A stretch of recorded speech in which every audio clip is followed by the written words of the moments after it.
What's up, Dub Nation? How's it going? Getting everything ready here. And let's pull up the back screen. We got Warriors against the Indiana Pacers, who we haven't beaten ever at Chase Center ever since it was opened. So I was not on KNBR. I wonder if did they ever go live? We got to go live with 4 minutes to go. Nope, don't know what happened. But yeah, I kind of want to listen to the pregame, so let's listen in.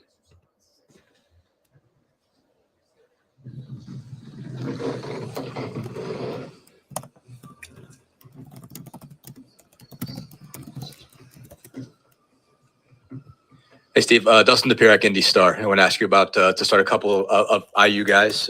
First, I want to start with Trace. I think when we talked to you in Indiana, he was, kind of more on the bench at that point, basically, and he's certainly been productive lately, getting more of, I guess, Devon's minutes. Just what's impressed you about what he's done just over the stretch?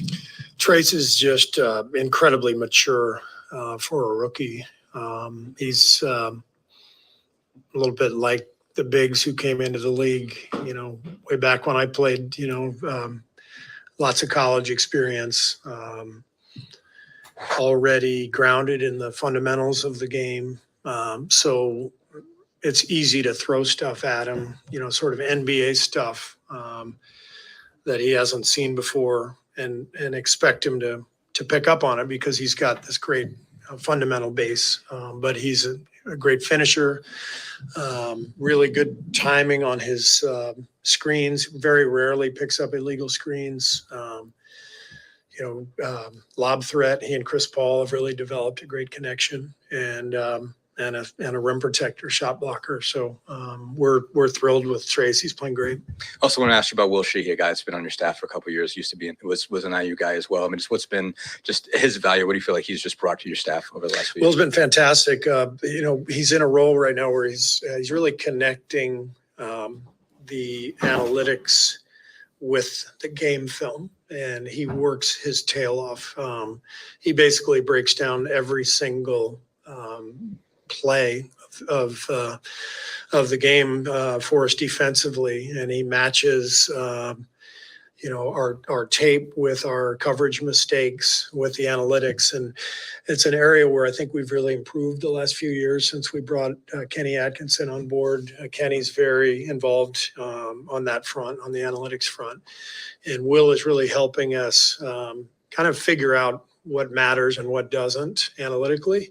But he's just got a great way about him because he played, he understands the game from a player standpoint, but also from a number standpoint. So Will's got a really bright future.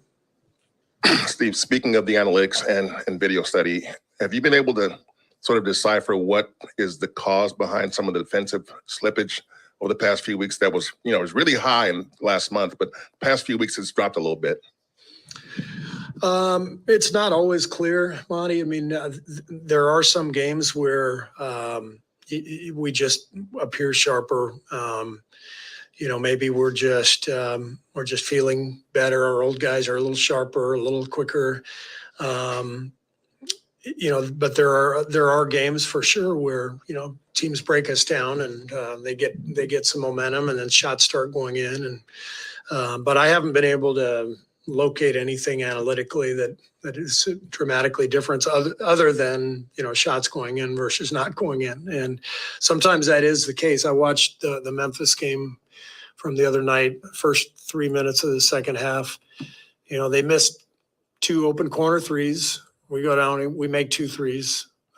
We get a stop and a layup, and all of a sudden 8 straight points, they take a timeout. On tape, our defense wasn't spectacular. They just missed, and so we have to maintain a higher level of intensity and energy and better discipline and all that. But then some nights shots go in too. Yeah, I've seen the number of, we were talking about this with somebody else the other night, the number of open corner threes that you guys have been giving up lately, and wondering if there were results of breakdowns or overhelping or any theme at all? Usually breakdown, like one of them to start the third quarter, we should have been chasing the shooter and we tried to shoot the gap and the guy faded. And, that's a play that we always chase. So it's, just a coverage mistake. But, those are things we work on every day and try to correct when we do see mistakes. I do think our guys are playing together and, connected and playing hard. And, but we are going to have to find a more consistent level defensively if we want to make the run that I think we're capable of. Just to continue that topic, are there certain kind of threes, either, I guess, personnel-wise or location-wise that you are more fine giving up than, corner threes? Like, is that what you're trying to do in any way? No, I mean, I think in general, we are a team that protects the basket first. We believe that if you don't handle the basket and the paint, then it doesn't matter what you do. You're not going to be a good defensive team. So we generally have been very good protecting the rim, protecting the paint for a long time. Here, Draymond does a great job patrolling. The way we play, we cover up that paint, and then we have to scramble out. And the ones that bother me are when we don't recognize personnel. We know we're going to be flying around and we're having to close out on shooters. It's really important to know who you're closing out to. Sometimes if you're closing out to a poor shooter, you have to stunt and fall. You gotta get off of that guy. And when we do that, we're pretty good. But when we don't recognize who we're playing against, then that's where we give up shots to the wrong people. Steve, Podziemski's obviously does so many other things, but the last couple games he has barely scored. Like no points a couple games ago, one basket the previous game. Do you ever say, hey, we need some, do you ever tell somebody we need some points? He's playing a guard position, yeah. So it doesn't matter to you? I don't care if he scores or not. He's in every one of our best lineups. He's our best plus-minus guy for the year. He's really good no matter whether he's scoring or not. And I know that, especially as a rookie, he'll have ups and downs from a scoring standpoint. And right now he's in a down period, but he allows other guys to play well just because of his recognition of what's happening on the floor, his cuts, his ball movement, his spacing. I'm thrilled with Brandon, and as long as he keeps playing as hard as he is, he'll be out there. One more question. In general, how valuable do you think this experience is for the younger players on the team playing in so many successive games with high stakes, given where you guys are at in the standings? Yeah, it's very valuable for guys like Trace and JK and BP Moses. But we want to keep that going. We want to get into the playoffs and have them feel what that's like, because that's a different level. And we know we're right there. We have an opportunity, but we've got to turn it up, and we got to be more consistent here down the stretch. All right, that's it for the pregame. It was good that I could just listen in and kind of relax rather than usually scrambling from Instagram Live, which didn't happen, unfortunately, with KNBR. I don't know what happened. No word on that. Thanks to Ruckus Lee for figuring out the refs tonight. Tony Brothers is probably the best ref in the NBA right now, and he's with Derek Richardson, who's pretty good. I'd have him in my top 10. 27 years of experience. Nick Buchert, not a fan of, but he is listed as the second in command tonight, which is strange. But yeah, I don't know if there's really a difference between referee and umpire. I'll find that out someday. So we'll get the box score up here when we're ready to go. Probably a couple more commercials left to go. If you get a chance, go read the latest article. It's in the description. You have Jonathan Kuminga telling Chris DeMarco, "All right, cool, I got you." Very, very in a calm demeanor type way, and that's on our website. Link is in the description. We have the referees here for tonight. box score, standings. Should refresh the standings. Like Dina Gunn was saying, Pacers are fighting for 6th over here. Hopefully we can ruin their day, but we've seen them. We know what they can do. We got them on an off night a few weeks ago, but in terms of the law of averages, we're due to beat them sometime at Chase, you would think. So hopefully we can do something here and make some headway here. Be nice to tie up the Lakers tonight, although they're playing Philly at home. And so that was a good pregame. The question about Podziemski, that's no brainer. Of course, you keep playing Podziemski. The guy gets rebounds and he hustles and he stays in front of guys. He takes charges and whatnot. That's one of the storylines going in is our defense, as you heard in the pregame. But for me, in particular, what I would have talked about on Instagram Live was one of the keys to the game, to every game from now on, is JK engaged on defense, because when he stands there and he watches the ball, that bothers me. That's what I wrote this article about. Well, it was one of the themes.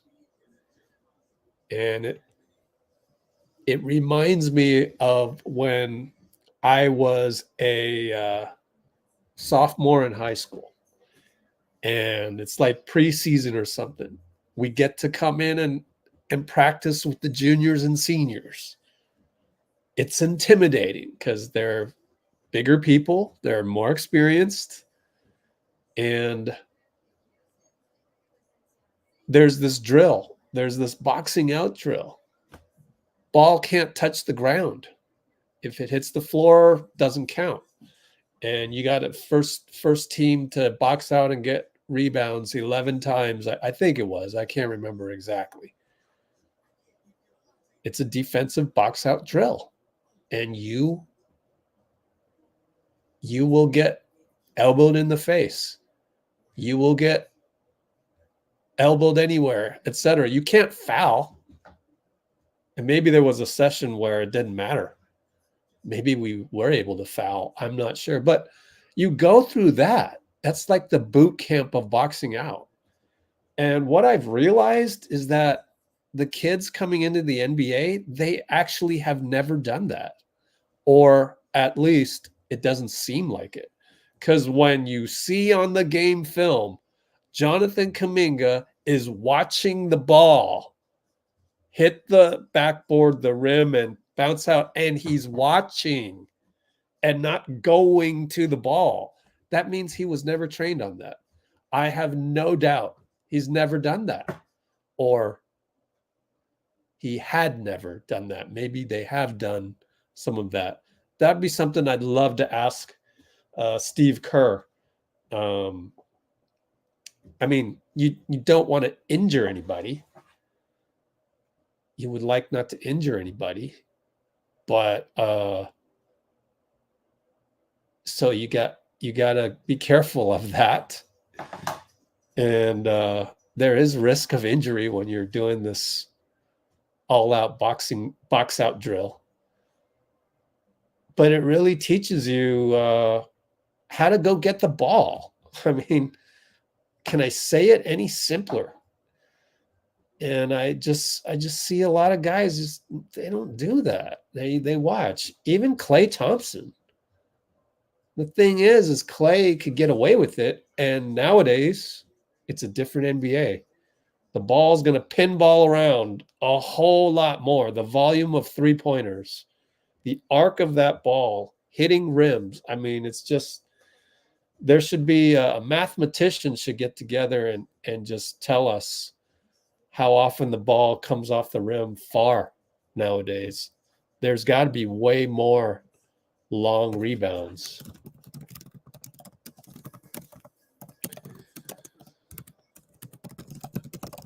All right. So that's my article on the website. Long rebounds, the math of long rebounds. All right, let's see here.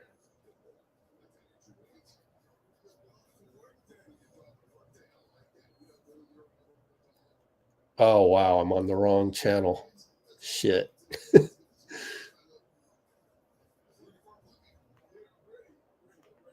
All right. I think we tipped off already. No, we haven't. Thank God. Oh, man. My TV does not play nice with YouTube TV. I don't know why. Box score time. We're about to tip off. At least my slow stream here, plus the 30 seconds to get to YouTube that you're watching. Draymond against Myles Turner. Tip it. And Draymond won the tip at the 16-minute mark of this live stream. All right, so Wiggins gets the switch from Steph against Nebhart. One-on-one, Wiggins scores, and that's great. We got somebody involved. Yay! I'm going to Andrew Nebhart, A-N, via Steph's screen. All right, Siakam throws the ball away, but no, it's off of Draymond. Good defense. Dinagon told us that there's no Ben Mathurin, but they've got another athletic guy in Aaron Nesmith over there, number 23. Nebhart around the corner over Pods. It's good. Hey, aloha. Yeah, everybody, please splash the like. And where's the ball? Draymond tries to go to Kuminga. Not a good pass, but Kuminga saved it. Goes out to Steph. Steph fakes, finds Pods for 3. Pods got it. Pods. BP hits a 3. We're up 5-2 early on. Siakam mid-post. He's posting inside. Draymond helps. Kick out Myles Turner. 3 ball in and out. JK went and got the ball. Yay. Way to shut me up, JK. And we find Wiggins to Draymond on the cut. Yes, sir. Yes, sir. We're rolling. And we got Aaron Nebhart over to Myles. Strong inside against Draymond. Nothing Draymond can do. Too small. 6'6" versus, 6'10"? Steph over to Draymond on the pick and roll. Short jumper's good. Draymond hit a short jumper. We've only had a couple misses, actually. One miss by Indiana?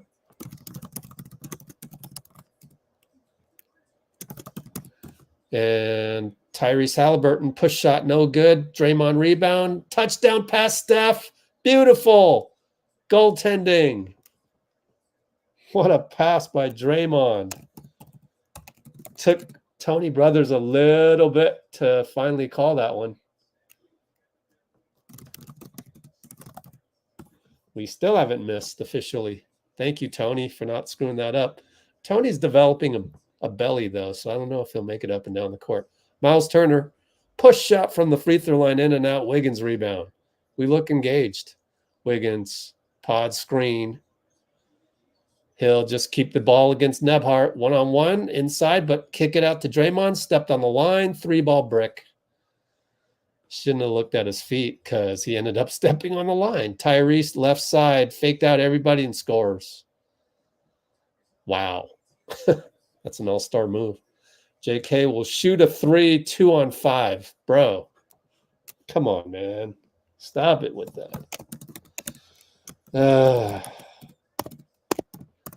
And Siakam scores 94 feet later. Whose fault was that?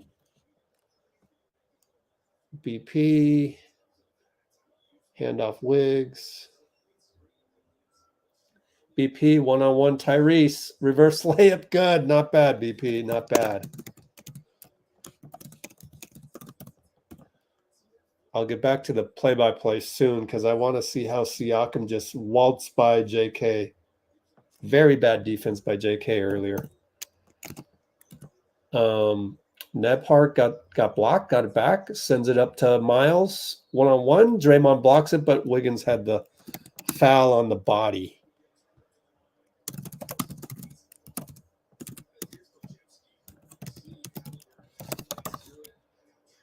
And again, it's just things that you just didn't see in old school basketball.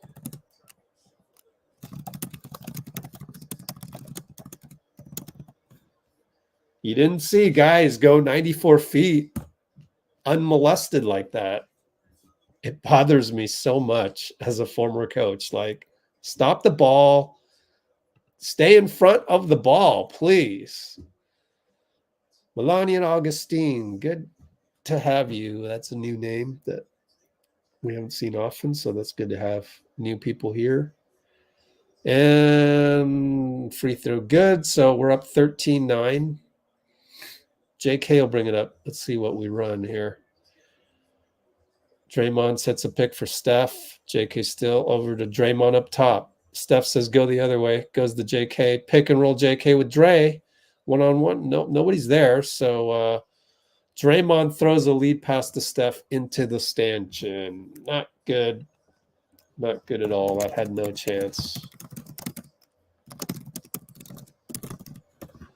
At least it wasn't a fast break turnover. Myles Turner's one-on-one on Wiggins and misses the jump hook. BP came back and got a rebound. Touchdown pass. Draymond over to JK. Tried to dunk it. Myles Turner blocked it. Got his own rebound. Over to Steph in the corner for three. Organized chaos. Organized chaos alert. And they work it around. Tyrese fakes a jump shot. Kicks it to Pascal in the corner. No good. Draymond another rebound. Let's check the rebounds on Dre. 3 ball by Podziemski early. JK got a rebound. Oh, missed the putback. But he got a rebound. Not bad. Draymond has 2 rebounds. Nebhart pushes over to Siakam. Good.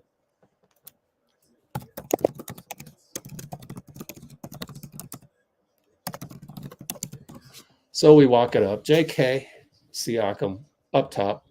Logo. Waits for Steph. Inverted screen coming. One-on-one Nebhart. Oh, he lost his dribble. Go over to Draymond. Still post up JK. Got it. Got numbers. Somebody's open. Wiggins throws it to Steph. Late shot clock. Back rim, no good.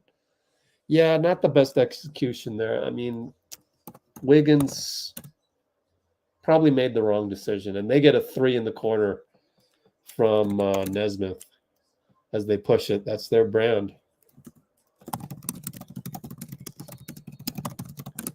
We're going to call timeout. Draymond looks a little winded from that. 16-14. Q1, 6 minutes something. Take a peek over there. 6:29.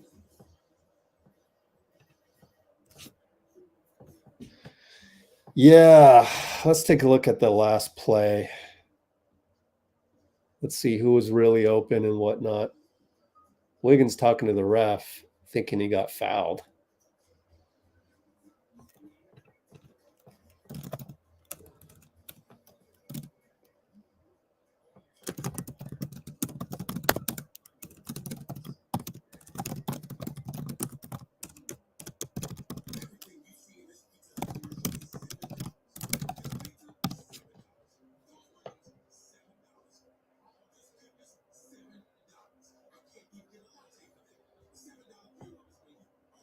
Honestly, the 3 ball in transition, that's Steph's fault. He's trying to help. I mean, it's not all his fault. He doesn't have the trust. He doesn't trust his own teammate and staying in front. I would have problems trusting that as well. And let me look at it one more time, and then meanwhile, I'll send the clip over. Airdrop. But yeah, let me see here.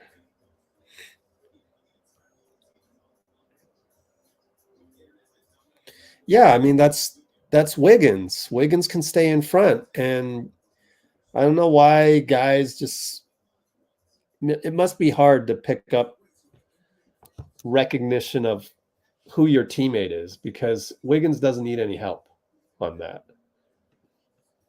It really frustrates me as a former coach is how bad our transition defense is sometimes. And of course, I'm not out there running around and, getting tired and all that.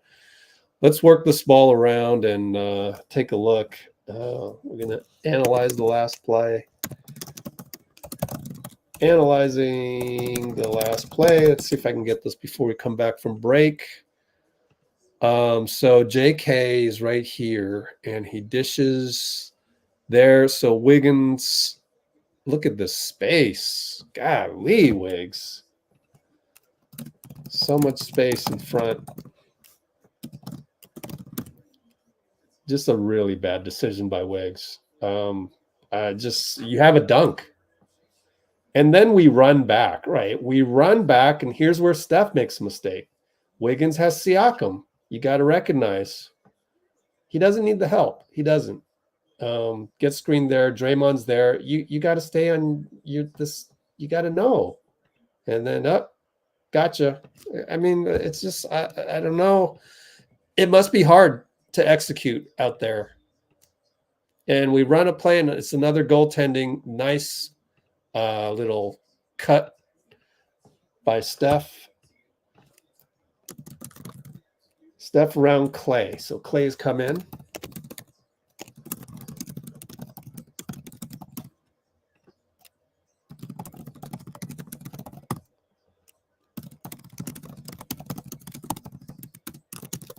All right. So they work it around. Indiana down the lane, too easy.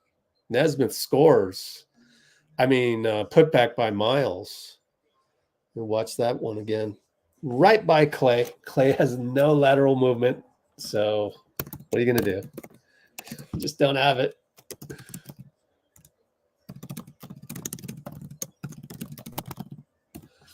Steph will do some dancing in the right corner and score 3 over Haliburton. Sometimes superstar goatness is better than playing good fundamental defense. Siakam fadeaway good. That was pretty good fundamental defense. He just manufactured one. And Draymond's going to throw it away again. But it gets tipped out to Jonathan. Thank goodness. He finds Draymond, and Draymond blows a layup. Yeah. Siakam, 94 feet later, scores, and that's what they wanted in the trade for him, and that's what they're getting.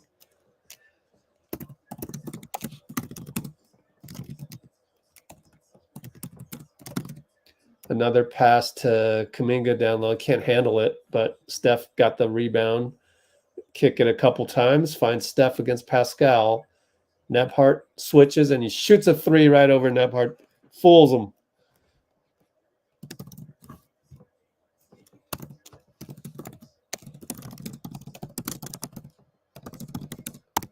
Or Nebhart. Clay fouls Nebhart. That's not Nebhart. That's number 2. Nebhart, yeah. They haven't made a sub yet. Okay.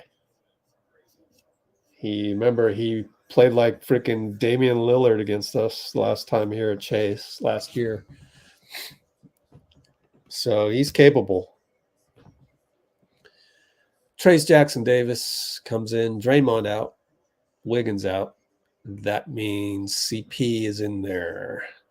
So Steph gets a little bit of overlap with Clay.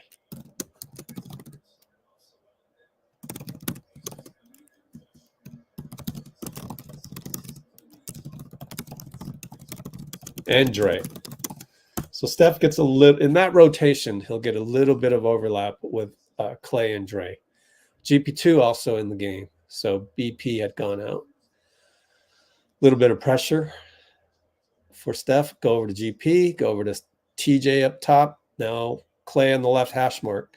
Finds JK wide open. Good screen by whoever that was, and JK threw it away. Oh my God. They rush up court as they always do. 3-ball corner, no good. Steph rebound. Go inside to Gary, misses layup and one opportunity. Missed it, though. He'll go to the line. And only 2 turnovers. Feels like a lot more, but that's good. Good that we only have 2.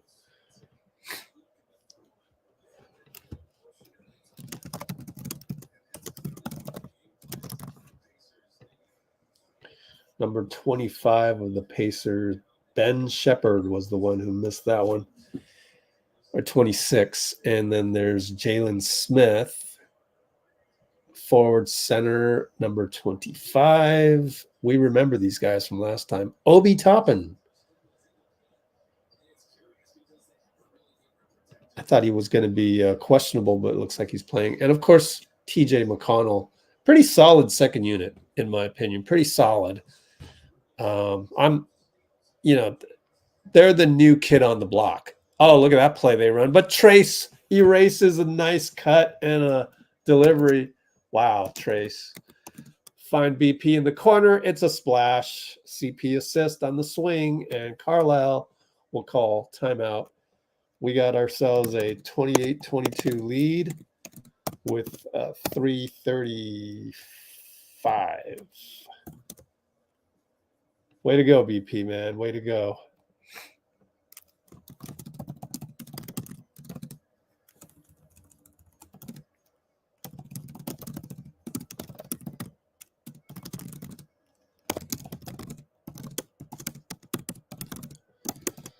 Assist by CP, so yeah, that's great.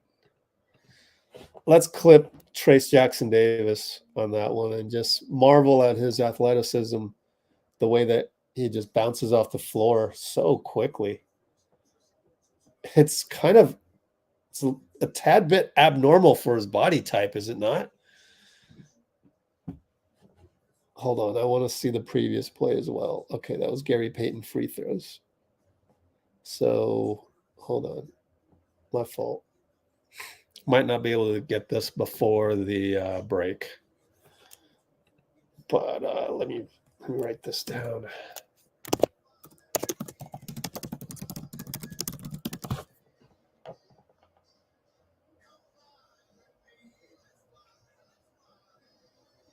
Good no hesitation by BP.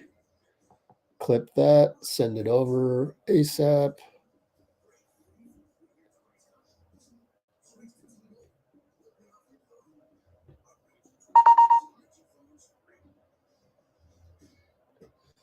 All right, let's analyze the last play here. As soon as it's up. And delete some old videos here. Oh gosh, there's a lot. Delete. Okay, here we go. It's way over here. Empty trash. Present new screen. Here we go. Let's watch Trace.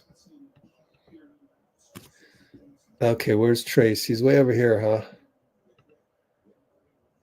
Pretty nice play design by Carlisle. Are we in zone? We're in zone.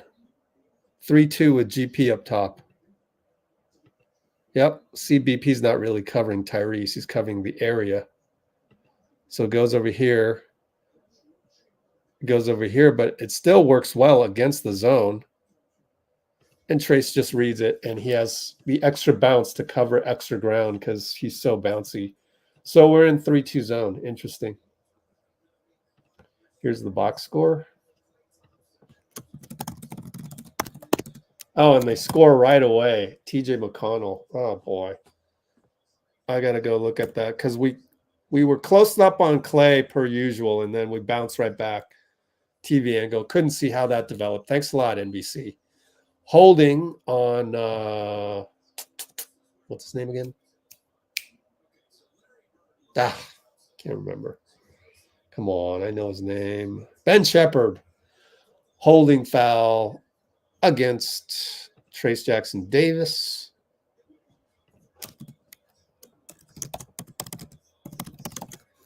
CP up top. Trace now. Handoffs. Clay shoots a 2. It's good. Very nice. Casual. Not casual. Very nice, calm 2-ball attempt. So the wing is open and they shoot it. He misses it. And that was Jalen Smith. Back up top to Jalen Smith, or Obi Toppin, my bad. Tyrese Haliburton for 3 from the left wing. Probably fouled by GP. He's now, he got his elbow shocked on that one. So he's hurting on the elbow, doing what he can. And it's a bad screen by Obi Toppin as he tried to help out Tyrese to shed CP3. Good defense by CP. Yeah, holding. Good physicality, CP, man.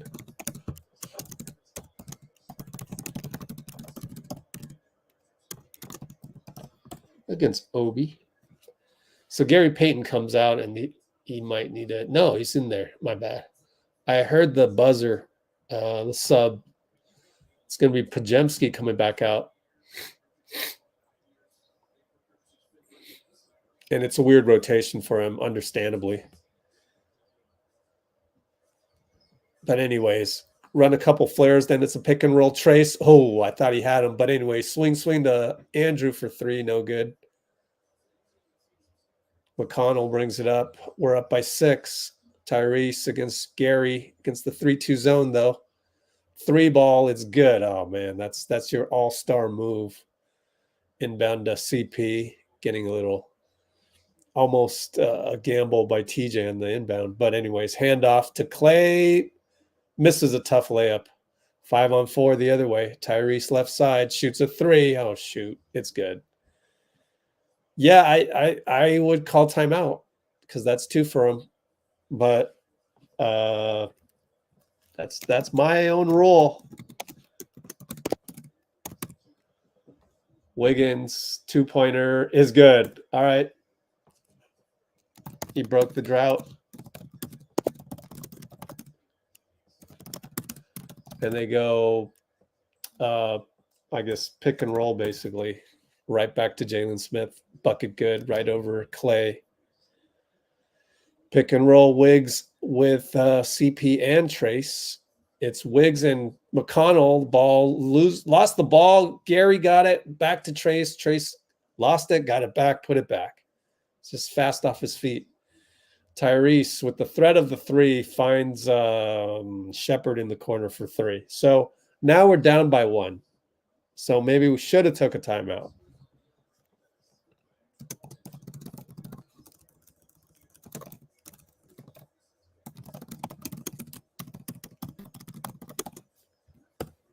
Sometimes it's not bad defense. It's just they're hitting. Wiggins against McConnell, no call. A lot of contact, but Trace is there and he blows a layup, but he was fouled. Thank goodness. Well, Wiggs isn't complaining, and he's – oh, man, it looked like a foul on TV for sure by McConnell. Let's watch it here. Bird's eye view. Oh, okay. He didn't foul. All right. Pretty good job, McConnell. Couldn't see the space between his arm and Wiggins' arm. So anyway. Did Trace make a free throw? Oh, my goodness. He made a free throw. And the box score is actually on time. And he missed the next one. Come on, kid. Why is this? Okay, it just went to one for 2. Wow. Not too far behind. Wait a minute. I look up and TJ McConnell's at the rim, but Trace disrupts another one. Thank you, Trace. Saved the day. 26 seconds. And Clay will shoot a Hall of Fame 3-ball in the corner. Wow. Hits it. That's incredible.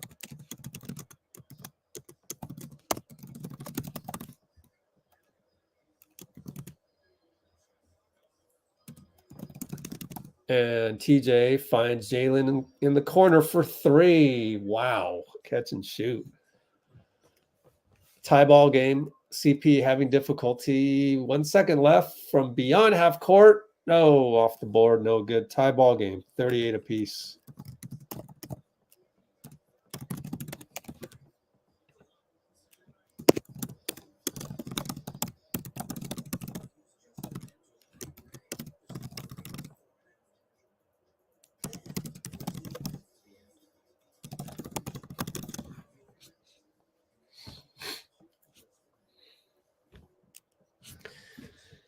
I want to be careful again if you don't really know what the injury is with Gary. I'll try and go back to when that happened. Let's see. Oh boy, I should have wrote it down.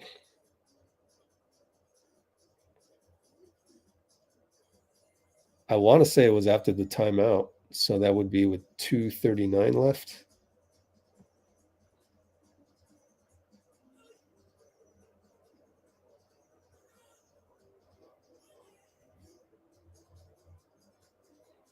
He's already dealing with a finger wrap.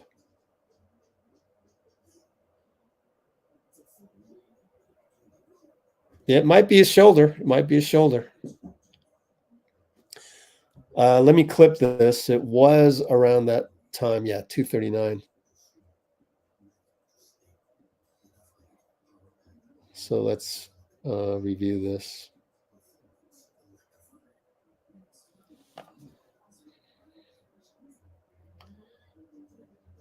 I think you're right. I think it is the shoulder, but of course, I have the benefit of replay.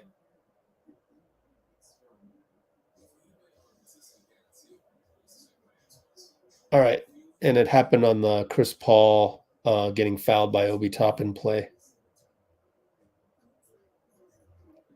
But let's keep an eye out for any reporters telling us the latest and greatest. All right. Send that over. We can watch that anytime. Is Gary on the bench at all? I don't see him on the bench at this timeout. Let's see.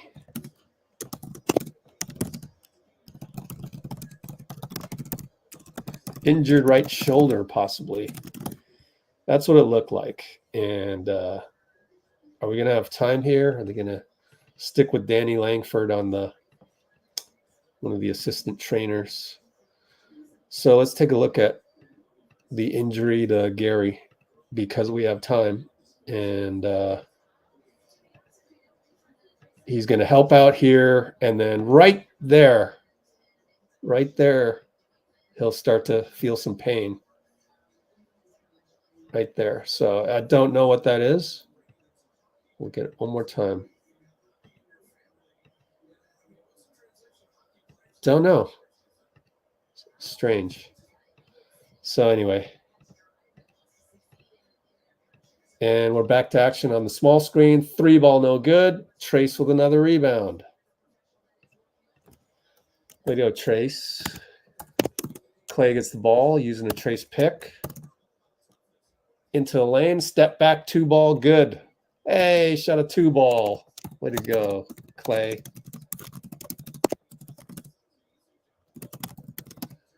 And they kick it around again. Shepard for 3.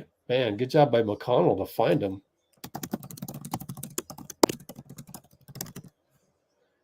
Clay uses his forearm. Nope. Shot a 3 ball. You don't mind that because he just made one and went off rim.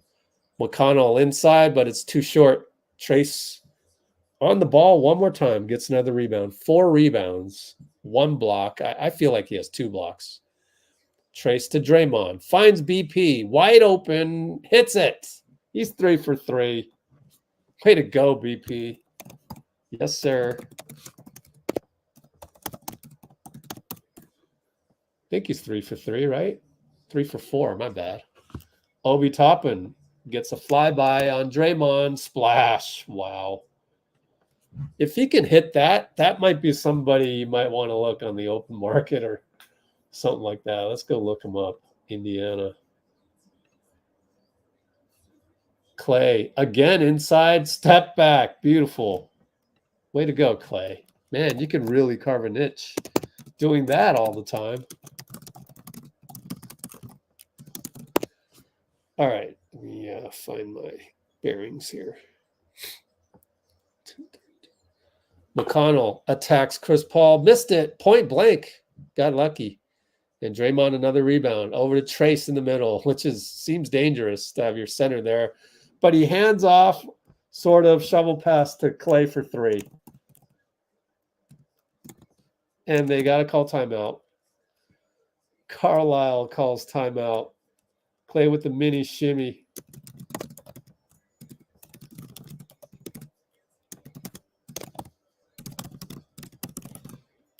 Center with the assist on the break. That's pretty amazing. 9:51 to go in the second quarter. Good to have everybody here. BP and Clay. Keep feeding BP. Yeah, sure.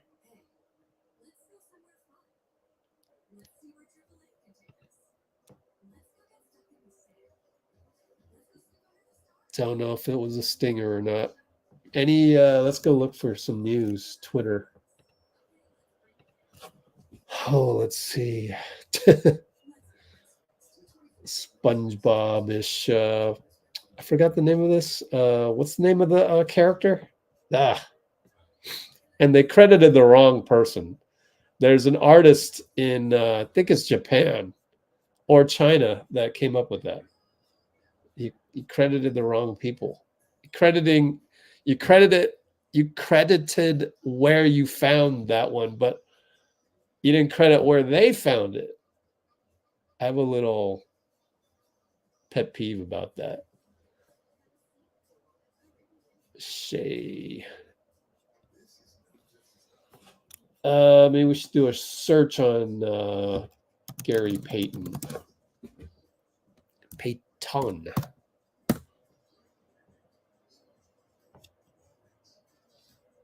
Yeah. Latest. Yep, I don't know. GP2 maybe?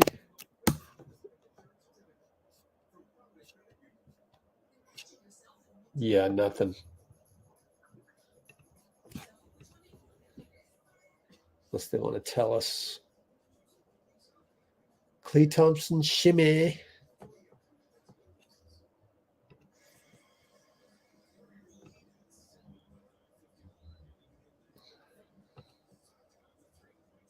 Patrick.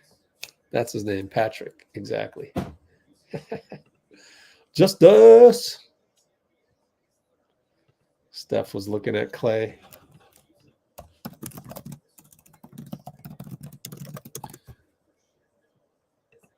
All right. Clay with the boogie moves. All right. So keep it up, Warriors. Doing a pretty good job on defense. I think it's all on the defense. Also, take good shots, which Clay has been doing. So we're in zone again. You can see BP is covering an area. It's a box and one, and they get a dunk out of it. A box and one on number 20, McDermott? What the hell? What? Okay. We ran a box and one on McDermott. All right. Wow. They got a dunk. CP with a 2-ball, no good. Jalen Smith rebound.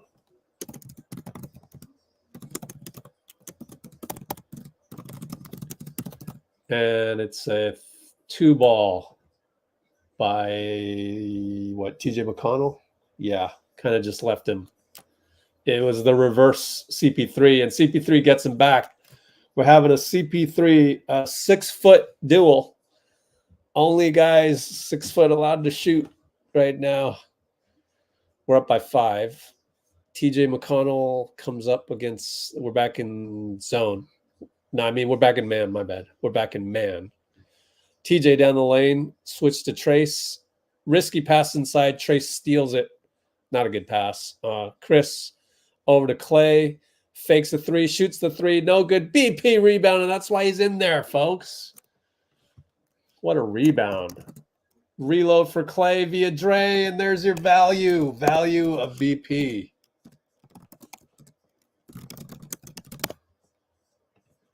Man, I wrote Q1 instead of Q2 on all of these, so I got to go back. 3-ball for Jalen Smith is good. What the hell, man? Jalen Smith? Jeez. You might want to steal one of these guys, but they're probably under the cap. Clay 1-on-1. Oh boy. Against Nesmith. Draws TJ. So that leaves CP open for 3. And that's not a good job by TJ McConnell. You don't want to gamble on that one because he doesn't realize Clay can't really turn the corner as much anymore. TJ McConnell backcourt pass? What? This is the worst game I've ever seen TJ McConnell play. That's wow. I'm shocked.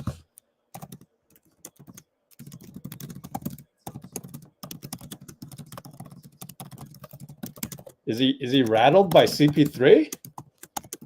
Because we didn't have him. We didn't have CP last time, right? I can't remember. I just don't recall. My memory banks do not recall McConnell versus CP3 at all. So I could be wrong though. But is he being bothered by CP? Don't know. Anyway, Steph is in there, so we got a backcourt of Steph, CP, and Clay, and Draymond gets blocked. Oh, nice pass by Clay, though. Oh, well. Blocked by Myles. Myles, turnaround, jump hook, no good. Pretty good defense. Clay for 3. It's an air ball. Too early, Clay. Little crazy there, Clay. Oh, boy. And he says, my bad, after we make a foul. JK had pretty good defense on Myles' jump hook.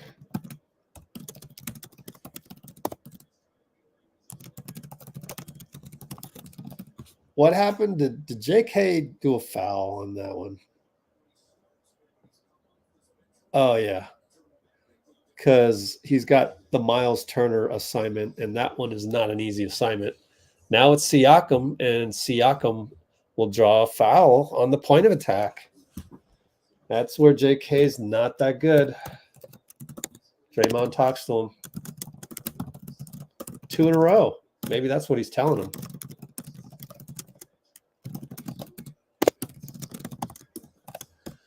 Siakam against Draymond as they switch. Maybe told him to switch. Siakam misses it. JK rebound.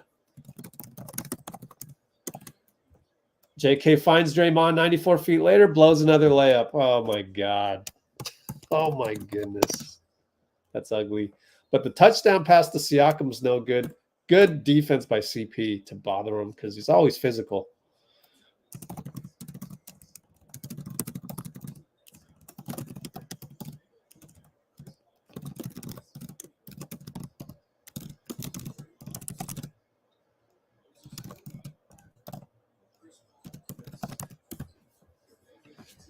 God, Dre he's not good at contested layups, man.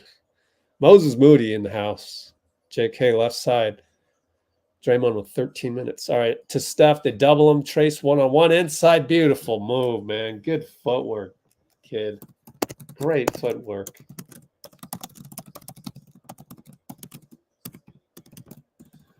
And it's going to be Nesmith to the corner over to Pascal mid-post against Moody.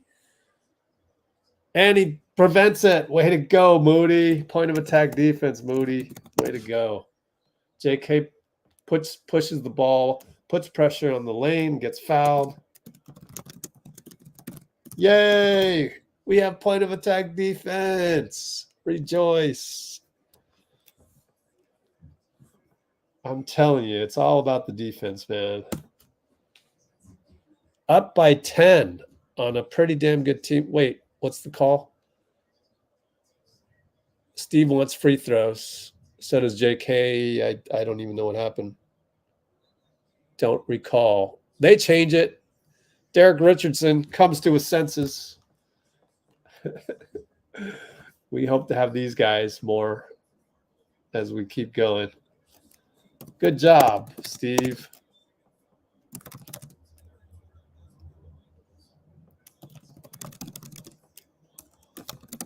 but you got to make them. JK makes it.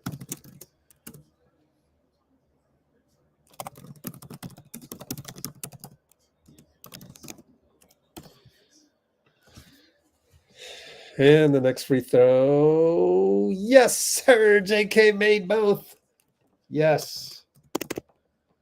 Up by 12. Keep the defense up, guys. It's all on the defense. And not doing crazy things on offense, which is a lot easier to do than play good defense. Well, Chris Paul lost Nesmith on the, or JK lost him on the baseline. Let's watch the replay. Trace was there to make a block to help, but oh man, is that JK? No, it's Chris Paul. They're going to challenge this. Oh, that's a clean block, man. Derek Richardson trying to do a makeup call. I get it. I get it, Derek. I get it. But we're going to win this one. 552 challenge. Challenge. With the challenge.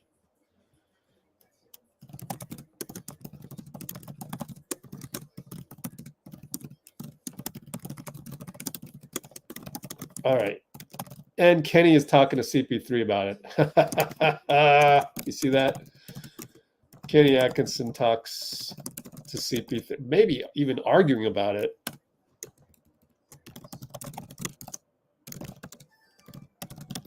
Let's run the tape. Why not? Let me show you. I think it's a case of CP just gambling too much, a la Brandon Podziemski.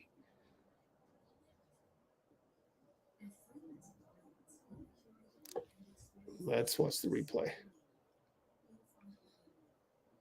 Let me watch Chris. I guess he wants to bother Haliburton.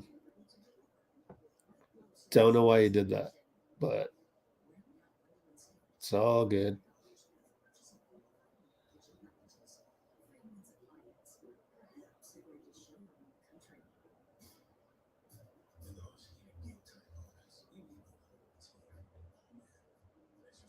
Yep, they're arguing about it. Kenny Atkinson and CP3. Airdrop this to you.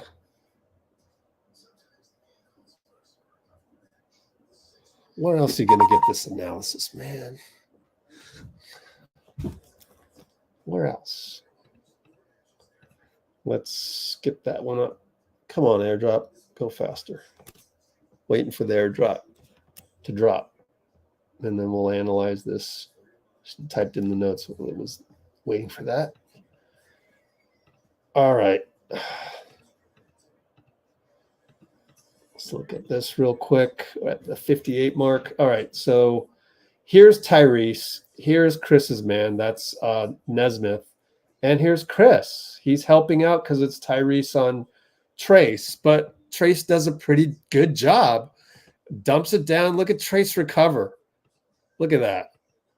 Boom. And then they argue about it. Here they will now argue about it. Any day now. And they're arguing about it. So,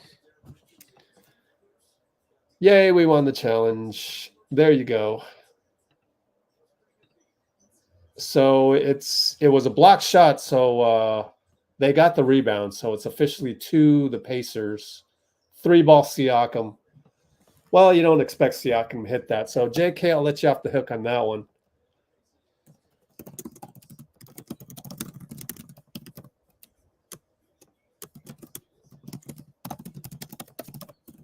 All right. Steph over to CP. Pick and roll Trace. Uses his body. Chris, no call, but got his own rebound off the board. Over to JK. Looks at a 3. Nope. Siakam's there. Good one-on-one matchup. Tries to get downhill. Spins. Beautiful move, man.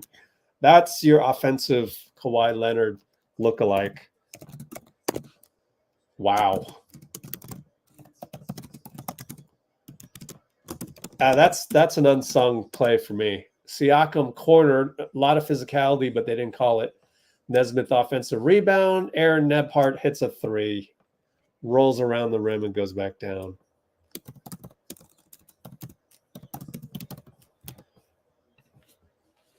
Well, good physicality on defense. Got that one to drop. Handoff. Trace and Chris. Chris had the lane, didn't take it, and he hits the 2-ball. Patented baseline jumper to make up for the last how many misses? He was 3 for 7 before that, or 2 for 6 before that. And it's a dunk down the lane by Myles Turner. Nothing we could do there.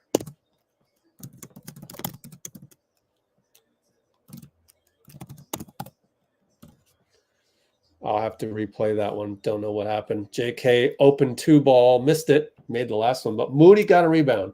And he finds JK. One-on-one Myles. Tough one, but he has to kick out to Chris. No good. Trace rebound. 2 guys on him. Somebody cut, please. Or timeout. Nope. Go to Mo. Go to JK. Shoots a 3 over Myles. Not the best shot, but it was an offensive rebound, so I understand that. Like, sometimes just go ahead and shoot the 3 on an offensive rebound. And kick out to Nesmith.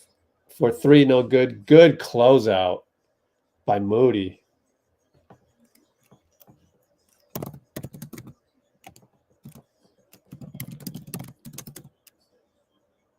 Steph, one-on-one Nebhart. Step back 3, fly by. He's on the line. Missed it. Foot was on the line.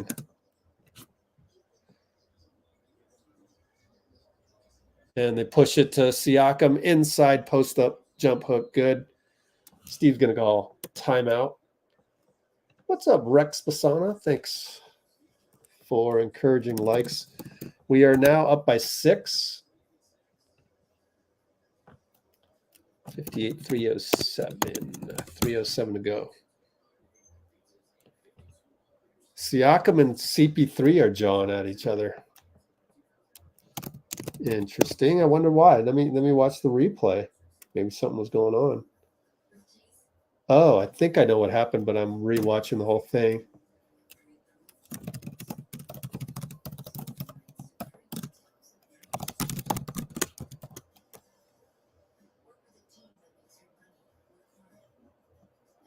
Yeah.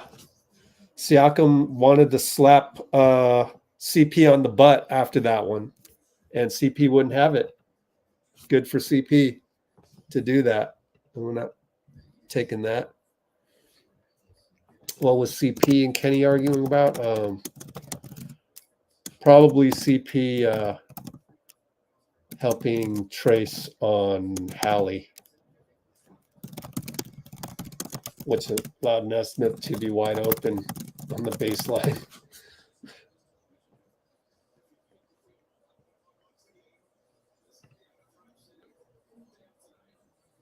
I know. Kerr challenging early. Never thought I'd see the day, right?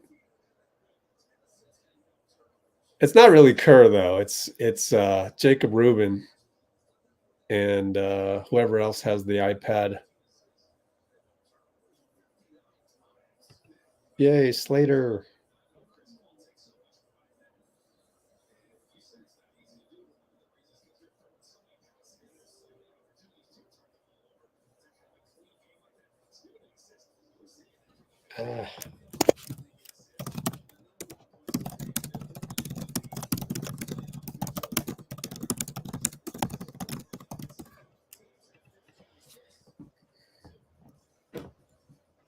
Well, Draymond looks 100% right there, so he said he wasn't hurt on the podium.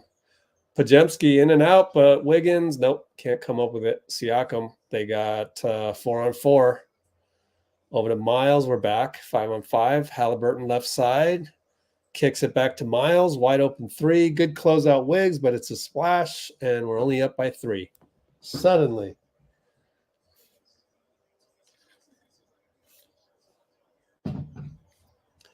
BP drives, draws 2 guys, wide open for Wiggs, and he hits the side of the backboard. Oh, yuck. Don't you hate it when that happens?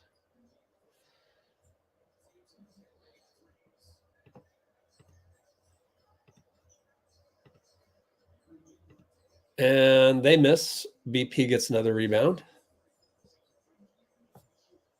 BP loses the ball. Steph is exasperated. Wow.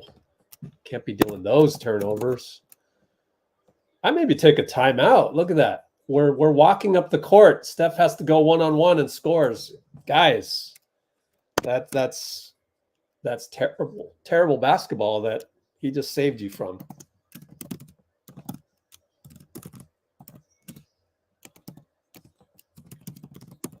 And corner three, no good. Thank goodness by Nesmith. Steph gets the rebound. Myles is there though. Draymond finally supplies the pick, and it's a bad pass. But BP dives and taps it to Steph. Good dive. Draymond, great offensive rebound. JK finally attacks and gets a foul call.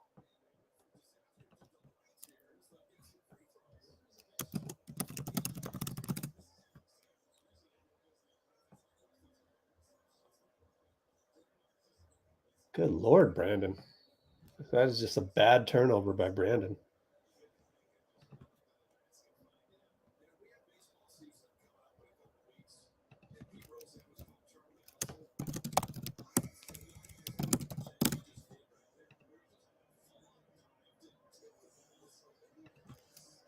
So, yeah, that was a good dive by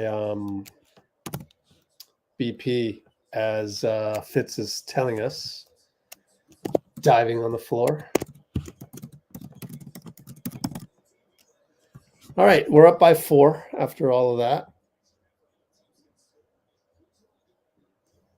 And Haliburton goes over to Nebhart down the lane, kicks it.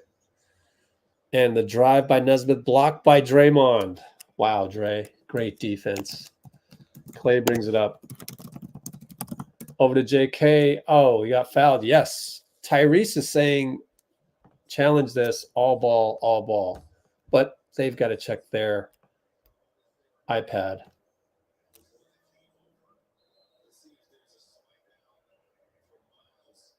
Yeah, it looks clean on JK. They're going to challenge it, and they should win it.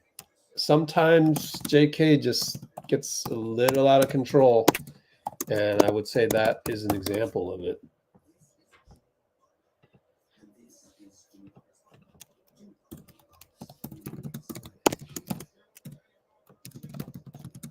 Also, it's just great defense by Haliburton.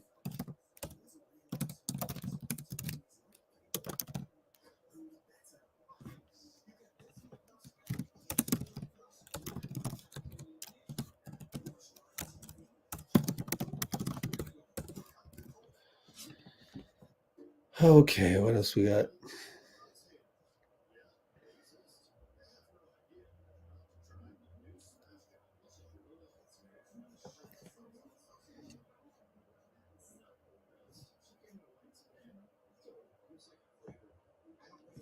Dre isn't moving well? I don't know. Looks like he's moving okay last time.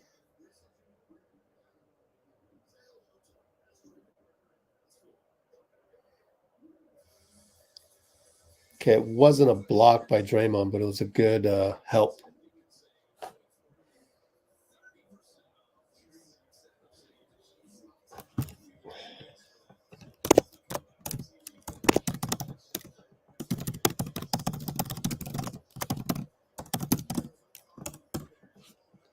I'm going to disagree with all the doctors in the chat saying that Draymond doesn't look right. I mean, I need more evidence. Like, show me the film. Like, literally. Like, remember when you saw it. Look at the score. Look at the time and tell me when to go look.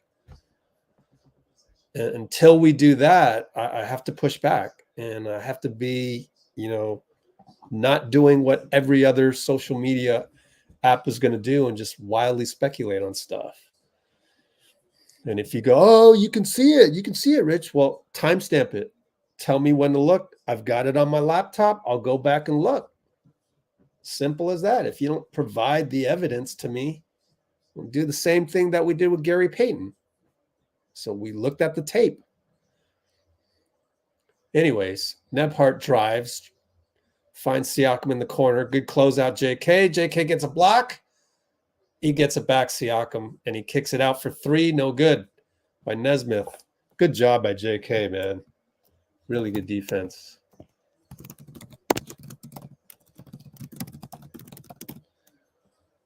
And he got another rebound, which gives him 5 rebounds. Way to go, man.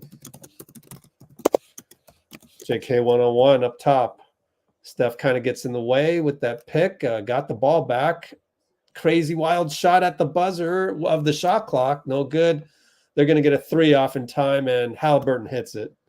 He's that good, man. So we're going to take a 1-point lead only. Yeah, so did we have a breakdown on that last one? I don't know. Let's see. What the heck happened?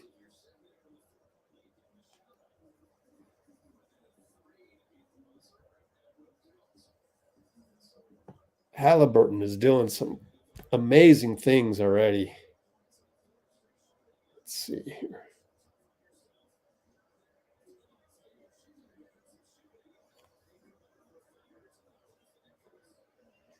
Just had to put it up.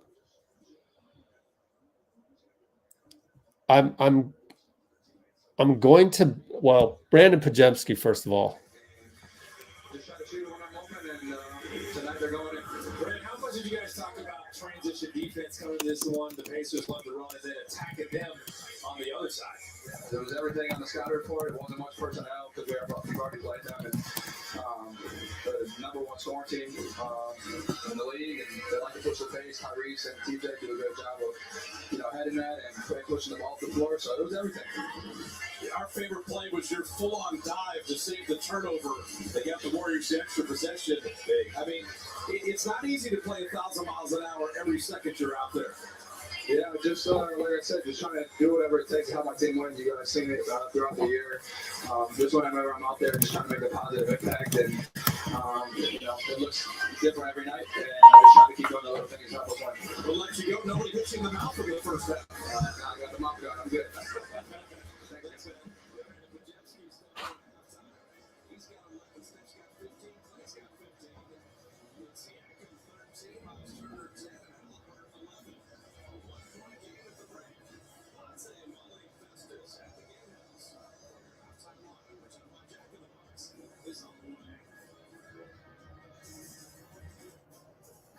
With Chase, you can do more. Find your perfect ride, get pre-approved, and zoom. Score flights to dream hotels and dream destinations. Work with a team that makes your money work hard. Invest for your goals with JP Morgan from here. Or here. Chase helps you when you're shooting for more. Do more with Chase.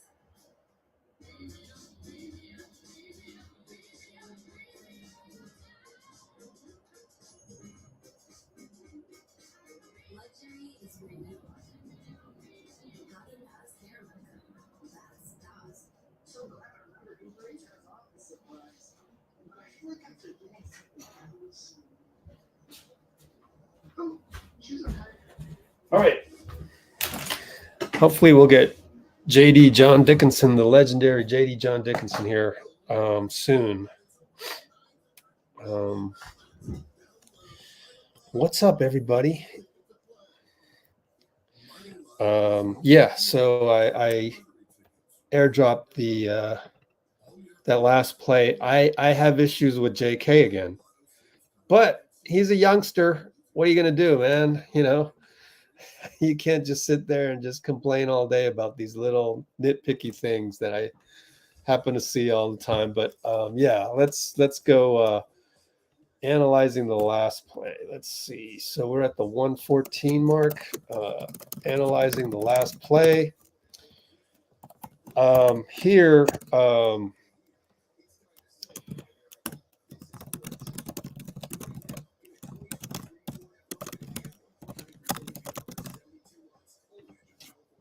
JK, you're going to see him do the inverted screen here with Steph.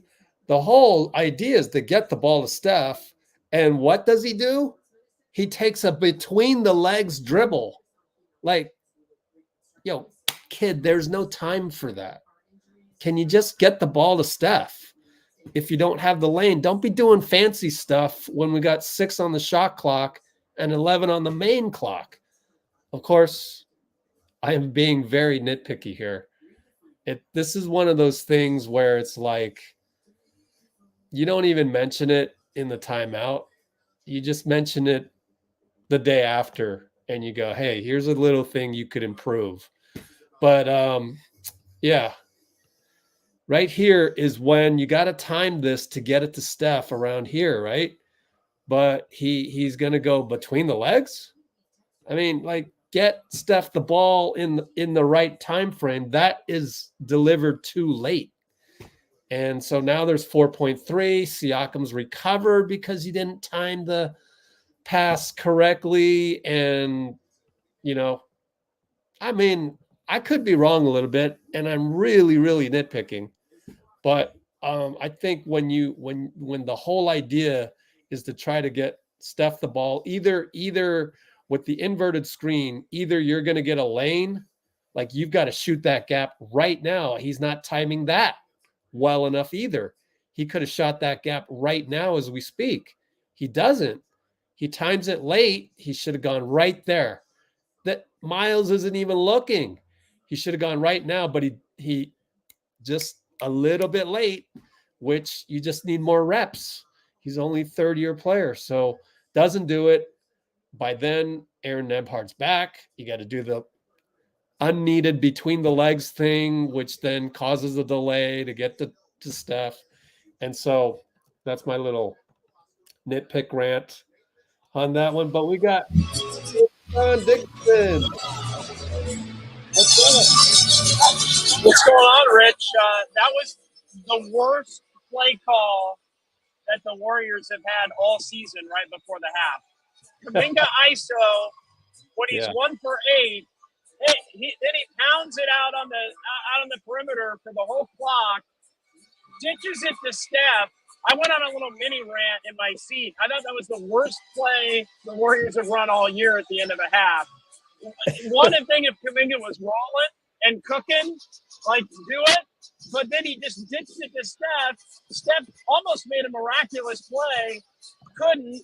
The ball ends up in the Pacers' hands with time to get a 3 off from Haliburton, who makes it. I mean, the Warriors deserve to get burned for that with the way that offense played on the other end. That was absolutely one of the worst plays of the year. Sorry to come out hot, and I think you were talking about the same thing, if I'm not mistaken.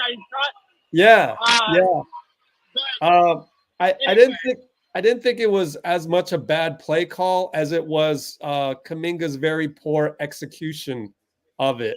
Because when we looked at the tape, there was a lane for him right when Steph set the pick. He didn't take it. And by then, the lane closed. And then now he's going to go between the legs, then pass it to Steph. Come on, bro. You don't have time for between the legs. He gave up. So then, I think what happened? If he had been hotter shooting, I think he would have taken a jumper. But because he hadn't made shots, I think he was like, well, I can't take a jumper here. I'm just going to give it up. Yeah. And it ended up, not only did the Warriors not score, but it led to the Haliburton 3 on the other end, which you can't have happen at the end of the half like that. You got to at least take your 0 and have it be a 0. Yeah, and what we're seeing tonight from Haliburton is pretty damn impressive, but like, please don't underestimate him, Warriors, because like this guy is pretty darn awesome, as you can see. So but going into this game, I was looking for JK to be more engaged on defense, and it looks like it. He's got 5 rebounds. And and he's recovering on guys and causing Siakam to miss sometimes. It's not perfect, but it's I haven't seen Jonathan just standing there watching the ball while somebody else wants to go get the ball more than him type deal. And then Clay has been on point just with the 2-pointers. So how's everything else look? What were your keys to the game coming in? Yeah, I mean, you got to score on the Pacers because they give up a lot, but they also score a lot. And the Warriors were on a heater. I mean, I love getting the ball to Wiggins immediately. 2 of the first 3 plays, they got the ball to Wiggins. He scored. He hit Draymond with a pass. I'm with you on Kuminga's overall game, energy, and all that. I think that's all been there. It's just when you take the lane away from him and he doesn't make a couple of jumpers early, I think the game gets a lot more difficult for him. So, he has to almost, I think, in the second half, allow for the plays to be made for him by the rest of what the Warriors are doing offensively. Just kind of not look to maybe shoot it as much and just kind of let the game come to him. I think Podziemski was really good. Clay was on a heater. Steph was outstanding. But you have to score against Indiana because they score on you. And I sort of felt as the half went on, and I'm looking up, this is a normal game for Indiana to be at 65 to 70. Yeah. And they get 123 a night. Like this is a normal game for them. They lead the NBA in scoring. It's almost, can the Warriors keep up offensively? Because I don't think they're going to be able to slow them down defensively. And even when the Pacers were missing, they had a bunch of shots that rimmed in and out. Like they missed some good looks. And it felt to me, I don't know how it felt to you, but it felt to me as if the Warriors were just really hot, whereas the Pacers were just kind of in their normal game. And that is something that I think would be a little bit concerning. Warriors have to get off to a really good hot start again with the ball movement and the player movement and all of that, kind of reestablish the lead. Because if this thing gets to a point where the Pacers just kind of keep doing what they do and the Warriors go cold, I'd be a little bit concerned about the second half. Yeah, I think you're right on that. Hey, real quick, let's do a screenshot and then we'll answer a question. All right, ready? No smile tonight. No smile tonight. All right. Too late. We went with you smiled. You got me. Anyway, no, I just you thought got me. You got me. You got me. You can't wait for you to see it because you got me. Wow, you fooled me there. You gave me a Clay flyby right there. Here's a question. And hit the three on top of it. So Dean Chambers wants to know what you think about the spacing. I think it could be a little better.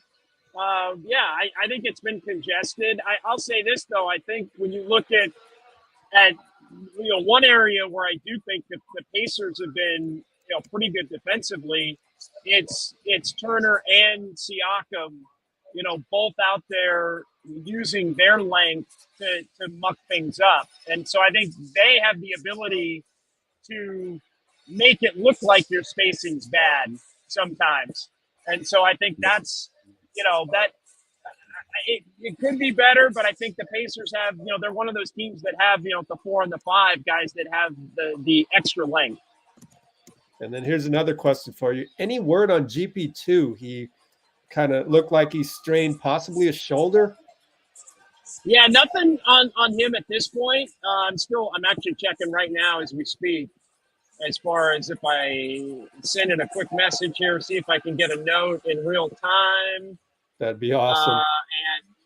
And nothing yet. I'll let you know, but yeah, nothing yet. There are times where he will run in and then come back out like relatively quickly during games. Like he needs a little bit of an adjustment, or maybe wants to get something checked real quick. I mean, he's had so many different things that have kind of been issues at times. He sort of has his own. He knows his body, I think, as well as any player knows their body, as far as what are things maybe he can play through and the severity of things, and what are maybe things that need to get checked. So I think he must have thought that was something that needed to get checked. But if I do get an update here in the next couple minutes, I'll let you know. Great. And then we'll look out for any tweets that you might have in case it's afterwards. Well, one thing you were mentioning about Indiana and being careful is that watching TJ McConnell, 2 turnovers for TJ McConnell, that's very un-TJ McConnell-like. I'm a little worried about that too. A 1-point lead on Indiana, and yet McConnell hasn't played all that great. And then, Indiana's going to score a lot of points. So, yeah, how's Wiggins doing on the numbers? 4 points for Wiggins. Yikes. So, yeah, got off to a good start, but it was downhill from there. There's no question. Only 4 points. He's being aggressive though, but there are some nights where he just doesn't hit his three, And that's where things get a little bit problematic. Fortunately for the Warriors, everybody else is hitting their threes, although they did go a little bit cold in the back half of the second quarter after they were really hot. Ended up 10 of 25, but Yeah. you look at the Pacers, they're 11 for 23, so they've matched and bested the Warriors by a 3 and are shooting at an even higher clip. And then on the defensive end for the second unit, I don't know if my eyes were deceiving me, but I could have sworn at one point with the slower second unit out there, could have sworn they went like boxing one on McDermott with Clay on McDermott. I couldn't believe my eyes. But then we switched back. I wonder if there was concern for our second unit being able to keep up with the pace of their second unit. So that'll be interesting to see. Of course, you know, Clay was on a heater, so that was good for the second unit. And Trace was great per usual as well. I was just gonna say this may be a half where you need a little more Trace Jackson Davis than even just the 12 minutes. He might end up being a finishing player tonight, or at least a player that really impacts the game. Yeah, and then the last thing that's going on in the chat, I try to temper the speculation down there, and you guys are probably I can hear you guys. You probably started the second half. My bad, but like keep a lookout if Draymond doesn't seem 100% or whatever. We'll keep a lookout on that. Yeah, we can keep. Yeah, we'll keep a lookout on that. Sorry, I was having a little harder time hearing you there as the play started. But yeah, all right then, we'll let you go. Keep an eye on it. I think but yeah, Draymond, all the pounding and playing, you know, the 5 for so long, I do think it's taken a little bit of a toll over the, you know, basically a month and a half of it now. All right, thanks, buddy. Talk to you soon. All right, we're back to action. And Andrew Nebhart scores. Oh, man. Rick Carlisle has some tricks up his sleeve with those plays, you know. So, yeah, they ran Haliburton on an inverted screen. Steph gets a hero ball 3 back in their face. Good to have a GOAT on our squad, isn't it? So, wow, man.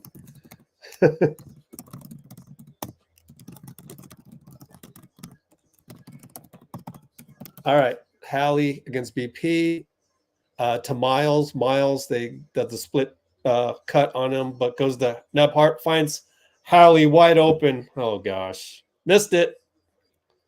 Whew. Thank goodness.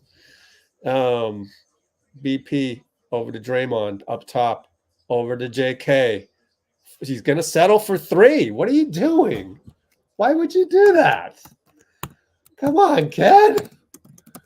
Oh, my goodness. You are the most feared downhill player in one of them in the league, and you go for that. Myles Turner turnaround. Good job by Draymond. He argues with the ref for an offensive foul, but we got the ball anyways. BP 94 feet later. Missed the layup. Myles Turner disrupted it.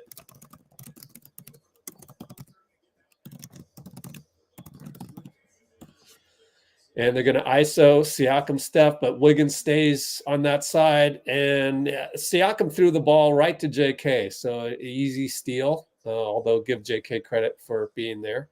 JK gets a euro back out to Wiggs. Got to make one of these and missed it. Oh, well, Myles Turner too big against BP and Dre. Haliburton with the hesitation. Reverse layup, no good, but Pascal tips it in. Yep, this is worrisome.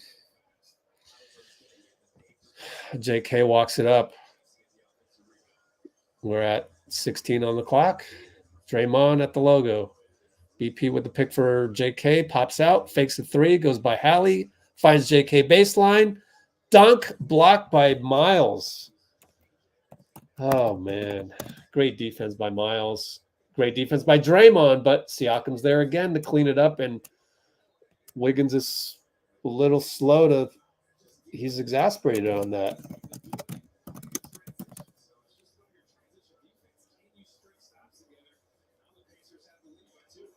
Got to put more force, Wiggs. 72, 79, 22. 72, 79, 22. Yeah, I'm actually surprised the Pacers are only 8 games over 500.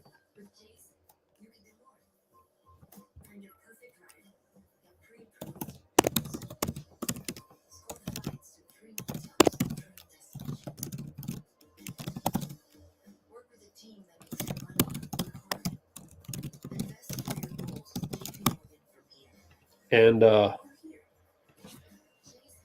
there is an example right there of where Siakam showing that he's more valuable than Wiggins because he has more force. He can play with more, apply more force on the court than Wiggins. He's bigger than Wiggins though.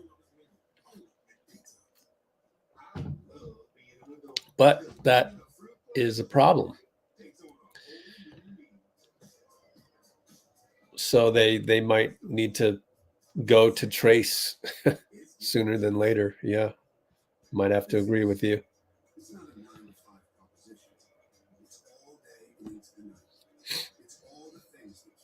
Dean Chambers, thanks for being on with us. Well, I'm going to have to put some other link out there in the world. Sheesh, what do we do?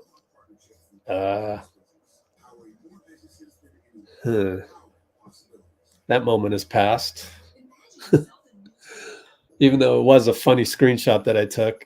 He said, look mean, and then I looked mean, and then he laughed, and then the screenshot was me looking mean and him smiling. But we'll figure something out to screenshot later. I have to come up with something because now we're on a downhill trend, and now no time for funnies. Now we've got to figure out something. Positive Coaching Alliance, huh? I heard about that. Coach Nick was there. Nick Hauselman.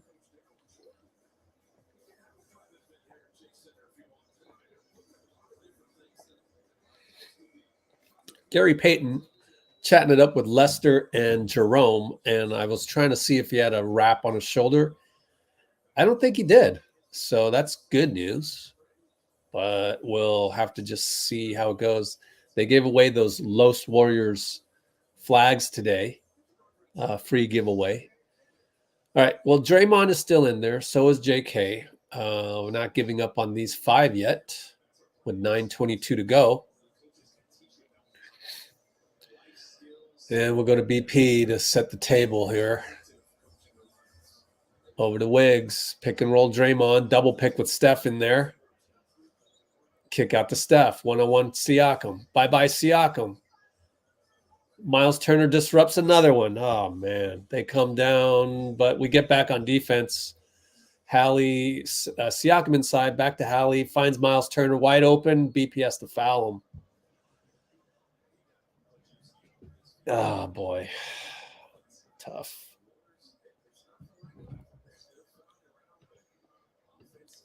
LGW.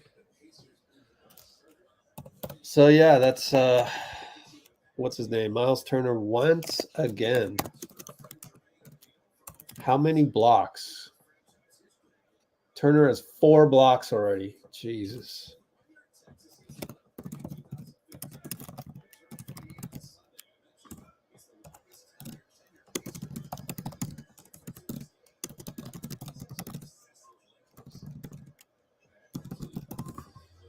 All right, give it another try. We're only down 4. Pick and roll Steph Draymond.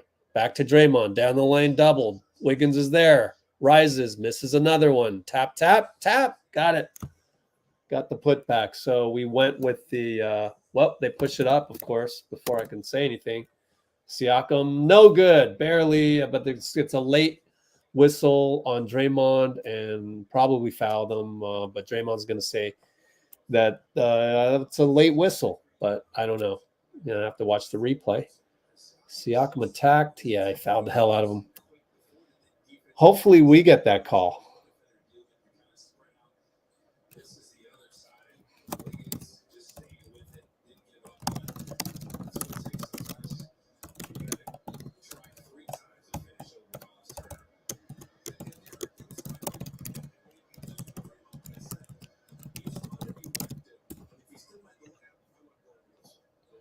I have no problem with that call. No problem with it. As long as it's consistent on the other end as well. But we'll see. Of course, you know, when it's 6'3" guy, I mean, like Steph against Myles Turner, you'd hope it would be us having somebody putting pressure on the rim like JK. Speaking of which, JK pick and roll. No, nothing. Steph waves him away. A lot of physicality. Steph doing dancing, shoots a three short. BP rebound. Inside Wiggs. Back to Steph. Nope. Missed another one. Siakam outlet to Haliburton. Nobody there. Scores easily. Inbound over to Wiggs. 1-on-1. It's 1-on-4, 2-on-4 suddenly. Jeez. There's a whistle. Off the ball. Andrew Nebhart off the ball. Holding against Steph. We're going to get some subs in there. And we're going to get Clay for Wiggs. BP's out. BP's upset about coming out.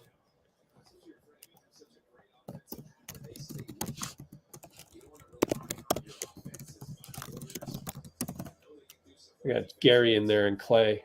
So we went with our rotation. Clay misses a 2.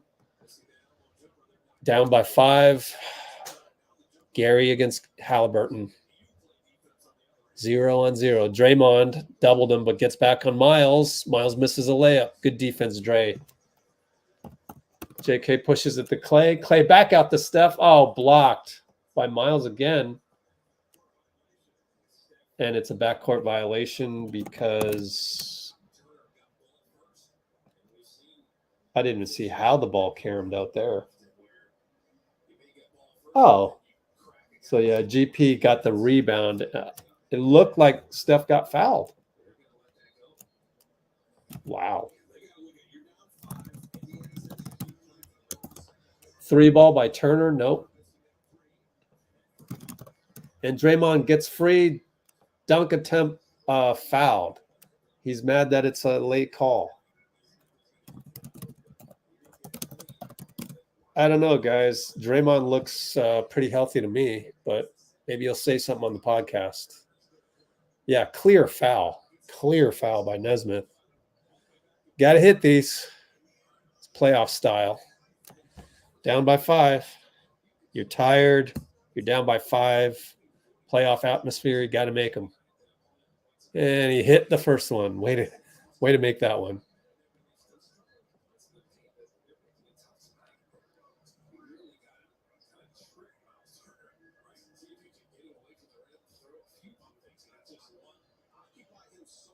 One more coming up. Hits it. We're down 3. Got to figure this out. So it's going to be Nebhart against Steph. Switch to Gary. Pick and roll Myles. Draymond's there. Stolen by JK. Good job, JK. He's downhill. He got it. He dunked it. Bye-bye Haliburton. Timeout Carlisle. The good old Greg Popovich style timeout. 77-76. Indiana. Q3 7-10.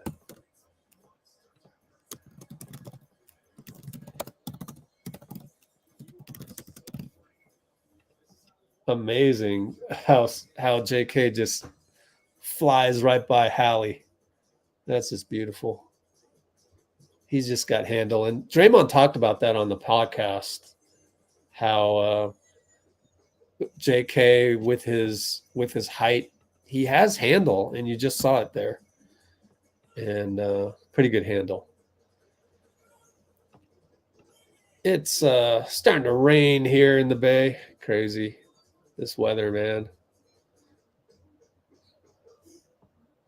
We got to get Turner into foul trouble. How many fouls? Oh, my gosh. 0 fouls. I don't know if that's possible if he's got 0 fouls at this moment in time.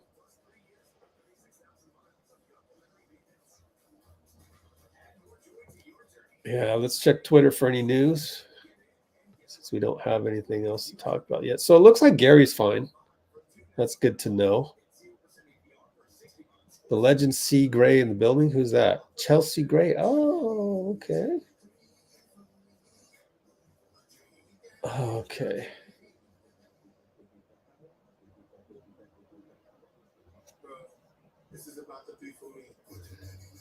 Yeah.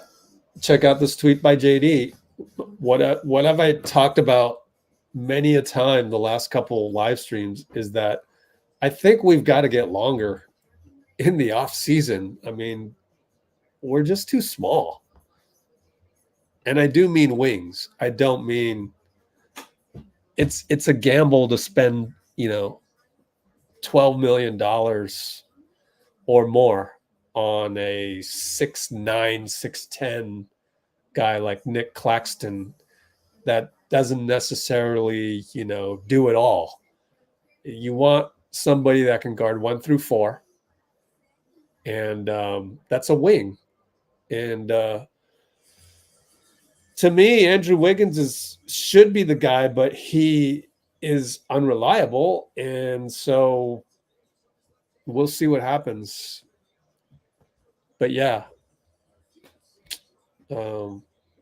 Indiana's got a good roster. They've got a good roster. They're showing a replay of Trace, who is subbing into the game. Trace against Siakam, where Siakam fouled him, but that's like an early regular season foul, whereas now those type of playoff type fouls are not being called. So that's just a made bucket by Trace earlier.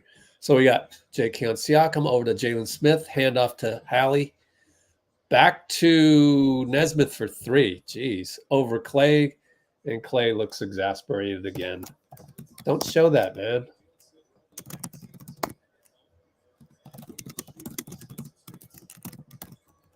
Steph, one-on-one Nebhart, gets the pick from Trace, goes down the lane, finds JK, back to Steph in the corner, hits it. Way to go, JK. That's how you do Warriors basketball. The relocate.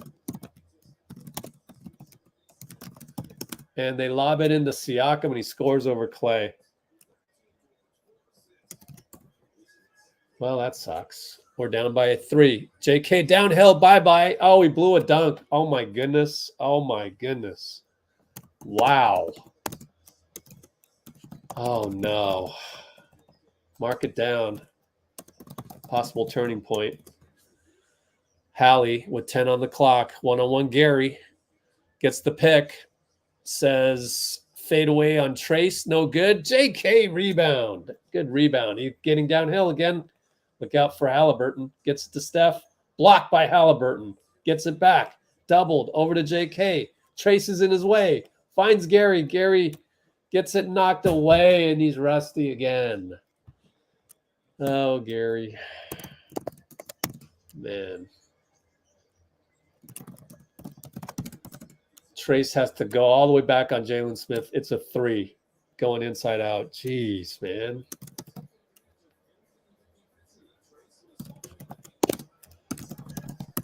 And JK tries to drive, but gets it stripped. I don't know if there was a foul or not, but they're not calling those. Siakam gets the handoff. Push shot good, and now we're down by 8.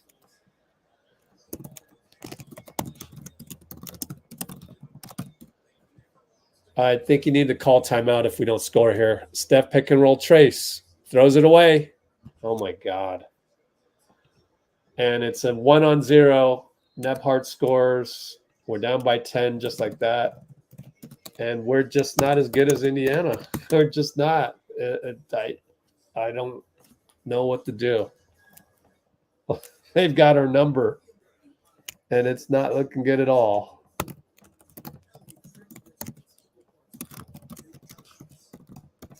You can't do that against a team like this. It was already too many problems. But yeah, JK blowing a dunk, turning out to be a turning point. Let's see where that was. Rebound, driving dunk, miss at 6:17.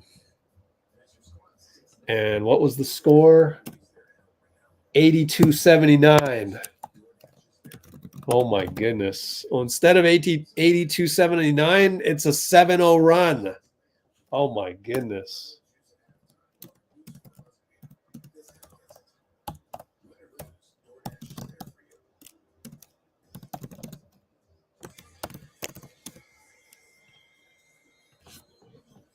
Hey, you can't miss dunks, man. They have a Waymo cam, huh?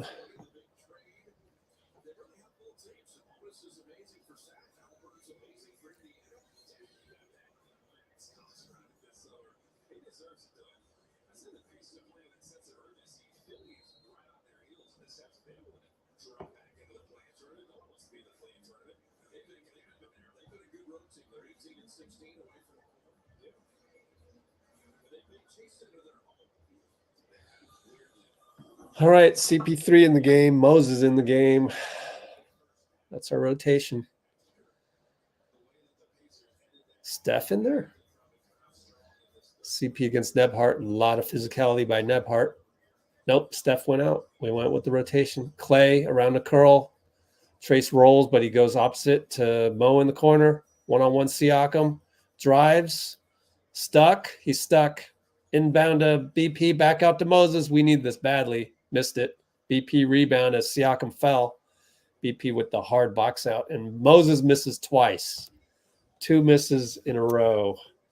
The second one was open. Haliburton and 1 the other way. It's an all-star move. And we could be down 13 here.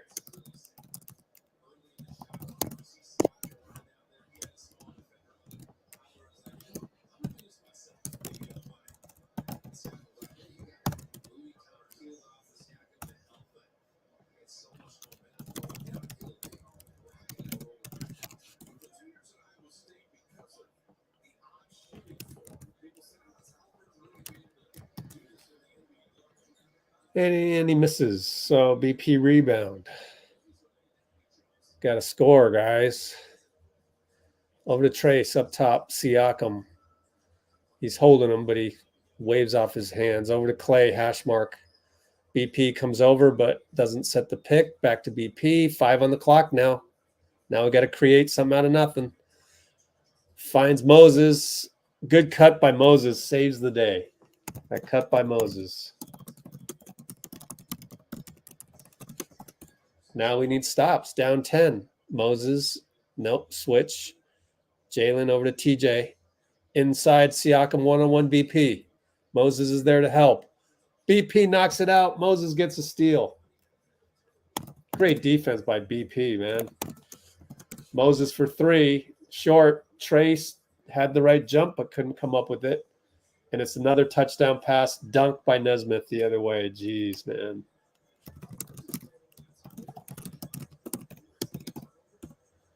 CP over to Moses. Left side. To Clay. Doubled in the corner. Over to Moses. Wing. Spins around Siakam. Pushed in the back. No call. Hits the layup. So Moses' inside game is working well.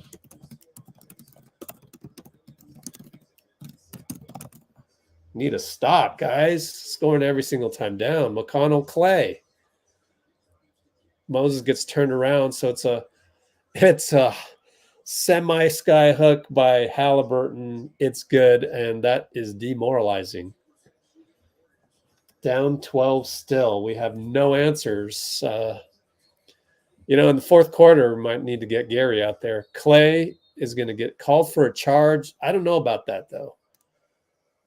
You might want to challenge this. Let me see. I think you have the basis for challenging. Because you're going to wipe away an and 1. Would be an and 1. Yeah, that's a close one. So we'll see.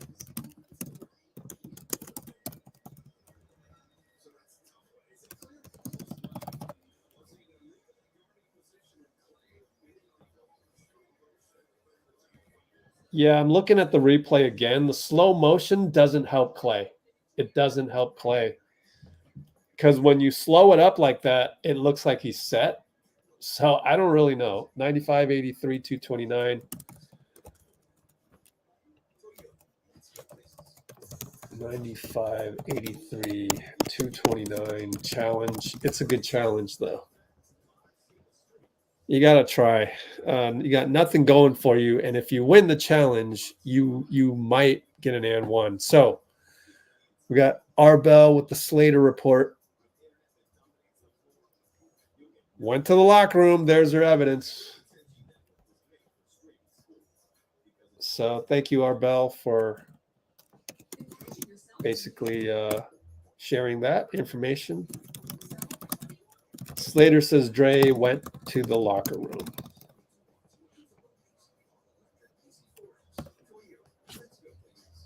Tough night to have to guard Myles Turner tonight, but nope, we lost the challenge, but it was worth taking. What are you going to do? I think it's tough to deal with when it's slow motion like that.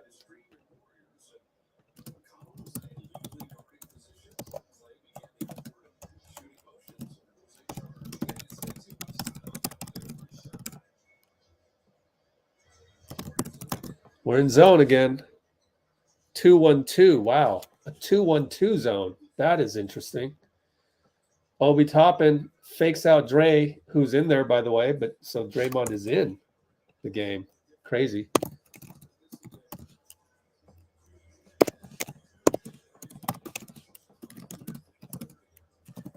All right. Clay will pull up from 3 on Nebhart after dribble. No good. That's a tough shot, Clay. Yeah, Kalena's saying that. 3 ball for Haliburton. I mean, geez, man, that's not fair. Good Lord. Clay again stopped his dribble over to CP, and CP throws the ball away as Haliburton read it perfectly. And if he hits this, he shoots another one. No good. TJ McConnell fools CP. Wow, he made CP look very old right there.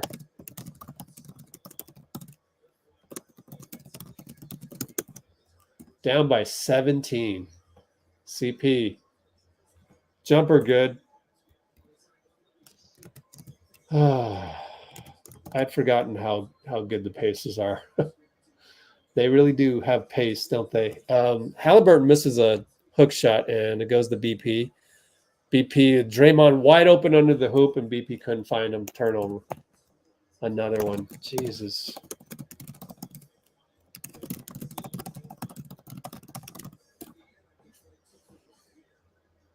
Still in zone.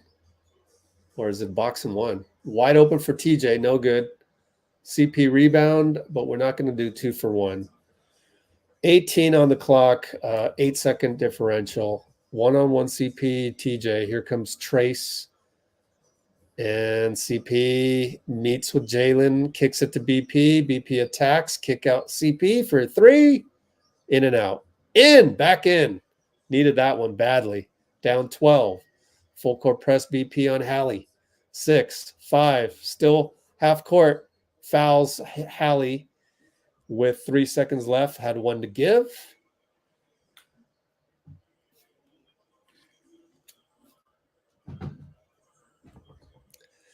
Down 12. Okay, we're going to bring in some defense. JK and GP and Wiggs. You got to. You got to bring in some length against Haliburton on this one. And you take out your 3 small guys, 3 longest guys, BP, CP, and Clay. So inbound to TJ. Is it going to make a difference? Over to Hallie. Even takes a dribble, and he hits it. Splash. All net. This guy's incredible. He got it over Wiggs. 105.88. Unbelievable. I think I did the wrong score last time. I think I put GSW, which is wrong. Delete that. Delete the previous score. My bad. Oh, Lord. This is tough, man. He's making the incredible shots. He's the one, not Steph. That's just unbelievable. But like, why was like I felt that was too easy to get over Wiggins? Is he just way too tall over him or what? Let's clip this one coming up.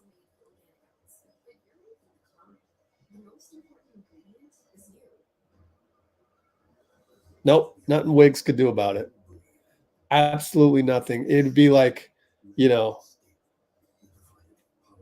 me shooting over my 5'2" mom. Like, no chance. Like, he's just too long. What's his wingspan? It's probably ridiculous, right? Tyrese Haliburton wingspan. It's got to be ridiculous. That's not 6'7". Come on. 6'8" wingspan? I do not believe that. 6'9" maybe. Wow. I feel like it's 7 feet, but maybe it's just his physical stature. He's so skinny. I don't know. But anyways, yeah.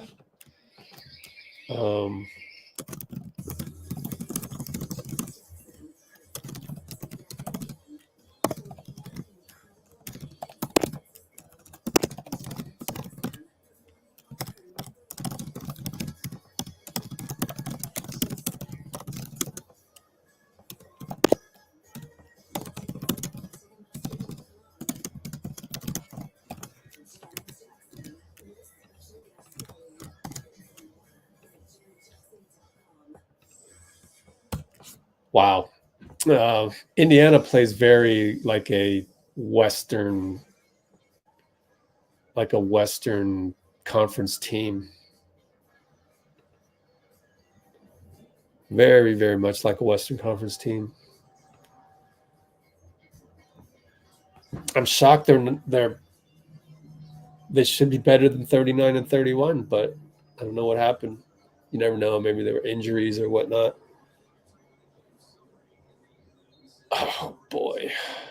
Is it 105? No, 102.88. So that's wrong. Let's delete that.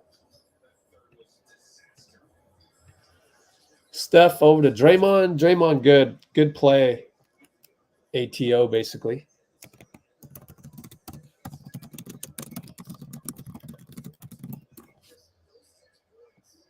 Well, Haliburton's out right now, so this is where you got to make it up. TJ goes right by CP. He just can't stay in front of anybody. He's too old.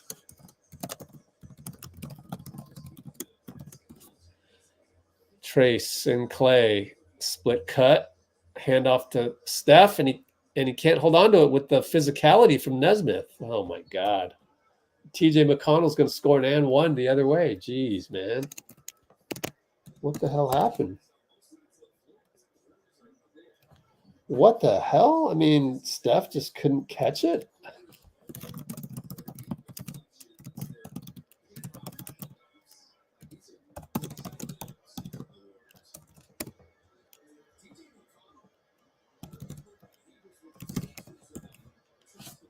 Yeah, that was just ugly. It's not the best two-man handoff. Draymond 94 feet later will score as everybody fanned out, and he got to go one-on-one. TJ again, Clay on the left side. Here's the pick from Jalen. Crosses over on him. Baseline jumper, no good. CP pulls down a rebound. Outlet Draymond. He's one-on-one again, and he misses. But Trace is there with the super athletic putback. Way to go, Trace. One-on-one, TJ Steph as TJ let the ball roll and killed like 3 seconds. Around the corner, back to TJ, pick and roll Jalen. Steph has to switch to the big man. Oh boy. Nesmith gets the switch on CP. One-on-one ISO, right side. Uses his forearm. Good job, CP, with the physicality per usual. Tries to pull the chair, but they're going to call a foul on CP. I thought that was pretty good chair pulling by CP, but I don't know, man. Where's the foul? Held him? CP is yelling at the ref, and I agree. I mean, you call the game physical and then call that? Wow.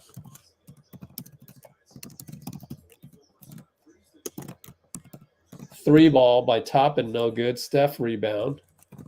Brings it up. 2 guys on him. 1 guy falls back. Trace with the pick. Gets room, fouled, and they're going to wave off the shot. Finally called one of those. 10:03, down 13. Steph trying to figure it out. You just know he's trying to figure out the game, to unlock the game and try and take over. 4 fouls on Aaron Nesmith, so that's the only thing going well for us against Indiana's defense. Draymond topping, Clay around the curl, drives in, draws Jalen Smith, fake, gets fouled, and one of the and one couldn't get it. Kind of mad at himself for not getting the and one. But just make 2 at the line and we're good.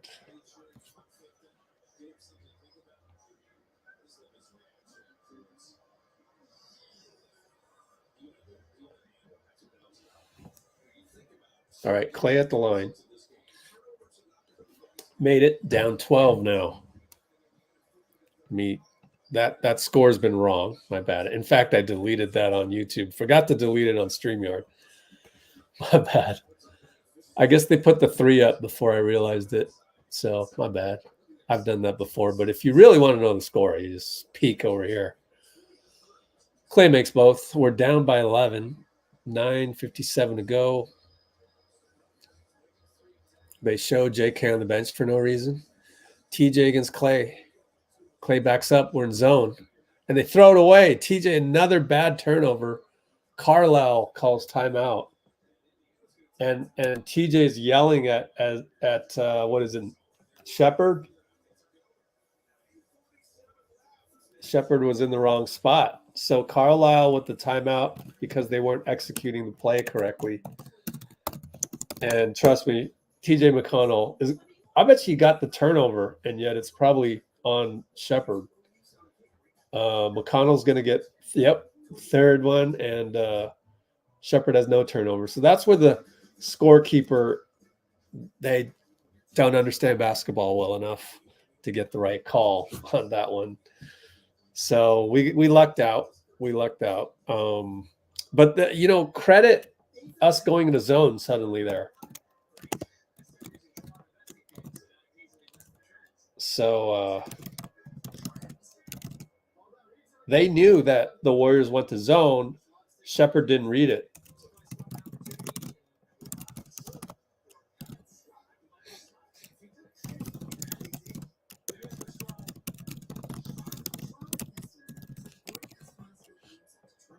Hopefully this is a turning point. Let's see if it turns out to be. But yeah, we switched to zone at that point. We're doing junk defenses, but we have to.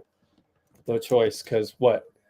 You want Clay and CP to defend one-on-one against a team like this?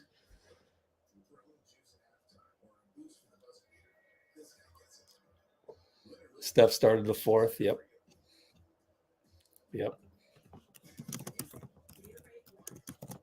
Good point.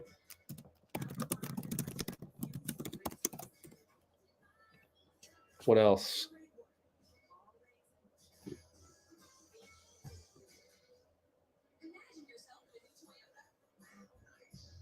How are our guys looking? You're catching us at a downturn, but you never know. That's the beauty of sports. It's unpredictable.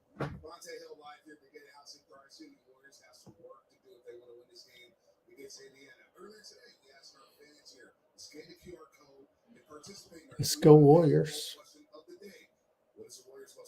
Steph on a minutes restriction, no.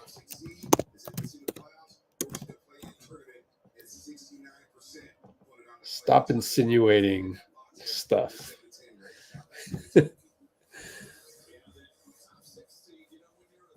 Ready, put Steph in there. So with what? Bum, bum, bum. Where's my clock?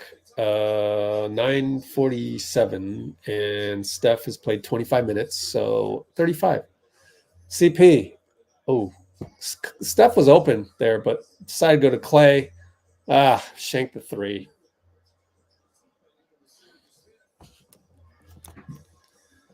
And McConnell. We're in zone with Trace. Let me see. No, we're just switched. We might just be switched. TJ McConnell against Trace. Now it gets back to Toppin Trace. All right, we're man. Over to Toppin for 3. Trace game plan is to get out on those, and he hits it anyways. Oh, boy. Down 14. Steph slips and falls, but he loses Nebhard in the process, shoots an air ball. CP can't save it. Oh, man, Steph. Jeez. Looked ugly. Don't know what's up with him, man. He hasn't been on point tonight. You've seen it with the turnovers.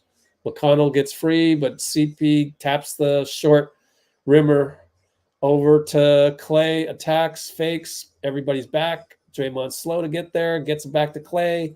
Beautiful screen by CP, but he can't hit again. Golly, Clay. Right when you need it to go down. Running out of time here. Nebhart got Trace switched. Obi Toppin probably traveled. Behind the back over to Nebhart. Draymond, good closeout. Nebhart with the fancy stuff and scores on a runner. Feeling himself on that one. He wants to do well against Steph, obviously. Post up CP. Over to Steph for 3. Got that one. Needed that one badly. TJ falls down. They're going to call a foul on CP.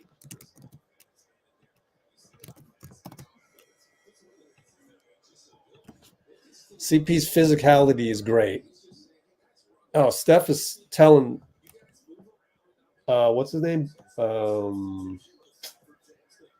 Nick Buchert, yeah, that he was touched in the chest.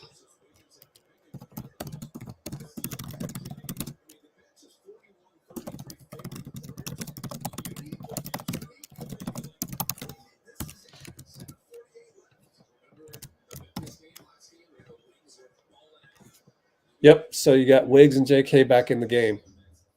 Clay and Steph. Instead of BP, we're in a zone, 1-2-2 zone. Haliburton probes, finds Siakam against the zone. Steph backs up. Mid-post, inside. Nebhard, Draymond. Pass. Clay knocks it out. The zone worked. JK inside, can't get anything. Throws it away. My God. The indecision.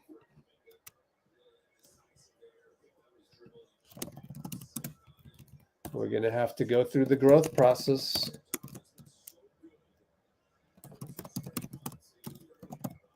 Clay comes out, obviously disappointed.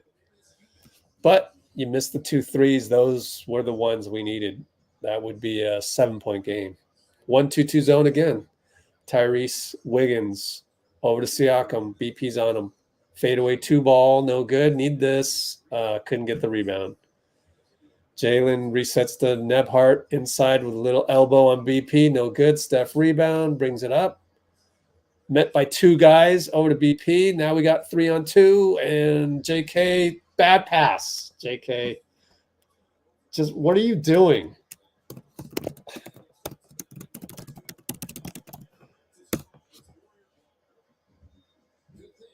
He threw it at Draymond's foot. It's out on Shepherd, but like, can you use force? You can't play the finesse game right now. So baseline inbound. Steph inbounds it. And it's a holding. Siakam on JK. Isn't that a technical? I thought that's a technical.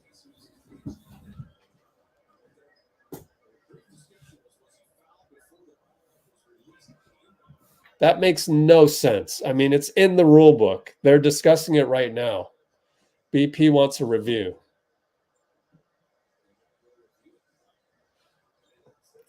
I mean, it's just so obvious to me. Like, you have that in the rule book for that very reason.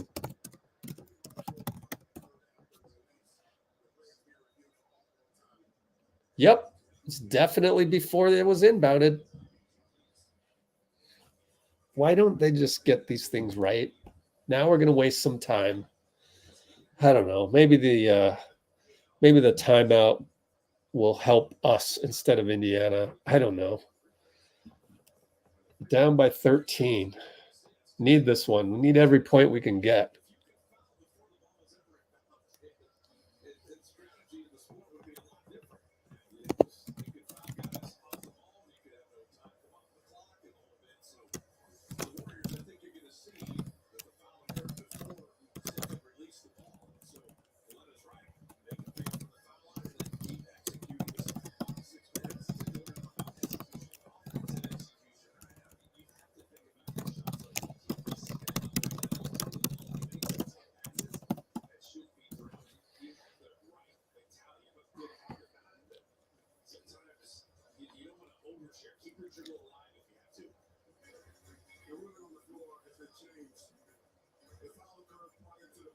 Yep, let's get a free throw for Steph right here. So, one shot.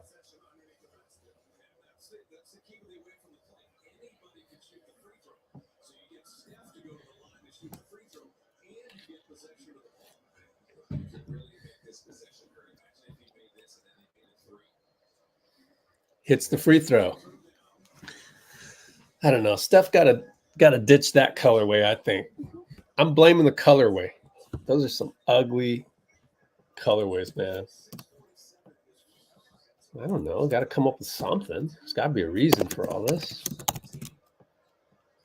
All right, inbound to Draymond mid-post. We're looking. Steph got hit in the face by Nebhart. They finally call it. So, Tony Brothers. Or was it on Nesmith? Hopefully Nesmith. That'll be 5. 3 team fouls only. Man, we have 4. No, Pacers have 4 team fouls. We have 3. My bad. Side inbound coming up. Let's check their foul situation. Nesmith has 4. That was on Nebhart, so he has 3. So that's good. We're going to side inbound. BP over to Steph. Pick and roll Dre. Keeps his dribble alive. Attacks. Dumps it off for Draymond. Can't make it, but it's a foul on Turner, and that is only his first. We looked at it last time. He had 0 last time. So what a dump off pass. And Draymond, something wrong with his elbow, maybe? Yep. Got hit up the elbow. He's trying to shake it off. You got to hit these. Missed it. Pulled the string, and elbow's hurting. Says my bad.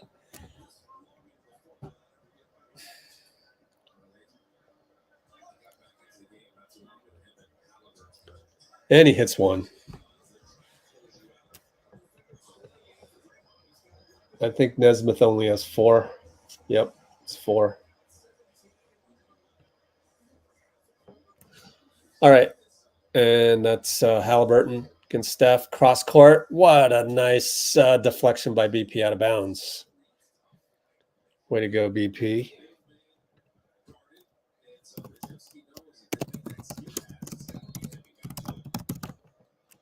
Go inbound to Myles. BP's there. Over to Nebhart. Over to Hallie. Attacks. Look at that attack. Hook shot, no good. Wanted a foul, but we aren't calling those. Draymond, handoff Steph. Around. Gets Myles Turner, no call. BP with an incredible rebound, but he didn't wait for Steph. And JK misses. Oh, my goodness.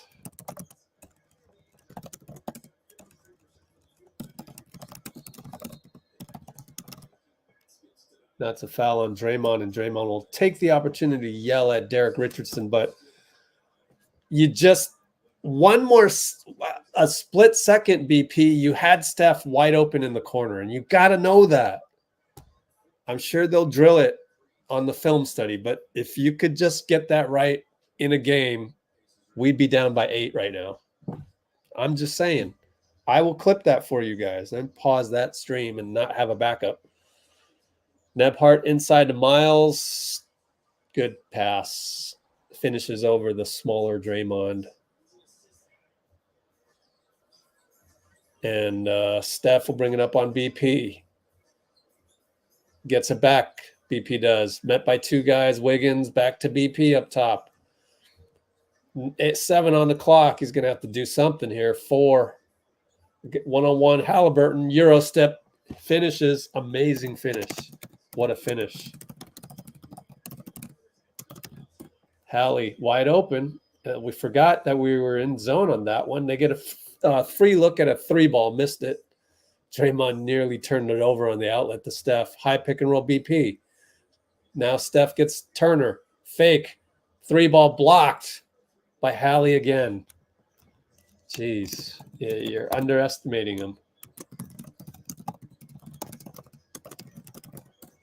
How many blocks for Hallie? It's unbelievable. Siakam inside.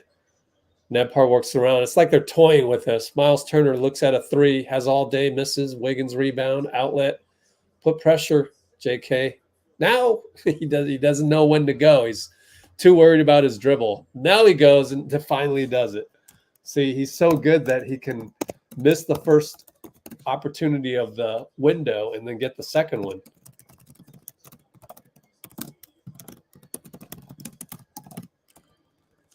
That's a great play, but he can do better.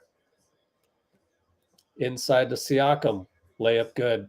Too long. Draymond just a little bit late, but he's having bad body language. You don't want to give them confidence with that.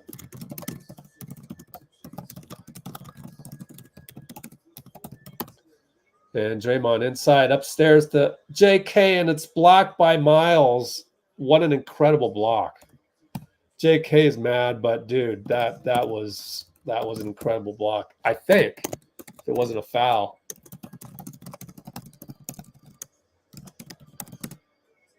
And Dre gets Myles back, blocks him. And Hallie gets the pass. 5 on the clock. Nebhart, 1-on-1 JK, loses it, shoots it, misses it. Good job. Good defense, guys. Steph finds Wiggins. Come on, Wiggs, got to score this. And he does. Thank goodness. We're down by 13. Carlisle will call timeout, but we're stuck. We're stuck at 13. Or 7. 7, my bad. We're stuck around 10, and put it that way. I don't know if they showed the... I was thinking 119, 106. My bad. Just had a little bout of dyslexia there.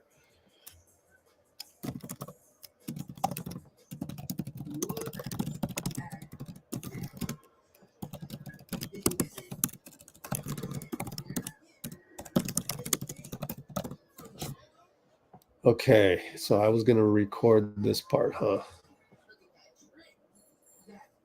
Oh, I accidentally was recording, and I just saved a 9 gigabyte file for no reason. That did nothing. Recorded my voice the whole time. Let's see. What was I recording back here? I don't even know. Don't know what I was doing back then. Okay. Go back.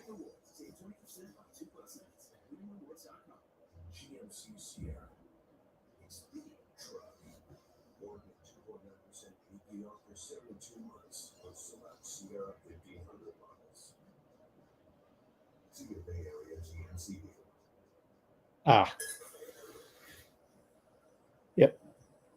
2 youngsters missed Steph in the corner. That's the one that I was looking up. So let me send that over. Would have been a 8-point game. Oh, well, it's 7 right now. So, but we burned like 2 minutes since then. So let's take a quick look at that, see what we got here. Let's do this. Okay, so analyzing the play at, what is this? 6 minutes, 5:51 to 19:45. Analyzing the play at 5 minutes 51. Missed Steph in corner. So here we go, right? Fast forward here. Steph attacks, maybe got fouled by Myles, don't know. But BP, great rebound. Hello, you got Steph wide open right there. He's wide open and you missed him. You just need to know that. You know, Steph is going to be open. You get an offensive rebound. You just take one dribble, wait for Steph to come right here. Boom, 3 points. That didn't happen. A lot of other stuff happened. We're now down by 7. 2, almost 3 minutes later. Anyway, so we're in zone again. 3-2 zone.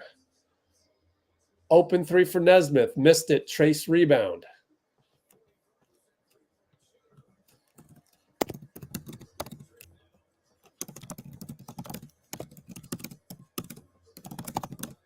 Clay drives. It gets knocked away and it goes to the board. And he's yelling at Tony Brothers and they'll score again. 94 feet later.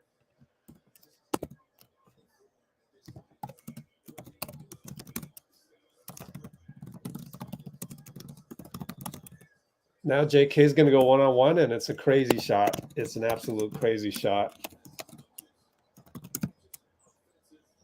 And Haliburton travels. We get a luck out there. At this point, man, just give the ball to Steph. Like, stop it already. I don't want to see Clay going down the lane. I don't want to see JK shooting a jumper. Give me Steph.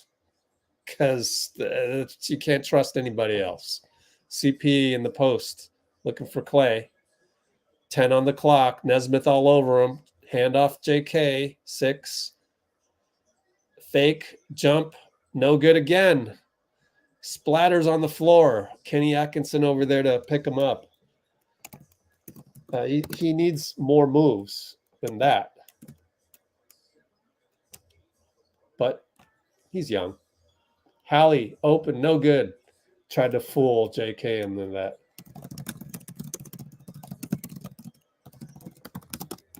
Steph, fadeaway 3. Nope, back rimmed it. Trace jumps, gets it to Steph. No good. Trace again, tips it in, and 1. Trace is amazing. Basically, single-handedly kept us in the game on that hustle.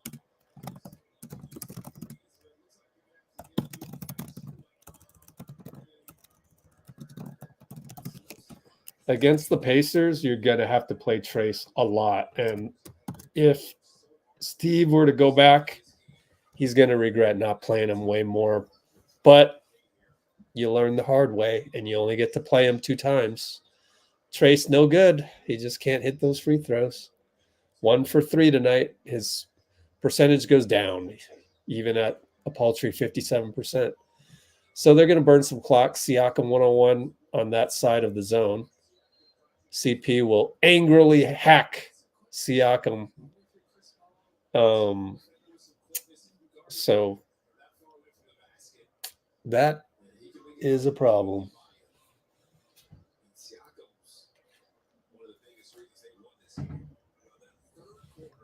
7-point deficit. Could be 9.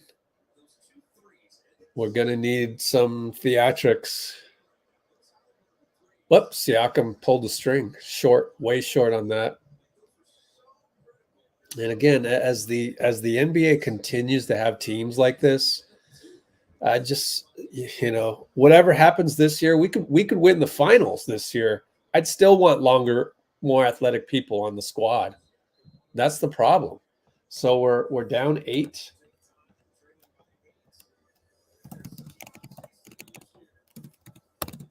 $105.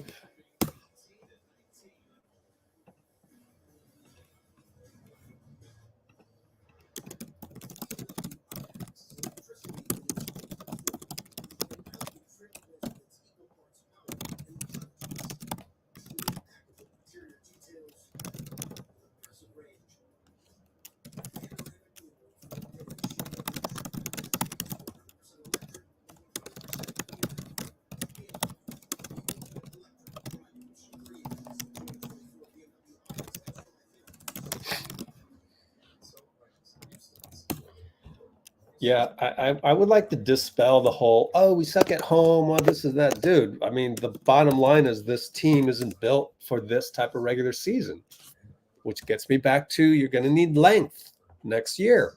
You're going to need guys who can fly up and down the court. And if Wiggins continues to play like this, then he's not worth it, right? You can spend this money to go get a young athlete. So you're spending 26 million on length that just really isn't producing. 8 points, I mean, it's a valiant effort, but some of the other positions, like CP3 probably makes no sense. Clay throws the ball away on the inbound. It's old age, man. It's just old age. There's what else can you attribute that turnover to? Just ugly. And that happens to old teams. I've seen it in my rec league. It looks worse when you play young teams. But BP gets a steal against Siakam. Tried to find Clay. Clay shoots a three. It's back rimmed. BP another rebound. Over to Dray. Over to CP. Got to hit this one. Nope. Way off. Air ball. A 39-year-old air ball, man. That was just ugly. Wow.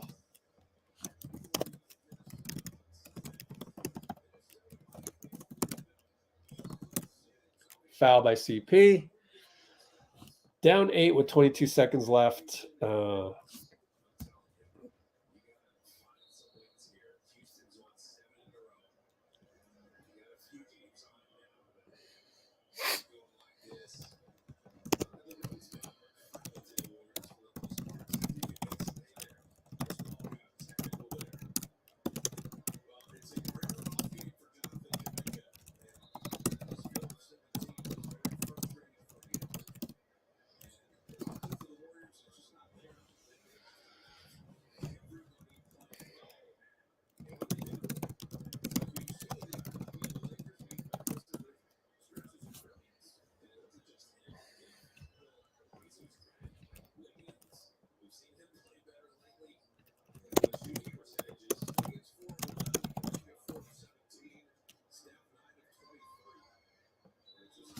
So yeah, Pacers are just young and everything, and they're long.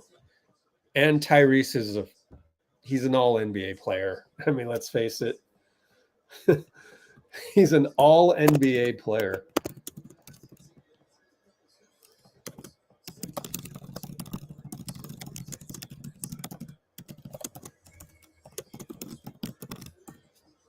Steph with the desperation three at the Chase Center logo. No good. BP does what he can, but doesn't matter. We're going to lose by officially 11.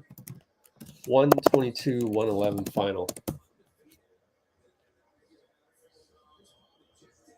Chris Paul. Okay, let me take that back. Chris Paul got another technical, so they'll shoot free throws, which means that score isn't correct. It's going to be 124-111 or something like that. Yeah, this is a good point. JK's off game. I mean, he just...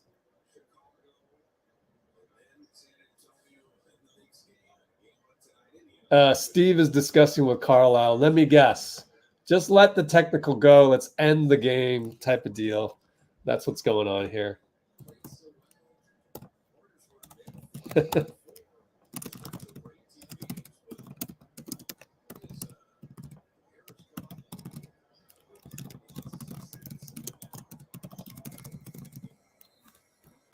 So I guess they missed the free throw.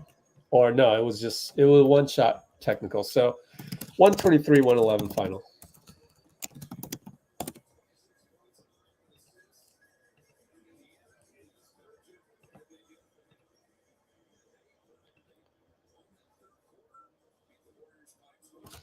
Let's see here.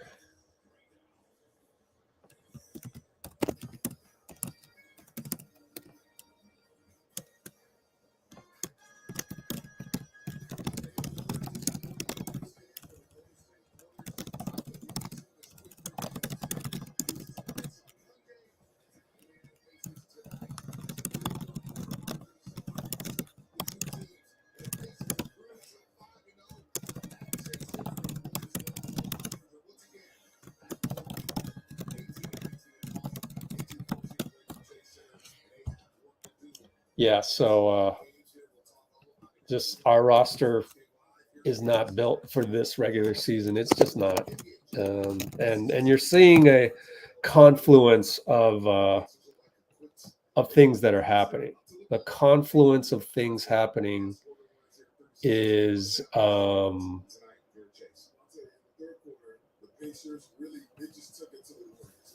the confluence of things happening is that we're getting older. The rest of the league is getting younger. While we're getting older, we're also smaller. Like Clay may be getting older, but he's certainly, not, his arms aren't growing any longer than they are. So, yeah, so it's ugly.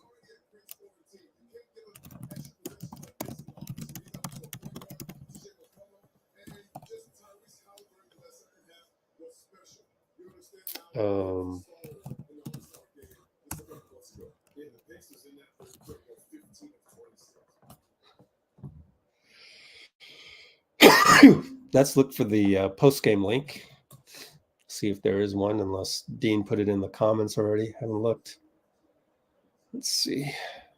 Shout out to Dean, always able to find the stuff. Yeah, there is one. So that's the good news, is that we can stick around for that and have a full post-game experience, even though it was a loss.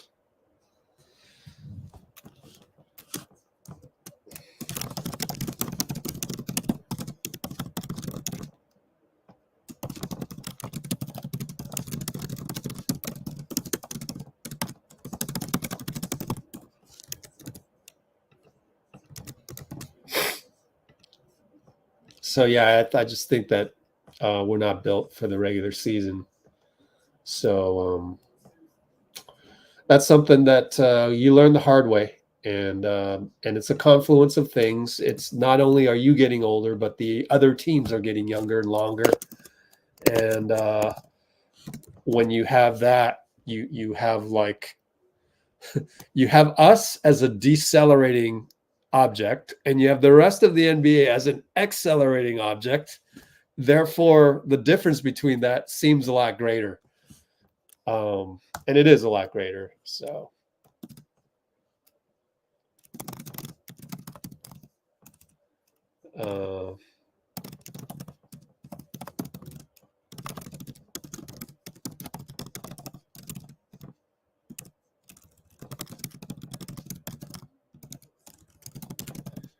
yeah, I just, you've got to find more athletes on your squad if you want your regular season. Of course, here's the thing. Here's the caveat to all of that.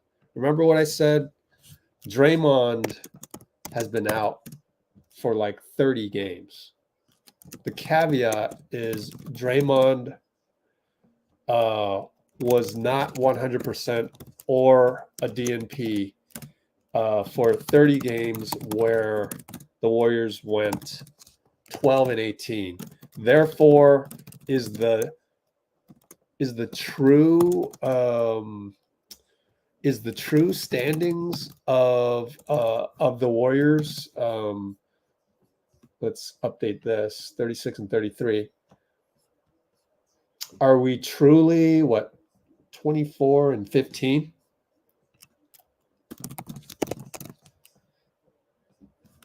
Or do you judge this based on, yeah, we are 3 games over 500?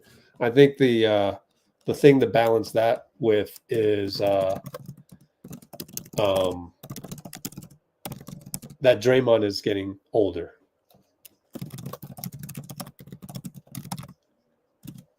So maybe the true standings is really closer to I would just hire an analytics guy and go watch every game and go estimate for me whether we would have won that game, or run a computer simulation with the healthy Draymond or not, or just not count that one at all.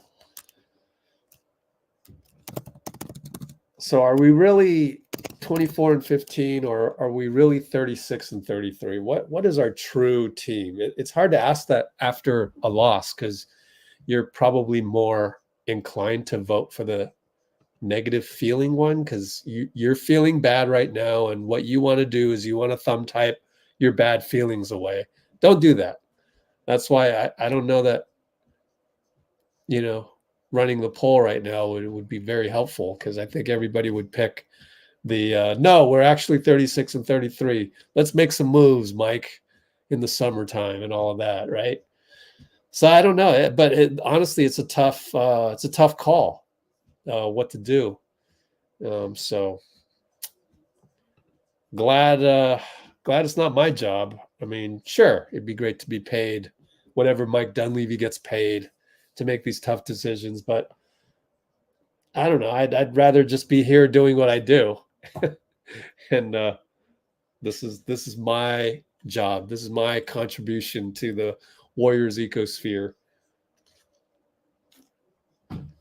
It's to identify these things that are to be reasonably discussed with clear heads, without anger, doing what you think is best for the franchise. So maybe we'll ask it later after we get some time to, you always have this, what we call refractory period after a loss, where it's like, okay, yeah, let's calm down a little bit and let's really think this through. So you need some of the, oh, this is not right, this is not how it's supposed to be, type of survival mechanisms in your brain to kind of wear off a little bit, get back to a point where you're like, okay, what's really happening here? What can we do? What kind of team do we have right now? So maybe we'll do the poll later.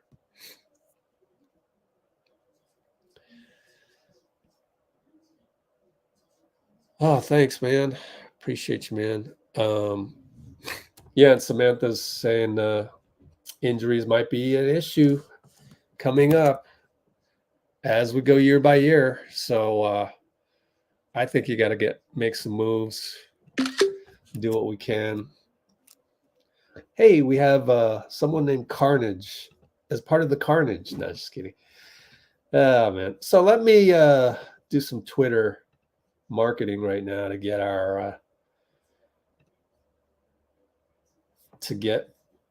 our link out there, even though probably nobody wants to log on. Actually, no, we got more concurrence, so people want to log on and express their dissatisfaction right now, but it's okay. I get it. It happens.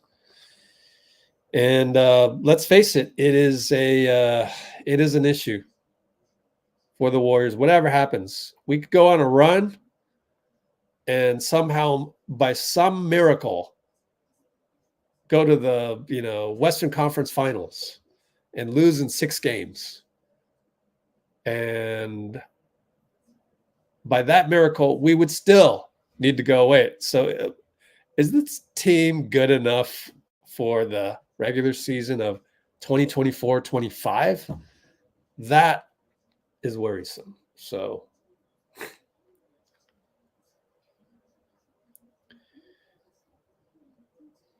you always come back to that. And that will be debated over and over again until Mike Dunleavy finally does something. And we'll see what it is.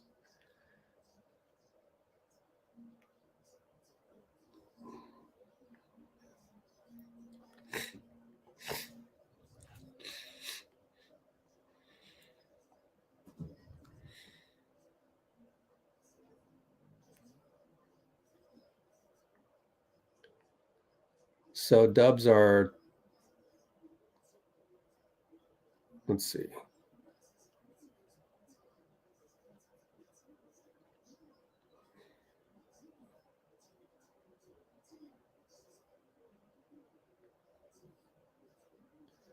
Fully healthy and available Draymond.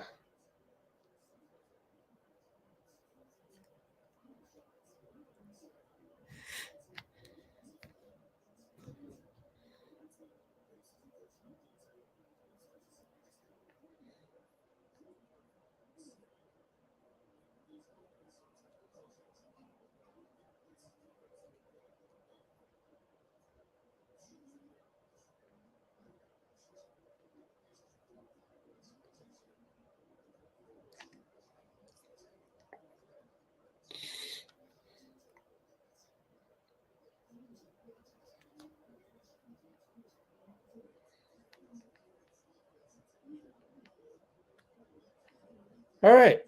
I'm going to tweet this out. And then go to Instagram, and hopefully by then Steve will take the podium. Let's see. But I'll get to your comments, promise. We'll get to those shortly.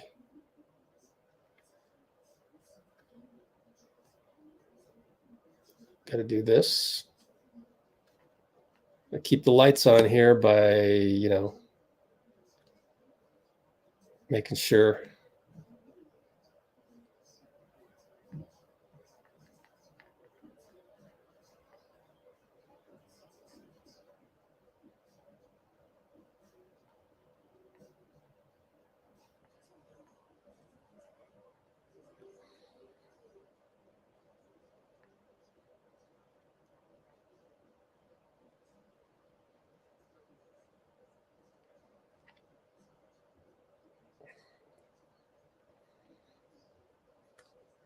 Okay, almost there. Almost done here. And 14 more seconds as we upload to Instagram stories. What else? Yeah, gonna take a game by game. Yep.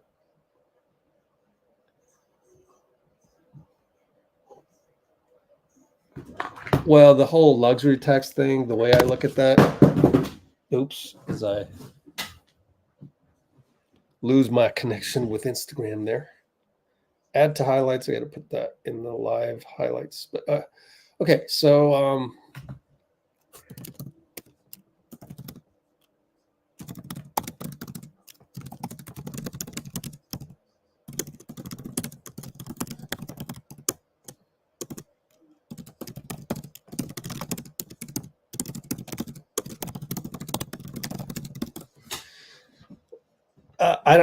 I don't know about the whole the sad part is that we're paying this much in luxury taxes, this and that. It just, who cares? Like, that's not our problem.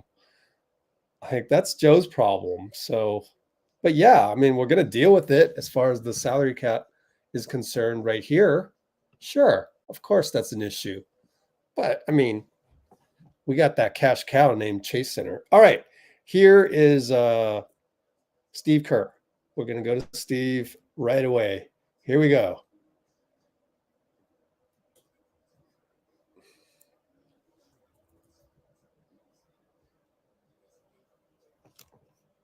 I think you had a 12-point lead there in the second quarter, and then everything just seemed to change there. What do you think happened to change this game? Well, I thought Indiana was great, so I'll give them credit. I thought their point guard play was fantastic between Haliburton, Nembhard, TJ McConnell. They just pushed the ball down our throats and got out in transition. And I thought they were the more physical team as well. And when we had that lead, they made the push at the end of the second and then also at the beginning of the third. And it just didn't feel like we were getting to the loose balls. And they were out competing us there for a little bit. And then we lost our poise a little. We started turning it over. We were really good in the first half. I think only 3 or 4 turnovers and then probably 10 or so in the second. So I thought their physicality and their speed just kind of took us out of our rhythm a little bit. What kind of factor did their size and length play with Myles Turner? Yeah, Turner was great at the rim. He blocked some shots. Haliburton blocked several shots, jump shots. I think he got Steph's threes a couple of times. Turner had 5. So the shot blocking was definitely a factor. Do you think the Haliburton 3 to close the half that you gave up impacted the third quarter? I mean, I don't think we lost our spirit or anything because of it, but the guy hit 2 basically buzzer beating shots, one at the end of the second, one at the end of the third, and they were both incredible shots. So I didn't think it affected us coming out of the break, but it gave them momentum for sure, because we went I think in the last few minutes we went from up 12 to only up 1, so that push definitely helped them at the end of the second. Kuminga's been, extremely efficient the last month and a half or so, but I think 4-17 tonight. What did you just see? I just thought JK got into a little bit of a rush, and they had Siakam on him, a lot of length at the rim, so he wasn't able to get some of the easy hoops he's been getting. Great learning experience for him. He's had such a good run, and teams are going to start putting their best guys on him. They're going to show him different looks. So it's JK has been fantastic, and love what he's done, and this is all part of his growth. So he'll watch the tape, he'll feel this one, and he'll see where he can get better, and he'll continue to grow. You've been very consistent saying you think there's a good run in this team. You could see a 10-0 run. I know you're never going to say there's no chance, but it's getting pretty late. Yeah. Do you have to start recalibrating what you're thinking about this team? No, there's nothing I need to recalibrate. I think we know who our team is. We just have to stay with it. We disappointed obviously in this homestand. We were hoping to get all three, and we only got one, and that's put us in a tough spot. So just got to keep plugging away. Steve, you guys only had 6 home games this month and to lose 4 of them. How hard is that to take given the stakes and the point of the season you're in? Well, we're a better team on the road this year for whatever reason. So, I don't think it matters where we play. We haven't been able to control our home court. So maybe we'll go out on the road and find some momentum. Steve, you have a lot of guys with the green light to shoot the three. Your team attempted 48 3-pointers tonight, only made 14 of them. What do you think about those 3-point attempts? I thought in the second half we got rushed on some of them. I thought, first half we had really good ball movement. I think we had 15 assists and 3 turnovers. It was a really clean first half. And then when they made their push to start the third quarter, I think we started to get into a rush. And instead of trusting each other, I thought we started launching some tough shots. You changed up Steph's rotation a little bit. You took him out a little bit earlier in the first and the third, and you played him all the fourth. Maybe that was game related. But were you looking at a different thing? Was it the pressure their point guards were putting on him maybe a little bit? He looked tired to me mid third quarter, and we were in a bad way when I took him out at about the 5.5 minute mark. And I just wanted to get a different group out to try to find some traction in the game. And because he sat for those 5.5 minutes, and then we were down 12, I think, going into the fourth or 11, whatever it was, felt like it was necessary to start him. So, it's not anything I'm doing differently. It's just the game called for it. Thank you.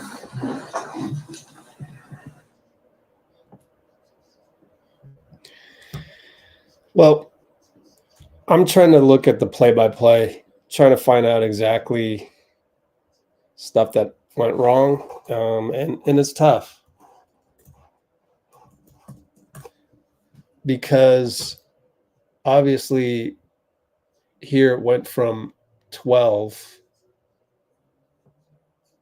right here after Jonathan's free throws, which were great. My notes say that we got a lot of good plays. And then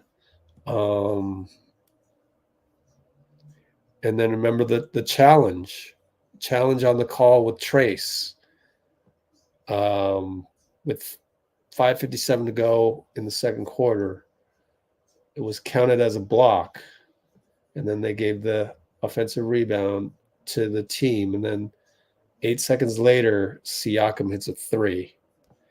And I don't have any notes for that. So I don't know if we had any, glaring mistakes.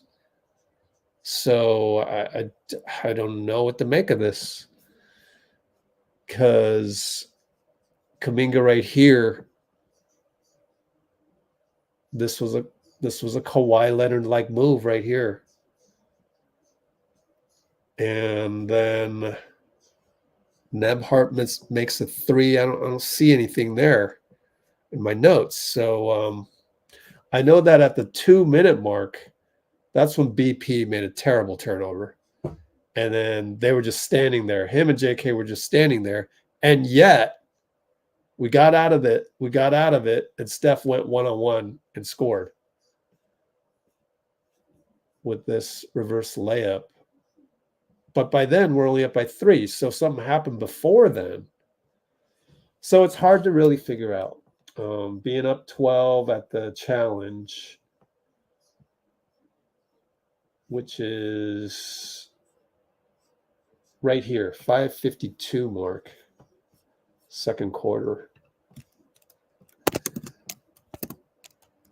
So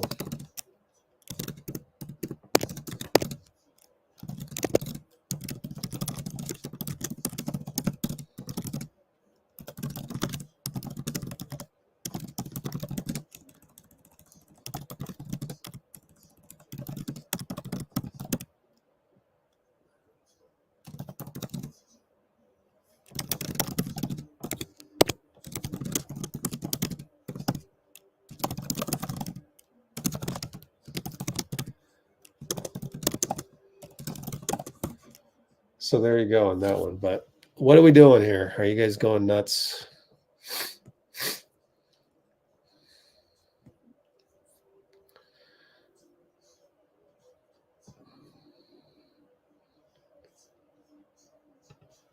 Yep. Wiggins was on and off.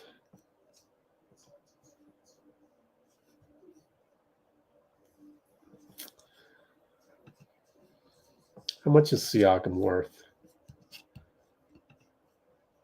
That's a good barometer. The complimentary wing, 37 mil. That's well over Wiggins's 26 mil. Man, if you can't hit threes like that, then geez. How much is Rui getting paid? Rui is getting paid 17 mil, right? Pretty similar players, right? Rui Hachimura.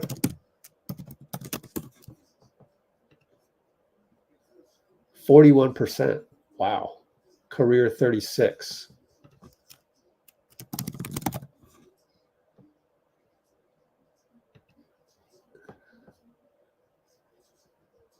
Career 35.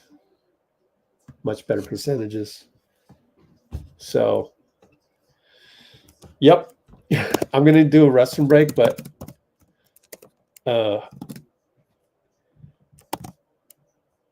if Wiggins plays worse than what we can envision Rui doing for us, then that's a problem. So tonight was that. All right, I'll be right back. Restroom break. Sorry about that. We will keep an eye on the press conferences, or Dean will. Be right back.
All right, thanks for waiting, and let's see if there's anybody back at the podium.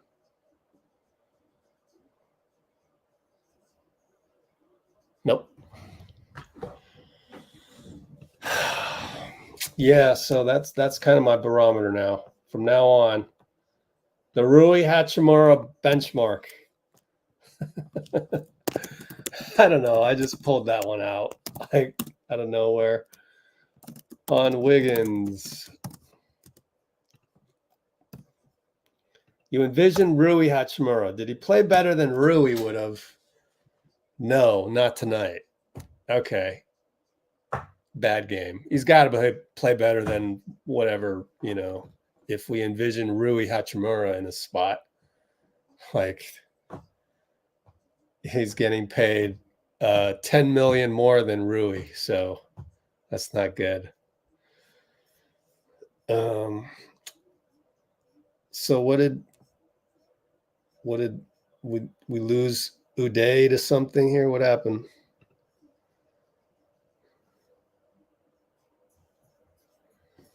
Oh man, let me save the day here.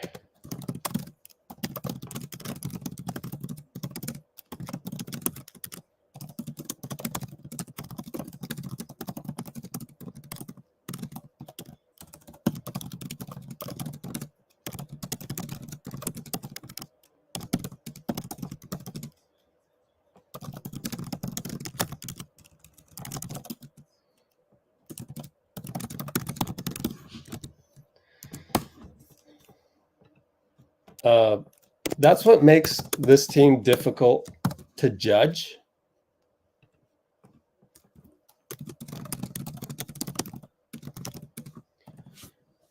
You can't say that this team isn't a championship team, but you also can't say that this team doesn't deserve to be in the top 8 in the traditional way of determining who gets to go to the playoffs. You could say this team can win a championship at the same time as this team can't even make the playoffs. And that's the modern NBA for you. It remains to be seen because nobody can predict how the playoffs will play out. But we've seen enough playoffs in the past, even last year, that the game changes and there's going to be a much different feel to this playoffs than the regular season, I think, just because teams like this, I mean, we just haven't seen this. Like, we haven't seen a lot of the Indiana Pacers like this in the playoffs yet. So is the pace going to be the same, or is it going to slow down like every other playoff slows down? We don't know yet because this is a new era. And there's not a whole lot of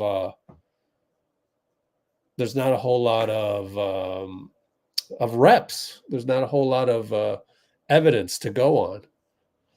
So just stop pouting and saying, "Oh, our team sucks." Our team is our team, and you have to go through this. The worst case scenario is that either we don't make the play-in or we lose in the play-in, and we realize that this team is too old and too unathletic to win games in the regular season, which is why I mentioned that Draymond was out for 30 games. So how do you factor that in? And that's not easy to factor in as well. However, Draymond is also getting older as we speak. So that's something that doesn't help the situation. So again, the worst case scenario isn't a terrible thing, which is, okay, now we know what the NBA is like. Okay, we've got some old guys on our squad, one of which we've already taken out of the starting lineup. And maybe if we had fast forwarded to now, then we wouldn't have gone after CP3. Although the expiring sure is something that you can utilize in the salary cap gymnastics. It's something you can utilize.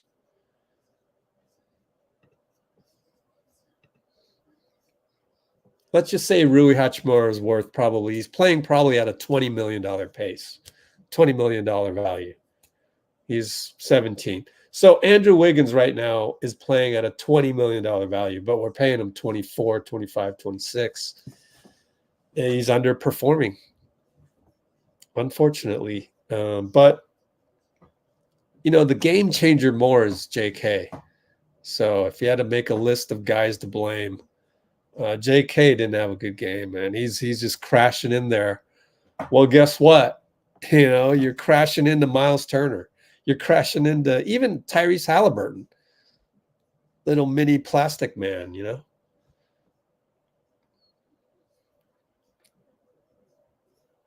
You blame Kerr for the roster?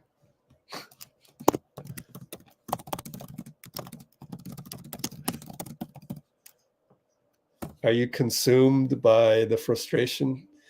Sometimes people get consumed, especially on social media commenting, which is ironic because technically I depend on social media commenting for the virality of videos like this and whatnot. And yet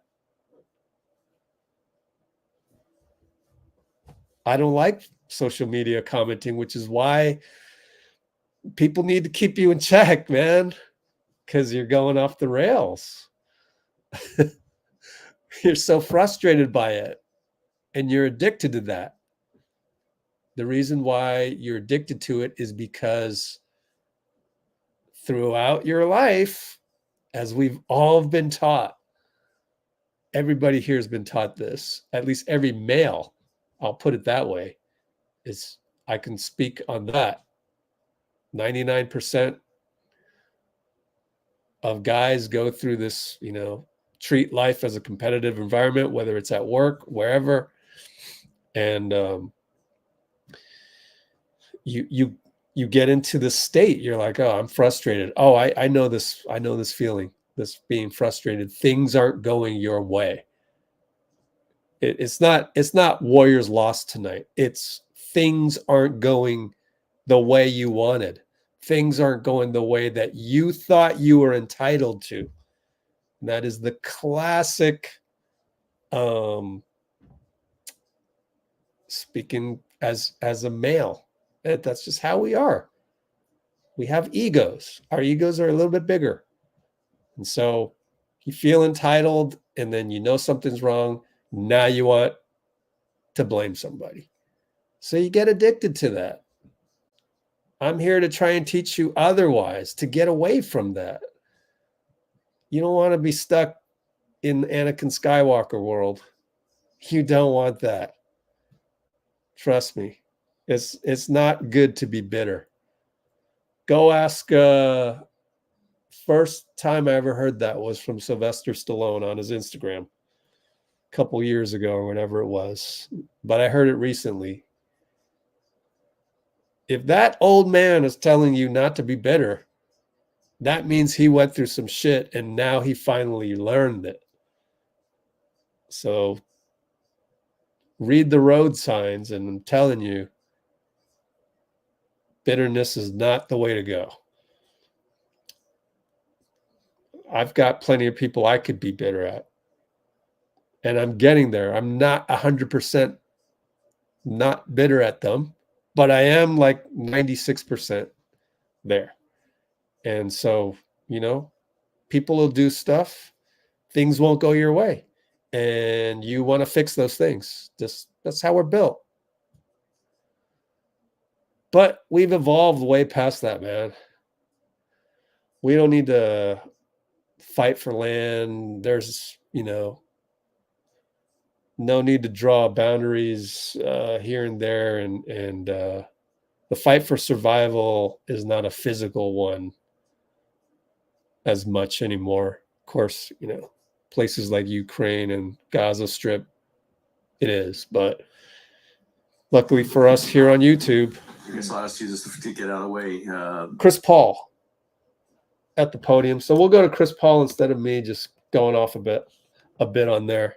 But I hope you're able to just take a step back, take a few deep breaths, and try and just accept things as learning experiences. So CP3, entire CP3 podium audio now on. Is it really all that bad that we get knocked out? Let's say we don't even make the playoffs. We're that bad against Houston. Would it be really that bad to reshape the roster out of necessity, like Mike Dunleavy? It's not that bad. It happens. But then again, we could still go on that 10-0 run and then get in a 7-game series with somebody. Then you never know. So we always have that. And I think that's a good thing. But yeah, regular season's tough. All right, here's Chris Paul in about 7 seconds.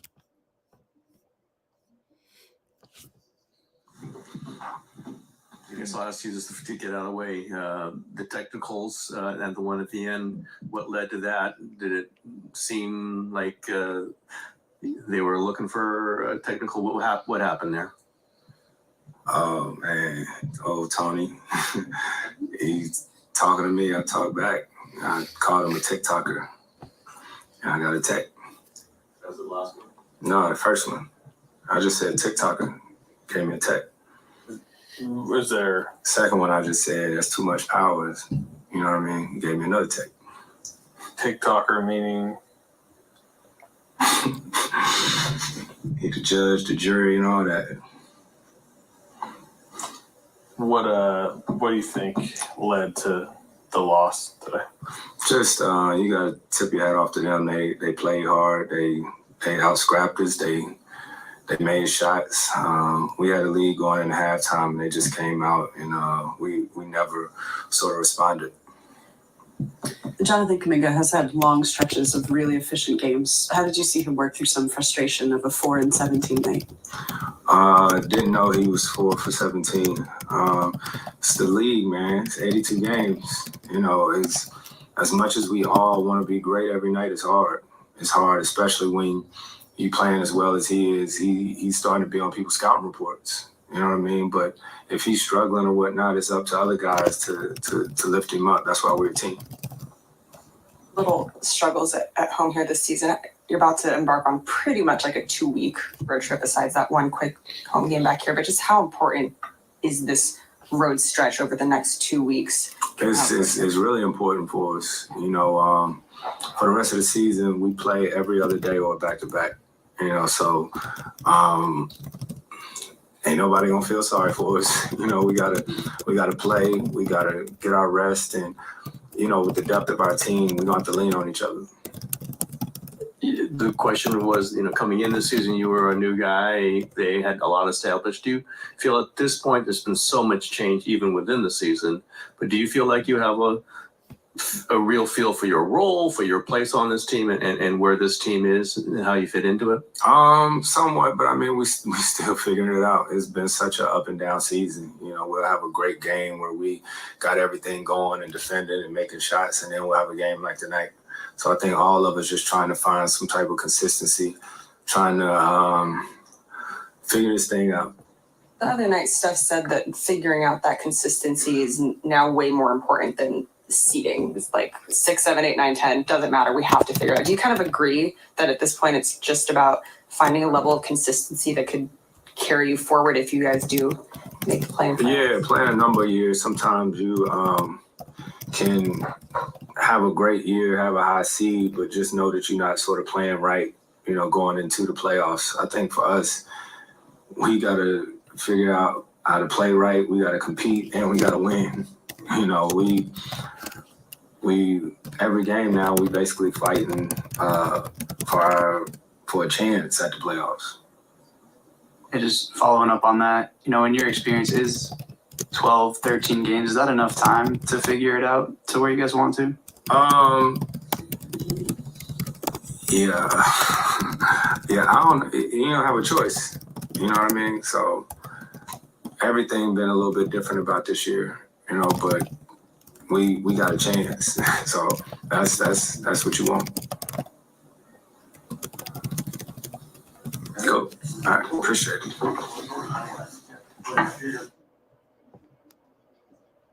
Okay. There's another one. Well, they'll get Steph up there, I'm sure. What were his numbers? He only gets away from the podium if he was just, non-existent in the box score, which I didn't even look. 25 points. Yeah, he'll go up there. 25 and, 10 rebounds. Probably get Pods. Let Clay off the hook there, too. He was 3 for 10.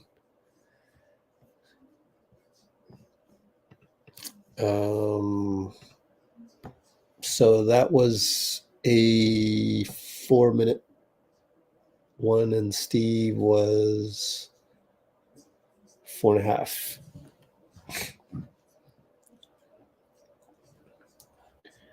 All right, put that one together then.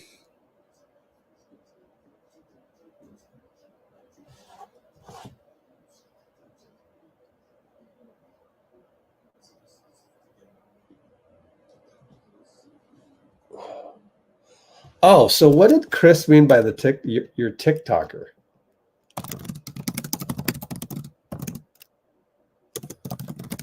Anybody know? TikToker?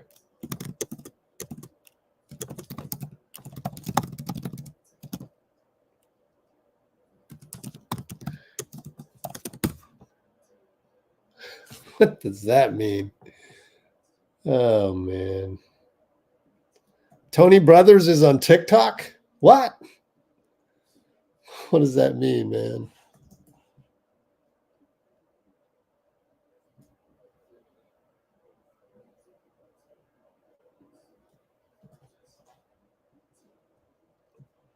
What do you mean? Almost done here. Throw that in there. Okay.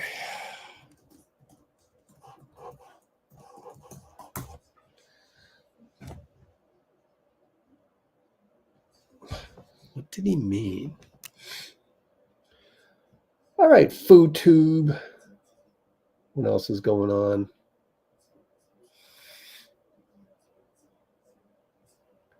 Talk about Lion King? Cool. Oh, well, I don't know.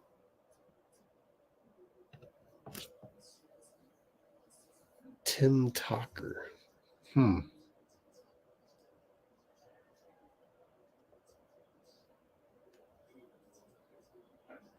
Oh, they're showing it. Wait a minute. What? CP3 posted. He was on TikTok. Tony Brothers was on TikTok. Oh my gosh. Did CP just throw this up on Instagram right now? Oh my God, he did. Oh my God, 17 minutes ago. Oh, we called them TikToker. Florida Vipers Academy. Florida Vipers Academy. I'm looking it up on my TikTok. That's not attached to my phone because I was advised to do that. Florida Vipers Academy. Let's find a link. Oh my God. Hilarious. He just posted it on his Instagram. Florida Vipers Academy. Hilarious. Hilarious. Me and Steve had a good talk about it. Oh, come on. Where am I going to find this? I got to scroll for days. Wow. Hold on. I gotta go save this. Hang tight. I'll just copy it. Oh my God, I gotta hurry before he's forced to delete this shit. That is awesome. We have something to talk about, people. Oh my goodness. I hope I'm still logged in to my Steal these viral hooks. Hope I'm still logged into my Instagram story copy app. CP3, hilarious, bro. Hilarious, bro. Yep, there. This is incredible content. Incredible. Let me see if I can find it just on the account, the TikTok account of Florida Vipers Academy, which I believe is an AAU team. There it is. Let me get the link. This is hilarious. Copy link. Let's throw it in our Discord, and then I'll copy it over to you guys. Oh, this is incredible. This is just, what a gold mine. What a gold mine. Here we go. Let me go to my Firefox. Scroll down. Here it is, folks. Copy the TikTok link. Throw it into this.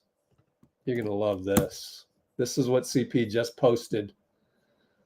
I don't even really care too much for basketball in the sense of I'm not a fan, like just watching it. When I ended up refereeing in the NBA or because I wanted to be a judge. Oh, no way. And I applied to 2 schools, William and Mary and UVA, and they both said no. My mom made a call over to Old Dominion and someone that she knew about a week before school started. And they admitted me there. And after I graduated, I ended up working for a consulting firm. That same mom called someone she knew and got me a job at a consulting firm where I met a lady that refereed basketball. She told me how to get started, and here I am. So the whole desire to be judge, I didn't know what type of judge I was going to be, but now I'm the judge, the jury, prosecuting attorney, defense attorney, everybody. Right. Kind of came full circle there. Absolutely.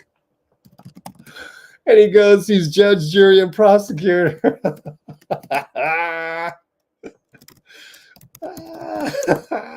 Chris Paul, you are absolutely hilarious, bro.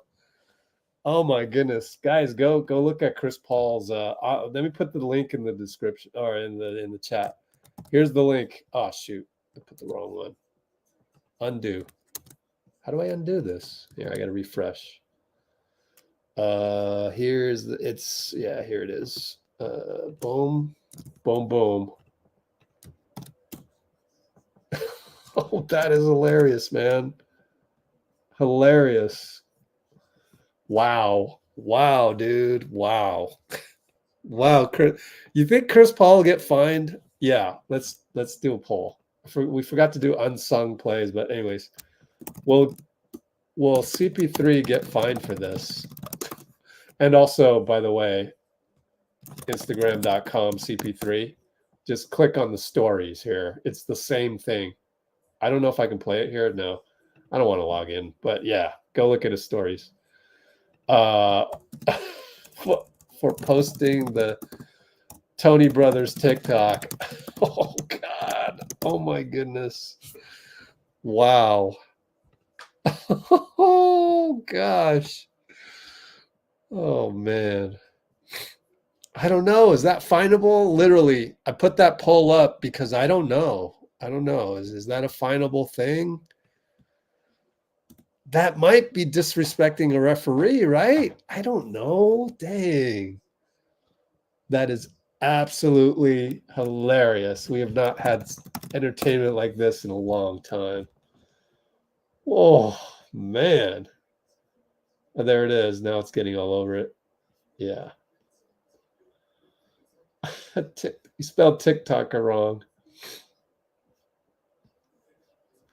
Wow.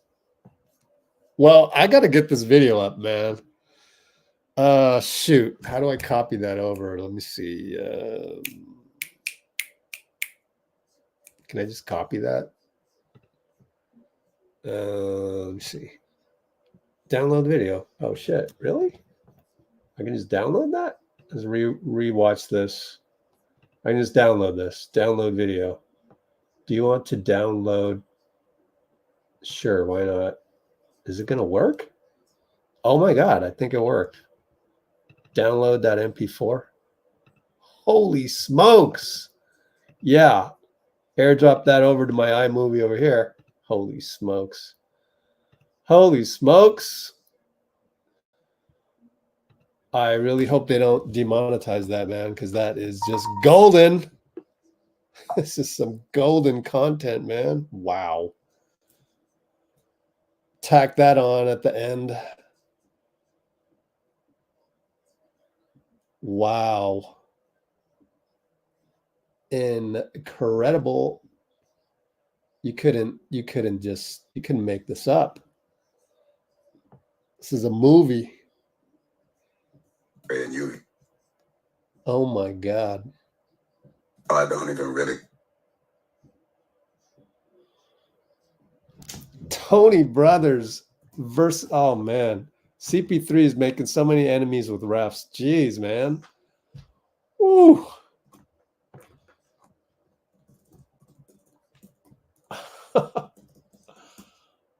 TikTok. Wow. This is hilarious. Oh my goodness. So I'm trying to multitask here and get this video up on our YouTube channel because it's really good content. Oh man, look at that. Oh my goodness. Wow.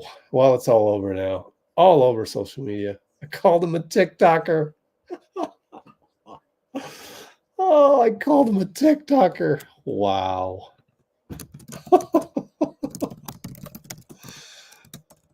I mean, I think I'd give you a T too, but like, you can't be doing that. Oh, that's too funny, man. You can't like show weakness for that. Now everybody knows.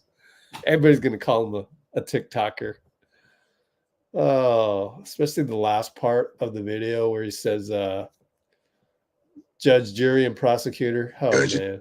absolute much for bad. Here. It kind of came full circle there. Absolute much for bad. What? Why does it go back? Came full circle there. Absolute much for bad. Oh. Attorney, Okay. everybody. The Instagram story doesn't have the whole thing. So you just have to rewatch it right here. And I will do that. And let's go to the end of this. Once again, the way he ends it. I'm not a Let's like do the whole just thing watching again. it when I ended up refereeing in the NBA because I wanted to be a judge. Oh, no way. And I applied to two schools, William and Mary and UVA, and they both said no. My mom made a call over to Old Dominion and someone that she knew about a week before school started. And they admitted me there. And after I graduated, I ended up working for a consulting firm. That same mom called someone she knew and got me a job at the consulting firm where I met a lady that refereed basketball. She told me how to get started, and here I am. So the whole desire to be judge, I didn't know what type of judge I was going to be, but now I'm the judge, the jury, prosecuting attorney, defense attorney, everybody. Right. Kind of came full circle there. Absolutely. Oh man. And then CP, what did CP say? He goes, TikToker. hold on. No, the first one. I just said TikToker. Gave me tech. Was there second one? I just said that's too much powers. You know what I mean? He gave me another tech. TikToker meaning That's too much power. No, he said they were looking for a tech. Oh man, Tony. He's talking to me. I talk back.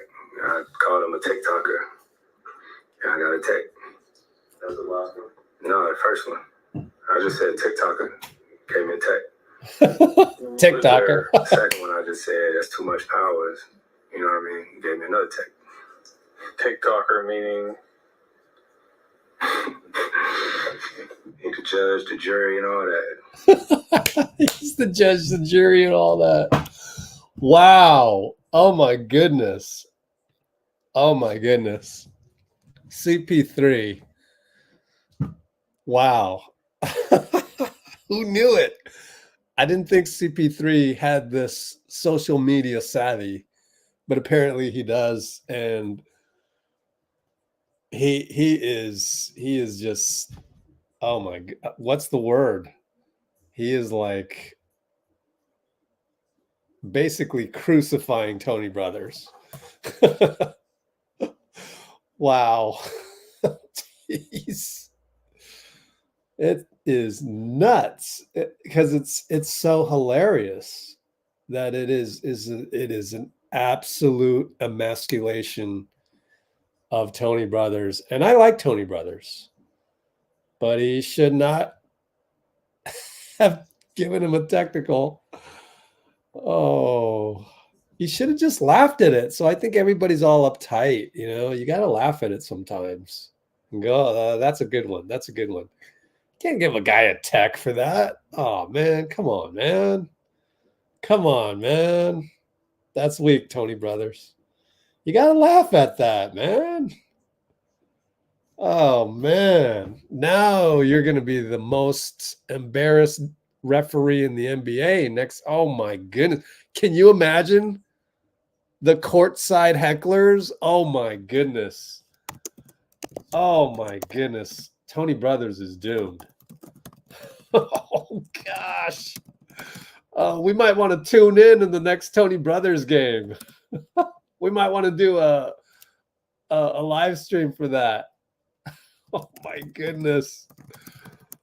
Oh, but then Adam Silver is going to be like, please don't show any cameras on the courtside hecklers of Tony Brothers, please. If I were a network executive, I'd make sure there's courtside cameras immediately. Like, you want ratings through the roof?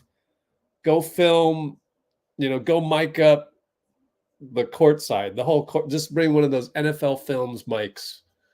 Just mic it all up. Oh my goodness. Wow. Tony Brothers, you definitely misstepped. You should not have given a technical just based on that. And now you are doomed. Oh man. When's his next game, man? Oh.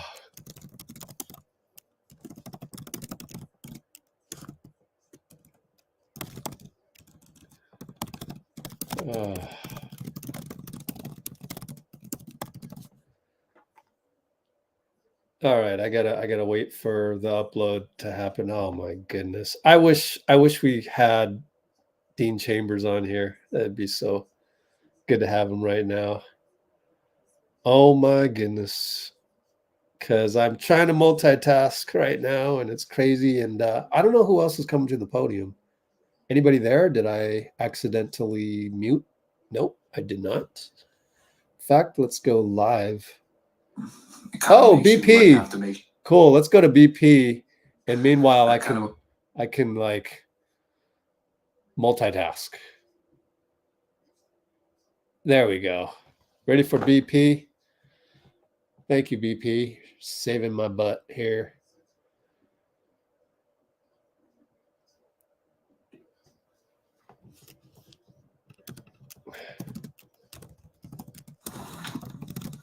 Brand, what do you think happened in the second quarter? You had a pretty decent lead, and then they just seemed to go away pretty quickly. What did you feel happened in the game there? I think I had some turnovers. They're obviously number one in the league in scoring. Tyrese and TJ do a good job of pushing the ball. I make or misses, and I think that kind of affected us.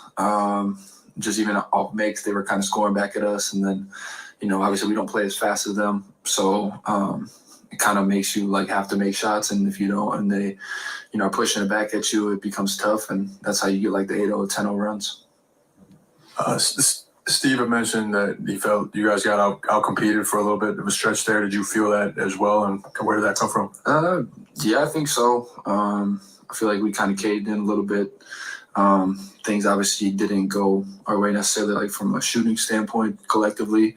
But I just feel like we got to do a better job of controlling the things we can, which I think we didn't do that tonight. Brandon, do you find you guys were seemed like you guys got a little either kind of out of sorts a little bit too? It looked like you guys were like rushing a lot of your shots and your passes. Yeah, I think, when we do a good job of, when we don't have anything in transition and we kind of just fall into action. I feel like when we are organized and our spacing's right, like it was last game against Memphis, we're able to play better collectively and individually, or our percentages are up. And I think tonight, like you said, a little bit more rush, not in a like our spacing was bad, and that's how you get 111 points only. Now you're 2 games ahead of Houston, which is winning like crazy. Do you see them? Do you feel now, okay, now we just got to protect 10? Is that too low a bar in your mind? Yeah, I think it's too low. I mean, going to every game, you just want to win that game. Regardless, you can't control other people's outcomes, but you can control your own.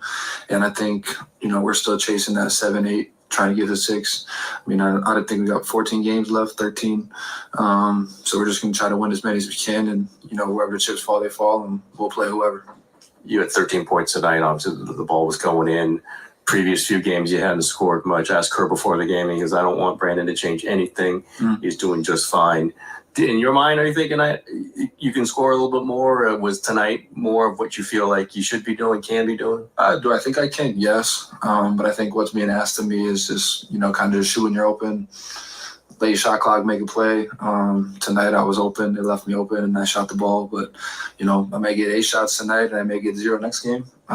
Just kind of how the game falls. And, like I said, controlling things I can control.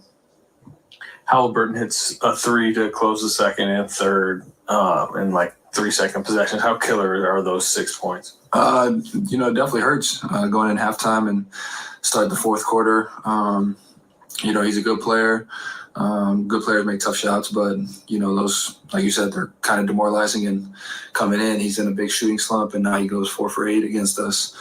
I feel like that's kind of been a theme for other teams. They're struggling, and then somebody gets hot against us. So just trying to figure that out and, win some games.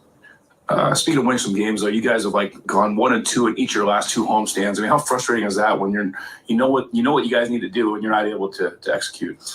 Yeah, it's really frustrating, especially from the home fans that do so much for us. It's kind of the opposite of last year. We're better on the road than at home, and last year was opposite. But I don't know. It's tough. It's tough to see the fans' faces after we lose. But yeah. Looking forward to being on the road, given that you guys have been better on the road this year? For sure. I feel like we're on the road, we get to spend a lot of time with each other because it's just us. So we get to do a lot of things collectively. Obviously, when people are home, we all have families and stuff like that. So, we're looking forward to, I think it's 5 games on the road, getting some high-quality teams. So just looking to win as much as we can on the road.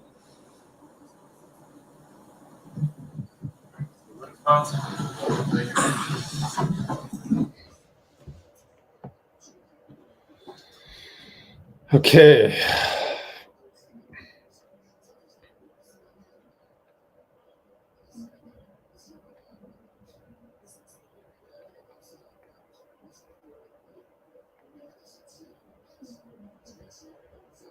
Okay.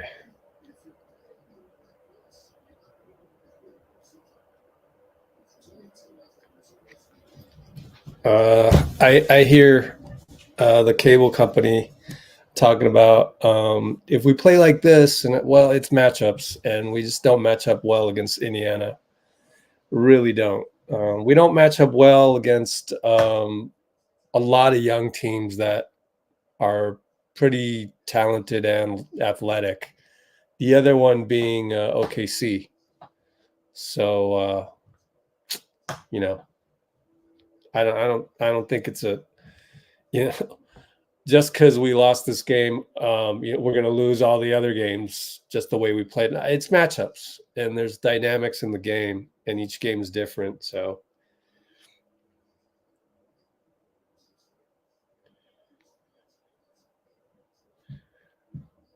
okay, so let me see if I can get a picture of Chris Paul with Tony Brothers.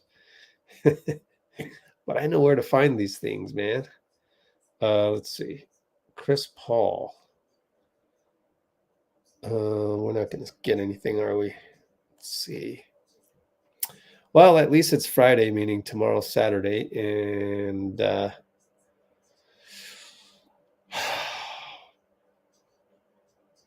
least we got the weekend.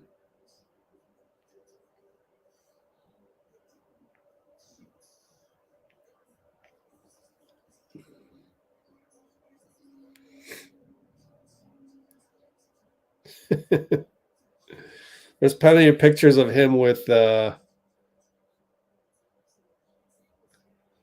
Tony, with Scott Foster, but not Tony Brothers, I don't think. Let's see. Let's do some searching here. Chris Paul, Tony Brothers. Any pictures? Wow, they got Tony Brothers here and there.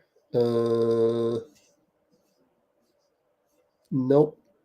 It's Scott Foster for sure.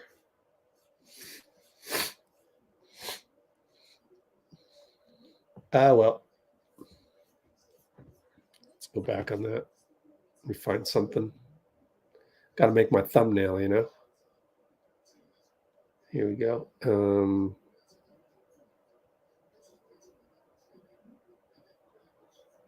Well, I found a picture of him, Steph, and a different ref. Close enough. Internet's not going to care.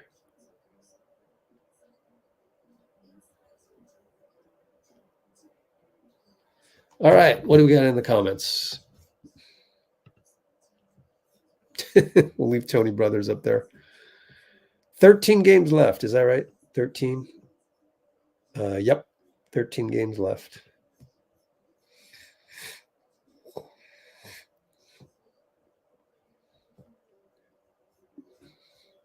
Yeah, Moody had a good game inside, though. He was making shots inside.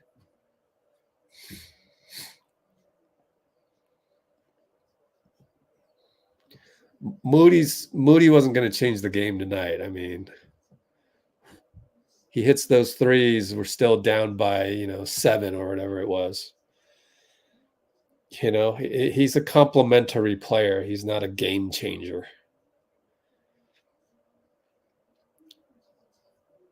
Someday, maybe he can impact the game tremendously like that. I would follow the Klay Thompson route and start to knock down a whole bunch of threes and things of that nature. Trace Jackson Davis voice. Things of that nature.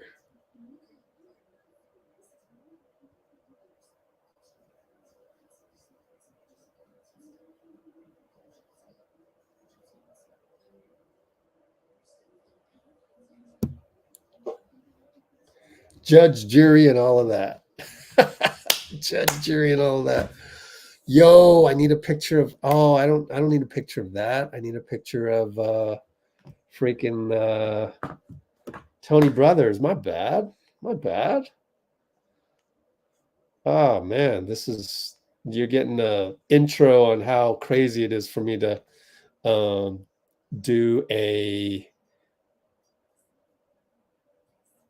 how crazy it is for me to do a thumbnail.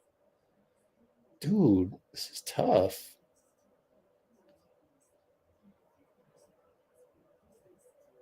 Let me just take a screenshot of this. Taking a screenshot of this. Or really of this. It'd be a better resolution here.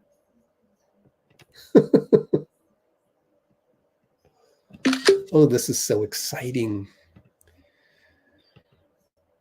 Let's see. Screenshot there.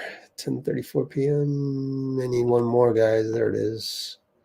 Love the MacBook. Very slow on the screenshots. Oh, yeah. You're going to love this thumbnail. You're going to love it. Let's get out of there. Never want to pay for these apps, but PhotoGrid is a pain in the butt, I tell you. Waiting for all those ads. I don't want to pay for the paid version, though.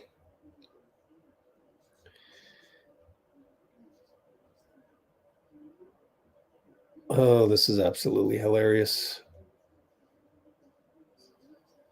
I never thought I'd have Tony Brothers in my thumbnail, but here we are. CP3. With the comedy for the night. Who'd have thought CP3 would go viral? On his own, really.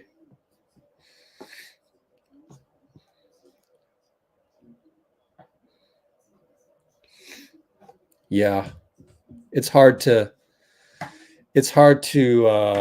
just go, oh, well, we should have played this, that. I mean, we do not match up well against the Pacers.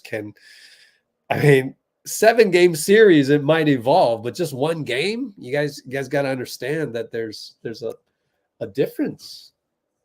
There's a difference.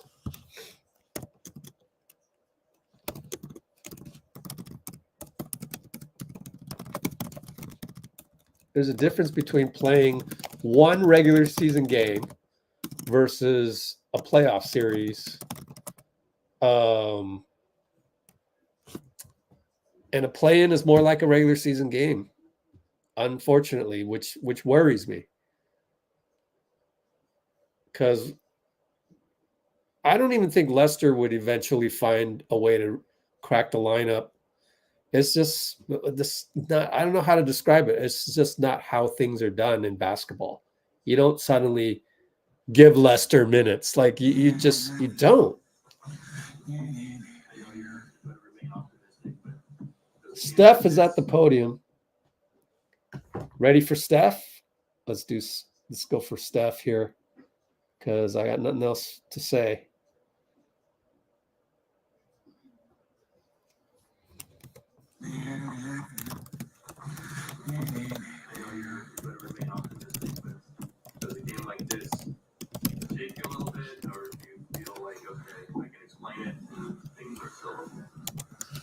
No, that sucks. Before you go on a long road trip, an opportunity to protect your home court. We talked about that so many times. We didn't do it. Played decent in the first half. They went on a run to end second quarter. Took control of the game, and then we were kind of chasing from there. They made every timely play. I think the second half I got a little rushed in certain situations when we were down, trying to force the action a little bit. I think because of I don't know if it's a lack of energy or just connecting the game, those kind of possessions just feed right into their hands. And they're a fast-paced team, and you know that coming in, and you can't give them that many or that much momentum in life, especially they're capable of scoring at a high level. So a tough one for sure, but there are plenty of games left to right the ship. It's just a matter of, can we do it? Maybe you guys have got out-competed there for a while. Does that bother you that at this point in the season, we all know how important these games are, and we all know how you guys are playing at home this season, that you can't get out-competed by a team? I mean, the NBA, like every game takes a different life of its own. So for us to win, I think most nights it's pretty clear. Just you're not going to overwhelm them with execution and that kind of vibe. And we always talk about us in the margins. Like if you don't play hard, if you don't come with like focused effort, you can just run around and run crazy. But if you don't actually execute and do the details, especially defensively, giving them easy looks from three, giving them driving lanes, giving them offensive rebounds, that is where it could you could give effort, but you're not focused mentally. So that's disappointing, in terms of the effort that we had tonight. You guys, you kept them in check in the fourth quarter, got it down to 7 last couple of minutes. The margin for error was probably pretty slim, but what did you make of the late game execution? There's a couple shots I got blocked shooting threes. We had a couple turnovers, a couple empty possessions, and then, at that point you're counting possessions, and they get one layup or 1 3 or 1 second chance point, changes the whole narrative of trying to come back. So, we lost it end of the second, pretty much halfway through the third, where, like Tim said, they out hustled us, out competed us. That's bad grammar, but disappointing night all the way around. We've seen Kuminga have all these really strong games, and now he goes 4 for 17 against this team. What do you tell him? What do you tell him as it's going? Do you like that he kept putting shots up even in a tough shooting night? We tell him, we tell Wiggs, like we need them to be aggressive. it gives us a whole different dynamic when they are, running in transition, when they're, putting pressure on the rim, taking shots when they're open. You're going to have tough shooting nights. That happens to everybody. It happened to me tonight.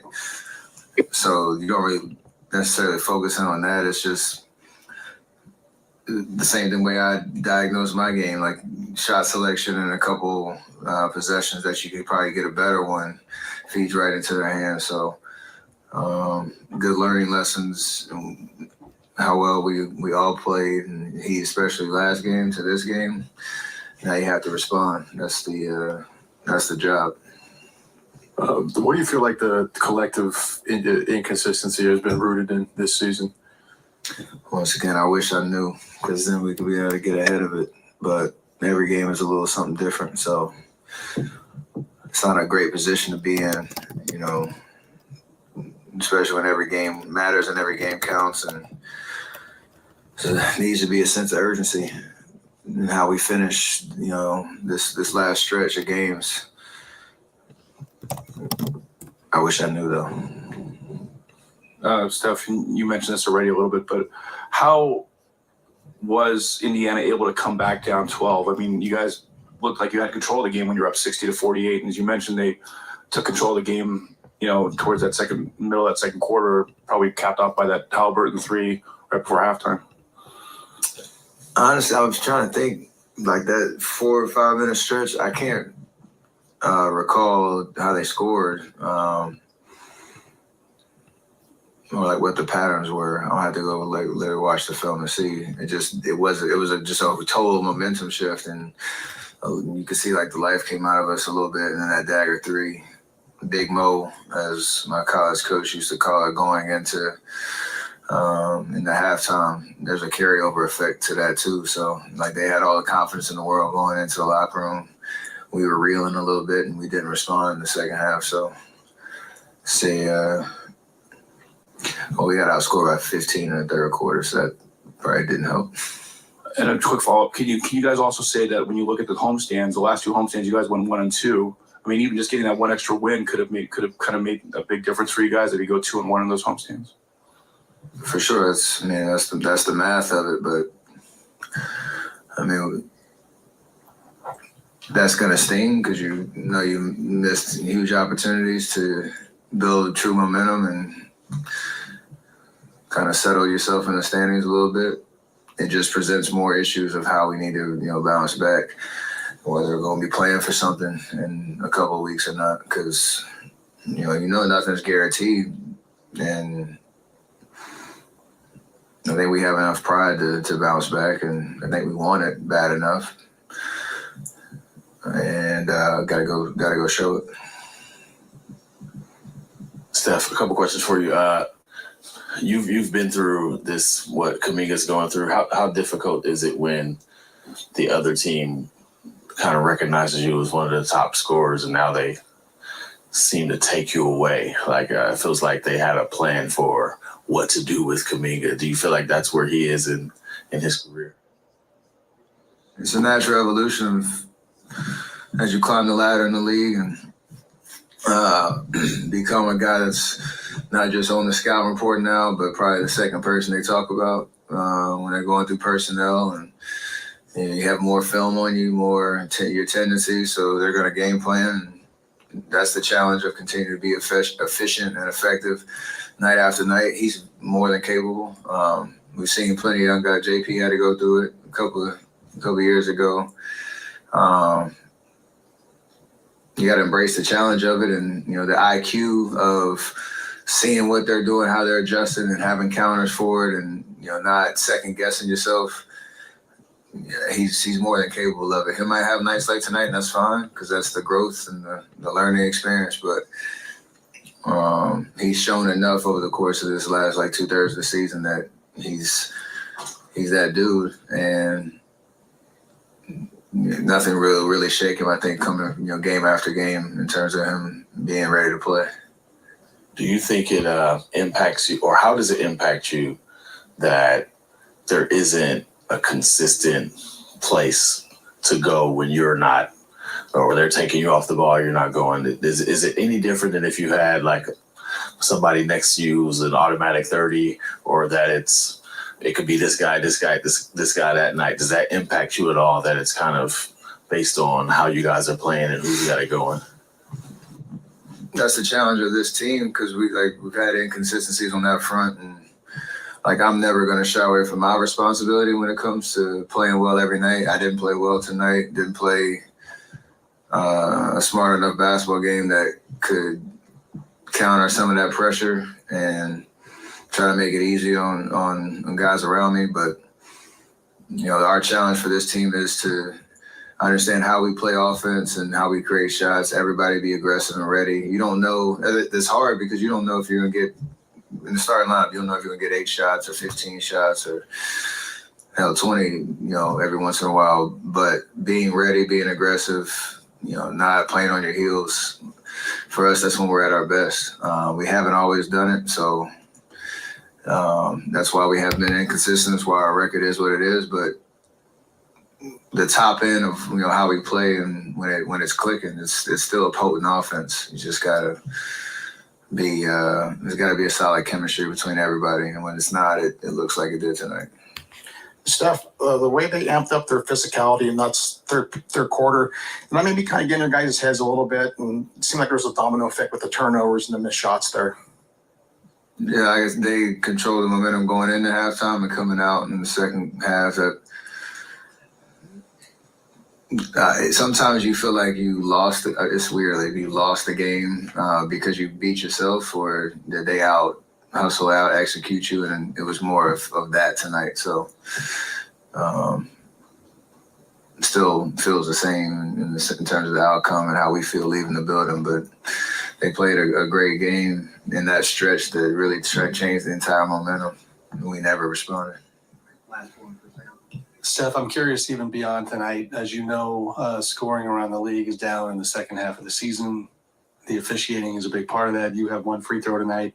I think your numbers in particular, you've always, not necessarily gotten the calls and gotten to the line, and I think you've had a downtick in the second half of the year. What are you seeing on that front these past couple of months, and do you feel the kind of the real difference in the way the whistle is going? You definitely felt a difference on the whole, and that's on both sides of the ball. The LA game was kind of the one that was, our history of free throw disparity when you play them, and it was a different tone for sure. I've never really gotten calls, and I don't ever go into the game really worrying about that. From my recollection, it's probably been maybe 3 or 4 over the last 2 weeks where you expect a call to be a certain way just off of the patterns of the league and what used to be called, and you're kind of shaking your head when you don't get it. It's at the end of the day, as long as I always say, as long as it's consistent on both sides, we'll adjust. It's when it's ticky tack on one side and super they swallow whistles on the other side. So I think for the most part, it's been pretty consistent. We just can adjust to it, but probably asking the wrong guy when it comes to what that really looks like from the night-to-night standpoint. Maybe if you made a name for yourself, you get a few calls. Say what? I said maybe if you made a name for yourself, you get a few calls. I'm still working on that. Do you, real quick follow, are you getting any updated explanations from the refs on, hey, Steph, this is a point of emphasis, and here's why this is not a foul anymore? Because they were kind of given a reshaping of some of the rules. Only thing that I get in situations, there's one tonight that I thought was a clear foul, when they have to kind of be the judge on when the release of a jump shot and when you can complete the release and if there's contact. Maybe a couple of years ago, if there was any contact on it, whether it was, when you had the ball in your hands or just after, they would call it. They've moved off of that a good amount, and now it's kind of, I think there's been a couple on the extreme end of clear contact that changes and alters a shot, but other than that, there hasn't been much conversation or a warning of, hey, we're going to do X, Y, Z, and it's going to feel different. It's just you adapt to the tone of the game, and they've been really consistent with it since the All-Star break for sure.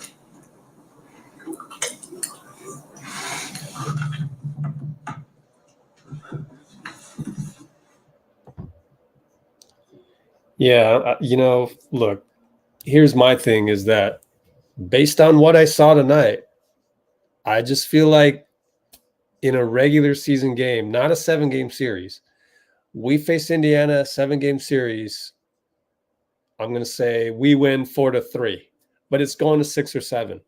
Like Indiana is that good, and they may beat us 4-3. You never know. But in a playoff series, then you get the thing where we've been there before. We have the experience, and if we rattle off 2 wins in a row, that third one you're going to feel so much pressure. We're probably winning the third one. So you can go up 2-1. We'll figure you out by game 4, and boom, we'll win the series. But like one regular season game, like they're the better team to win one regular season game. They just are better.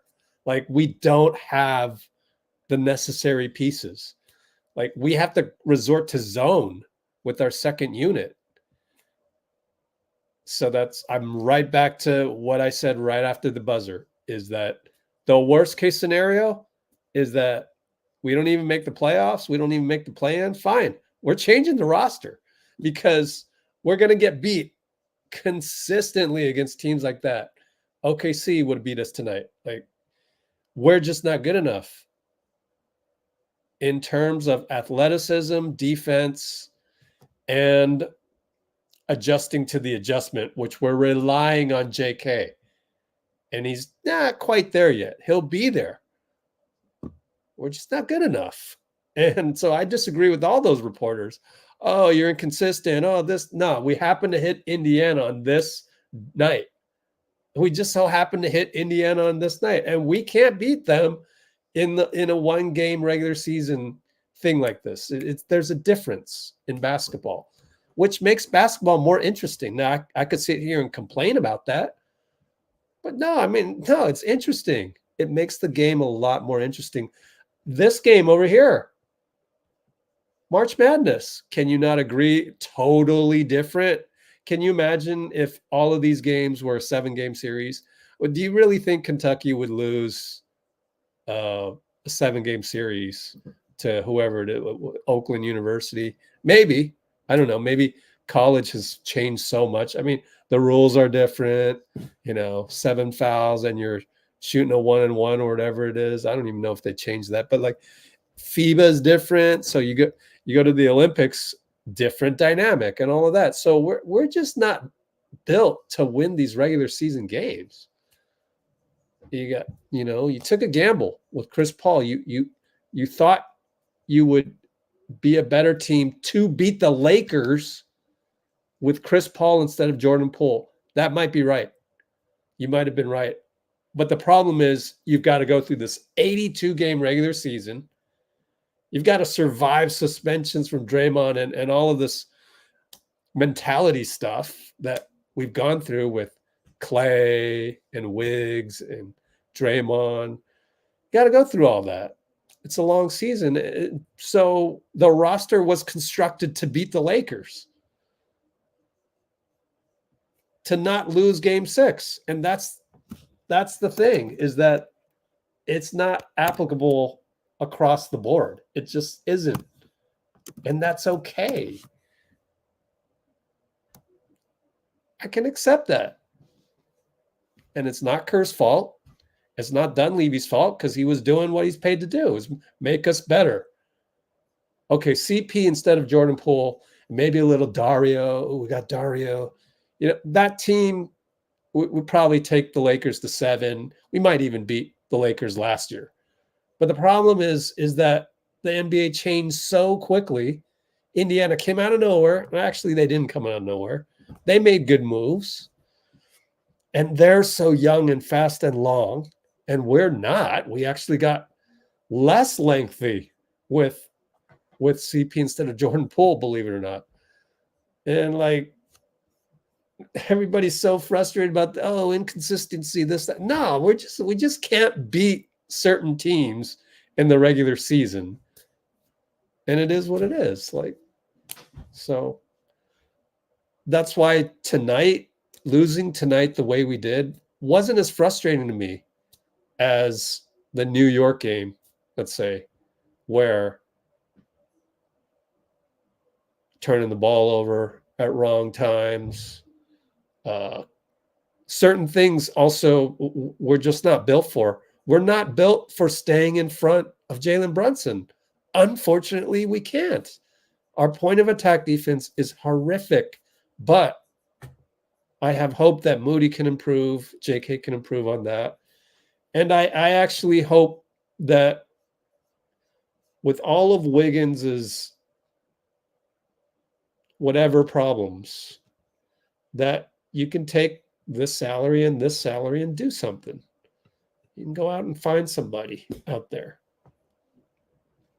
I feel like I'd love to like magically swap Wiggins for Rui Hachimura or something like that. You know what I mean? Just somebody that gets angry and goes out there and puts some force on the floor. You know, there's got to be somebody like that. So you go out to the market and you look around and see what's out there, see what's available. It's not a terrible thing. Like I feel like there's a lot of spoiled brats out there and people entitled to wins because Steph is so great and all that. Yeah, I get that. But I mean, if I've learned anything this season is that no win is guaranteed. All of these teams are great. Like that ball flies around at speeds we've never seen before. And that's the reason why. The ball is flying around like that. You got athletes like that. I mean, what's the team that we beat? You know, you got G.G. Jackson is scoring 35 points. He's 19 years old from Memphis. These kids are good, especially when the ball's flying around like that. There's a little bit of organized chaos for everybody. And, you know, credit to the rest of the league. They figured it out. And then we're getting older. So like I said, we're decelerating. The rest of the NBA is accelerating. You get even greater disparity. You're going to lose some games. But, you know, technically we're still, 24-15 with a fully healthy Draymond. So we're still about 9 games over 500. But even then, you know, you're barely at the 6th seed. And I would think the goal of any GM in the NBA is to get better than the 6th seed or the 6th seed at worst. You got to construct your roster that way. But we were constructed to beat the team that beat us, which was the Lakers last year. And so it's unfortunate that, you know, you did the right thing, but you learned something that's even greater than that. And the greater problem is that the regular season is very, very difficult. So you better reconstruct your roster to deal with the regular season, which is crazy. And we'll see how the playoffs shake out. That will be a thing to watch in the playoffs. Does it get slow and grindy? I mean, look, Phoenix is slow and grindy. Dallas is slow and grindy. LA Clippers, slow and grindy. Minnesota, you could say Denver is, although Denver executes its plays way better. There's really only like OKC, probably Pelicans. We'll see them. We haven't seen them in a while. Sacramento's certainly a fast team. Lakers are kind of slow, and we're technically a fast team, but we're getting older.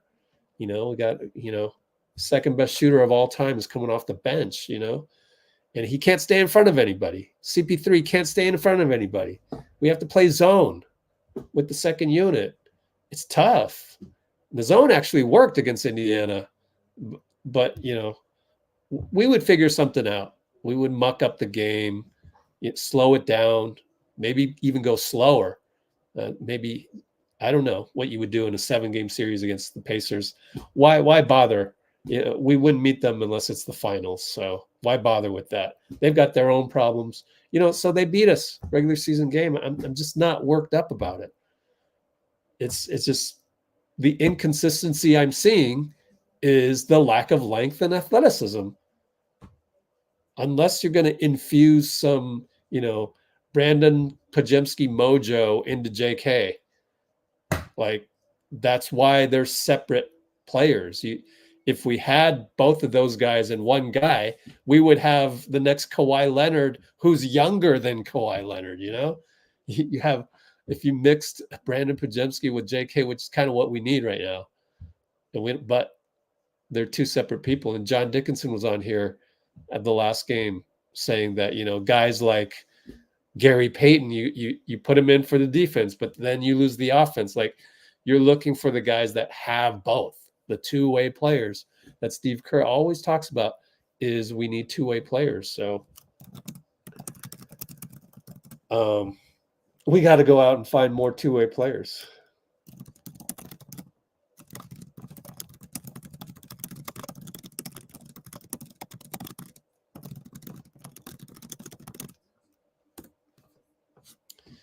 All right, so that's it from the podium. I'll take a look at the comments real quick as I try to the CP3 video is now up on our channel right here, Tony Brothers.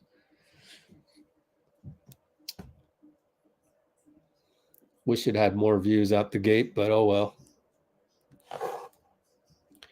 So it goes.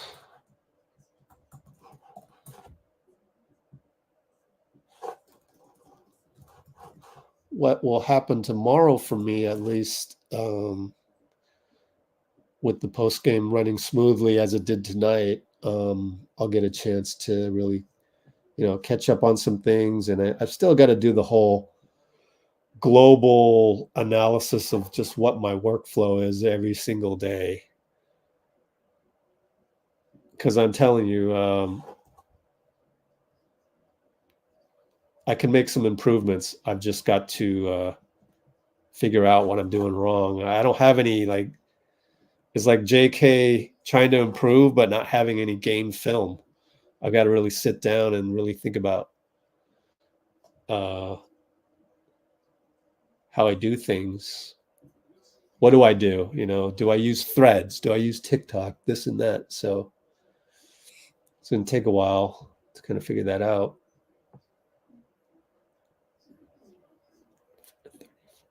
Wow. Steph was on there for nearly 14 minutes.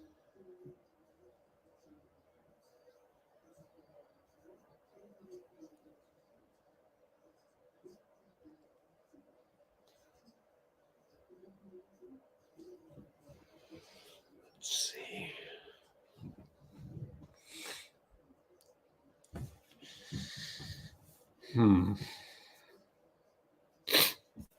Look at one more thing here, and then we'll probably have to call it a night. Let's see here. Look at the pregame. Oh yeah, Tyrese Haliburton. Okay, so okay, yeah, let's roll this. Yeah, so I don't know. I don't know that there's much else to talk about, but what I'll do right now is take a real quick break, and then I will look in the comments because I should get back to you on some stuff, and then maybe we can do a little bit of. Sorry, I drink a lot of Frappuccino and coffee and stuff, so I'm a little bit needing to use the restroom more than usual. But anyways, be right back, and then get to the comments and maybe do some unsung plays of the night.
Okay.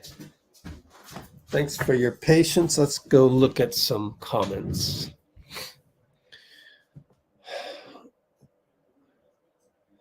Yeah, I agree with that. But again, I mean, yeah, I think they got to do that regardless. Because look, we could still get in the play-in and win a couple games, get in a series, and beat a team in a 7-game series. Very doable. But the problem is getting there. And then, but you still have to remember that you got to get through a regular season as well. So then you'd have to retool something. They got to retool, I think. So yeah. Anyways.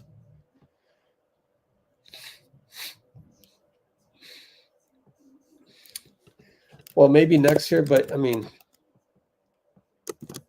maybe next year, if and only if this year is over. So it ain't over till it's over.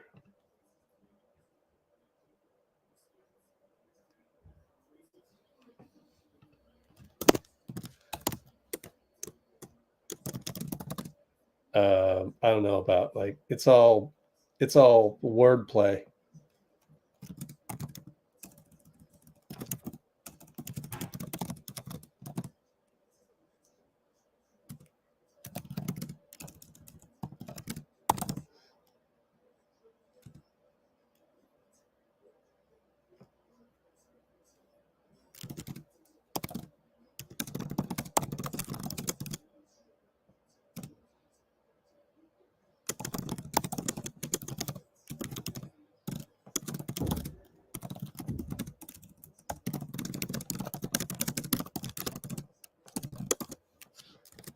So it's all wordplay.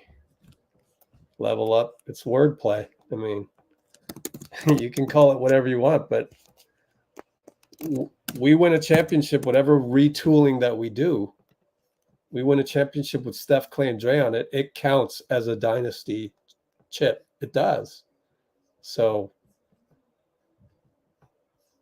oh, it's been a heck of a long run. Like, oh, it's over. Young teams are taking over. It ain't over. You can say that you need to retool, and it's still not being over for the dynasty, because how you define the dynasty depends. And if Steph, Clay, and Dre are on the team and we win another chip, which is totally doable if you consider, these two contracts you can move off. And by the way, there's even, I hate to say it, but $8 million from Looney, that's movable as well. $3 million of it being guaranteed. But yeah, there's a lot of what they call optionality. There really is. At least we're not, go look at some other salary caps, like salary cap tables. What are the Lakers going to do? What is, Phoenix going to do? I think we got some good optionality out there.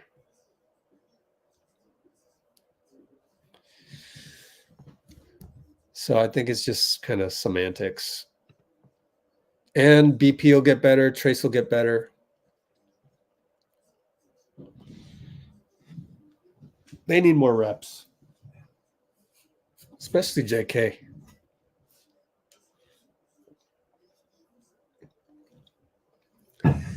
You don't need to say, we just suck this season. Good Lord. Like, stop it with that, man.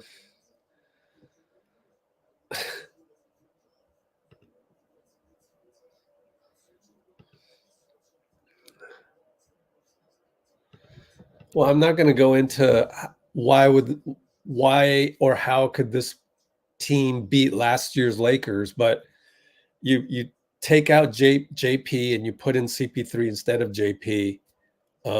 You get more of an ability to beat for last year's team to beat last year's Lakers. The unfortunate part of that is that it's not Warriors Lakers in a vacuum. So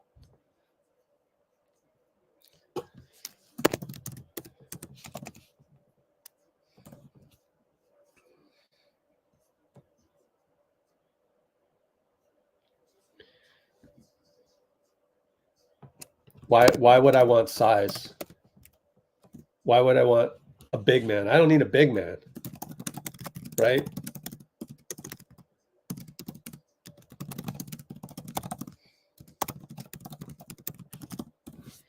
Just need an athletic and long wing who isn't passive. Basically, Wiggs 2022 finals is what we need.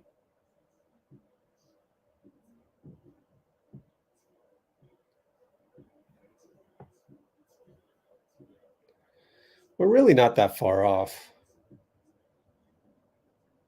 But even then, like, guys, why are you giving up hope? Like, all you need to do is win these 2 games, which the Lakers did last season, which also the Heat did last season, and get in a playoff series. You just got to do that. It's a lot easier said than done, but it ain't over yet. Like, why would you, like, the whole point of this is to get away from the gloom and doom and kicking people when they're down. The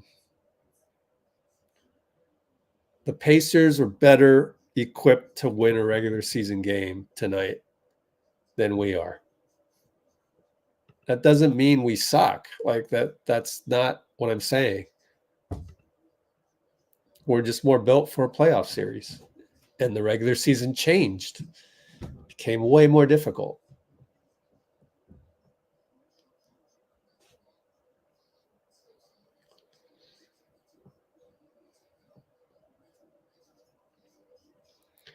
Yeah.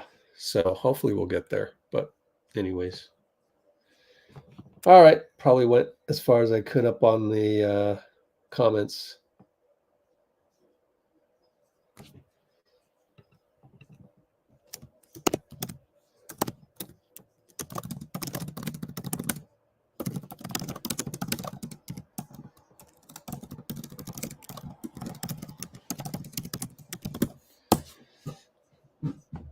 So, oh, how do we get one solid wing? Dunleavy will figure it out. And if not, okay. Wiggs knows, you know, hey, you didn't get traded at the deadline this time, but bro, next time you better play better. You know, we're right back to what Dean Chambers always says when he comes back here. He goes, we got Steph Curry until the end of 2026. And that's pretty good. That's pretty good to have. So enjoy it. Enjoy it. He got outplayed tonight by Haliburton. Haliburton was, you know, fireworks tonight. But that's okay, you know. We're still going to get Steph Curry level games every now and then. And yeah, we're learning. It's not like we're playing these games and not retaining any knowledge. We are. And it's gotten, you know, it's taken us 69 games to reach a point where we're like, okay, yeah, we're probably going to need a little bit more length and athleticism coming up. So we will figure that out. So it's not like, yeah, I mean, it's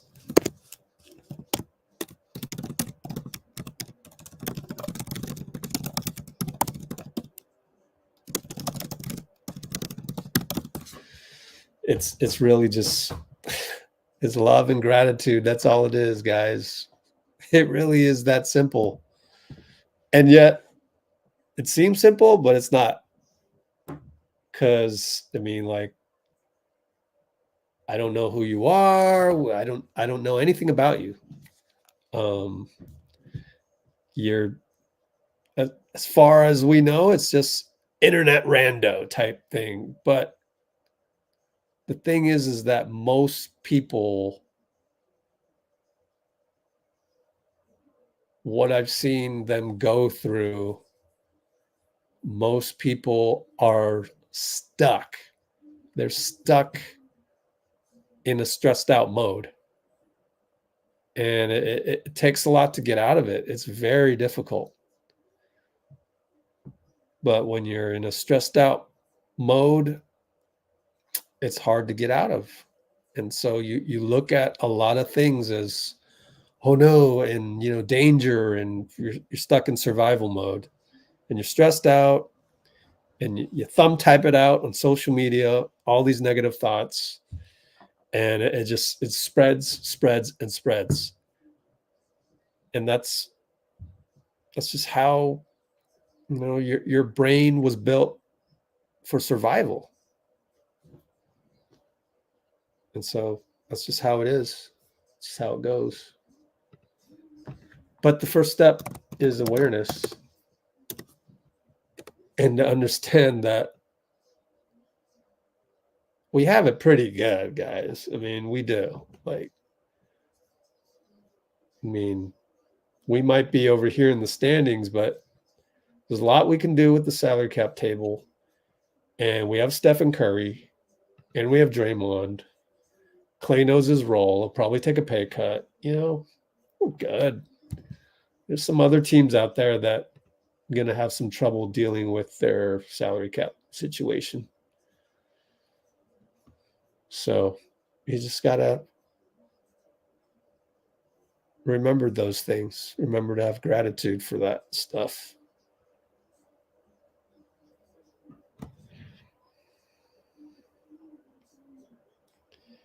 All right.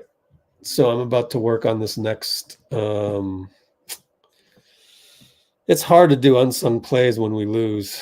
It really is. So I don't know. Maybe we'll just skip that. Plus, I got to finish up the Steph Curry one. So yeah, Amy believes. I mean, that's what it takes, belief. Remember, the We Believe team took belief. So, yeah, it's doable. It's doable. Well, on the Lori Markkinen thing, trade market is a moving target. So we'll reassess next trade market.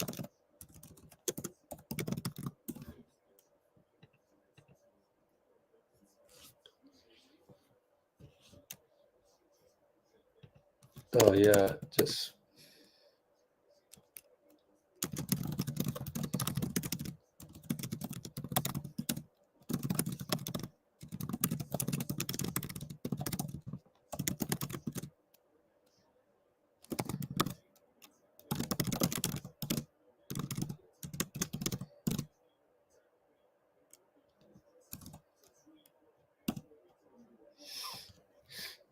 so I've talked about it. We're just not as built for this regular season, and it takes going through it to realize it. So we had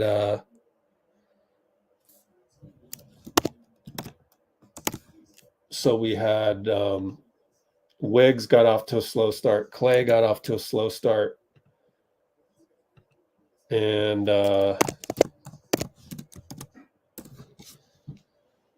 Draymond got suspended. That was the big thing. And, so a lot of these things happen, but then a lot of good things happen. JK came up, Trace, BP. So it's a mixed bag. And it just so happened. I mean, you had it, one season leads to the next. So, 21, 22, 22, 23, we're in 23, 24. There's a sequence.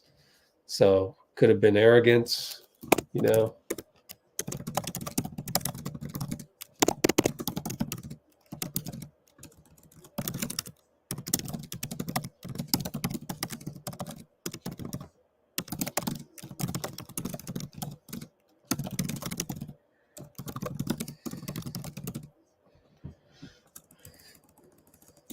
I think we got to stop looking at last year. you get into the habit of looking at your past and woe is me on this, that, and the other thing. Oh, this regret, that regret.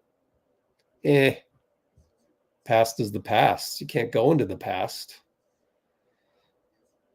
to fix the past, so don't worry about the past. It was, it's done. I mean, I could give you the reasons, but I don't know if you want to hear them. Like, there probably was a little bit of arrogance coming off the finals, and you had Draymond punch JP. Probably underestimated some teams. Teams are starting to get better, and every year they're getting better and better. And here we're reaching a kind of a pinnacle here. Maybe it just keeps getting better.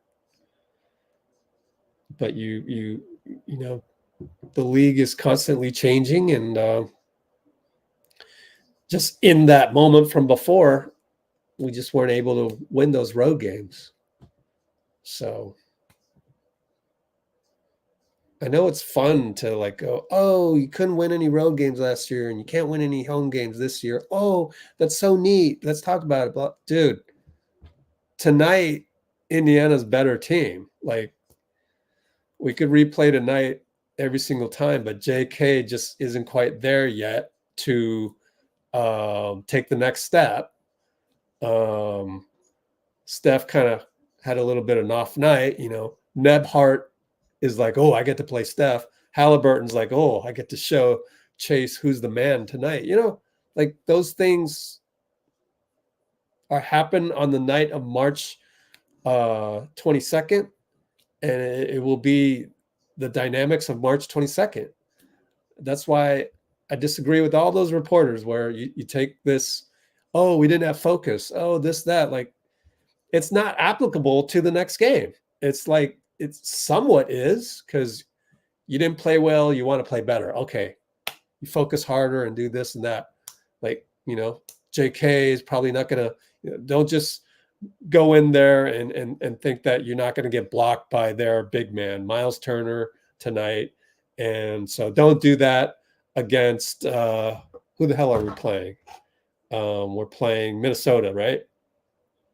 Go to Minnesota. Can't do that on Rudy Gobert, right? So you learn something. Okay, yeah. So that you can take to the next game. But like, a lot of it to me is just like, we just don't have the roster right now for it. These guys will get better down here. All of these guys. Okay, maybe Dario will get a better contract somewhere else. He deserves it somewhere. I'm sure Denver would love Dario, right? So there's some place for Dario, and probably more than the minimum. But yeah, these guys will get better. And then we got to figure out what to do with Looney, figure out what to do with Clay's contract. He wants to stay. And all of these things is like moving parts. So, I mean, I just don't worry about it. Like, but going into the next game, we can still win every single game. That's the thing, is that's the weird thing. It's the weirdest thing ever. Who would have thought? Like, how can you be 36 and 33 and yet have the ability to beat any team tomorrow? We're that one weird team that's like that. So we got that mix of old and new. Have fun with it rather than being dismayed about it or frustrated about it.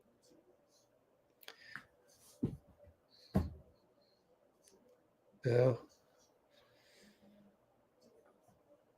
I'll be shocked if we're still, 500 next season. And remember, with Draymond fully healthy and available, we're 9 games over 500 because we're 6 games under 500 when he wasn't with us for 30 games.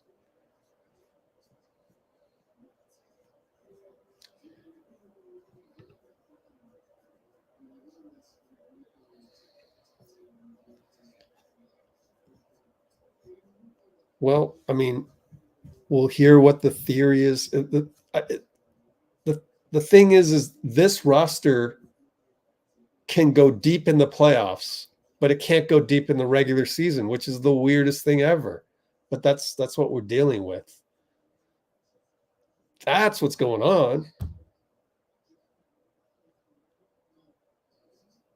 They can play better.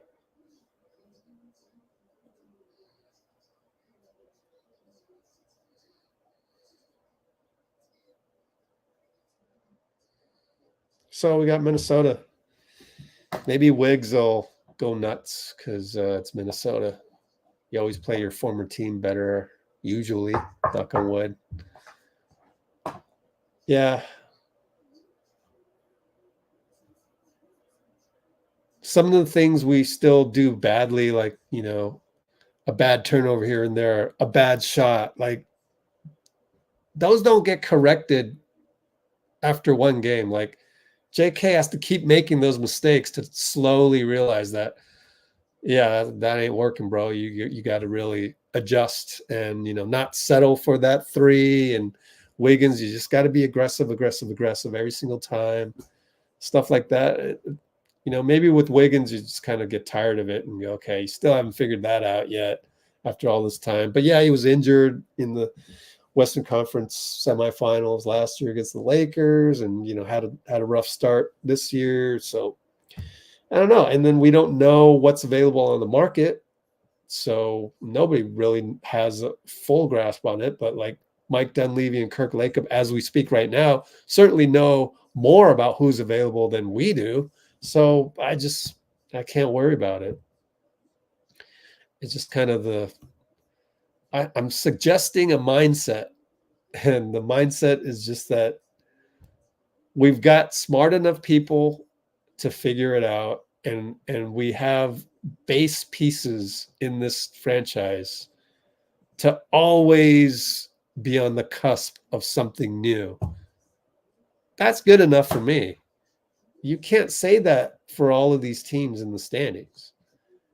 Even some of the ones that are,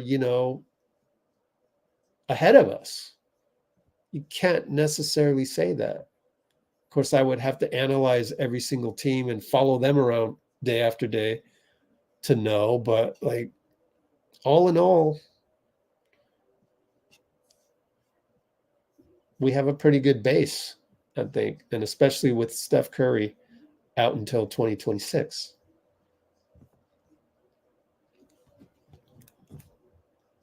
So you never know. Even though we keep talking about, we could get younger, longer, more athletic to win regular season games.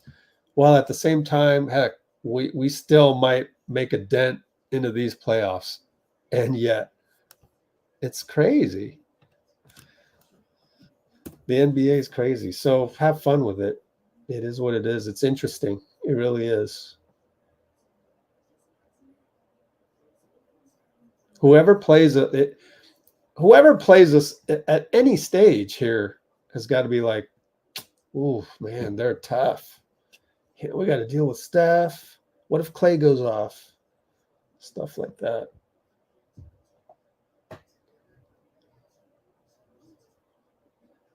You don't really get the comfort of 2019 or 18. Oh, we got KD, so like, let's get over that, That was a great run. We had ridiculous advantages back then. And you guys enjoyed it. You guys milked it. You guys took advantage of it. So time to be, a little bit more humble. A lot more humble. We can win any game and we could lose any game.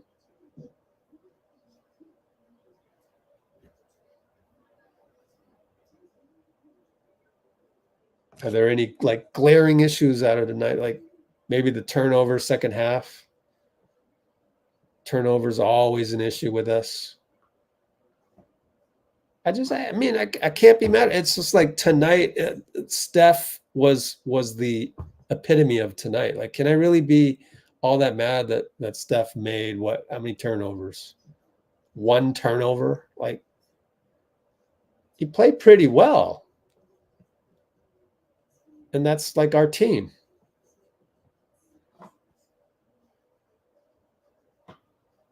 Can I really be mad at JK, leaping into three guys or getting stripped, attacking 1 versus 3 or 1 versus 2, getting stripped?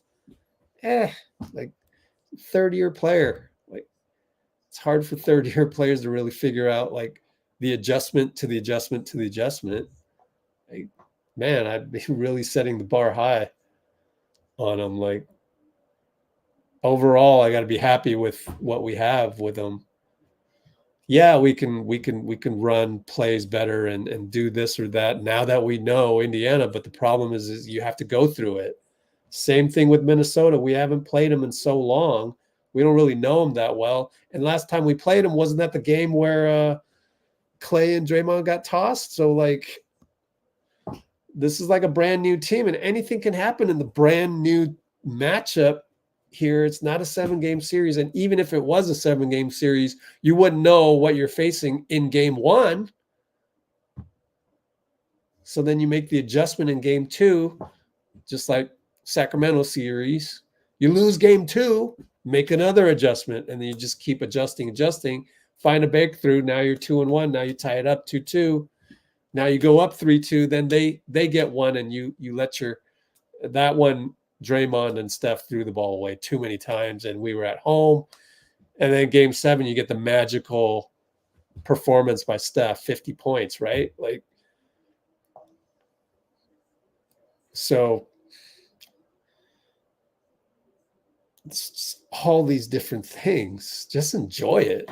Like, stop being handcuffed by it. Stop being thinking of this as some terrible thing. It's actually pretty damn interesting. Like nowhere in the past, oh my gosh, Kelly Oubre had an incredible dunk. Nowhere in the past has there ever been a situation where teams have this great amount of fluctuation. This is really exciting. I mean, this makes it the best league in the world, right? I mean, not even the NFL. NFL's pretty close though. Like every team in the NFL is pretty good too. But like this late in the season, I mean, man, there's really more parity in the NBA than there is in the NFL, which is incredible. That's an incredible thing to realize. So just enjoy it.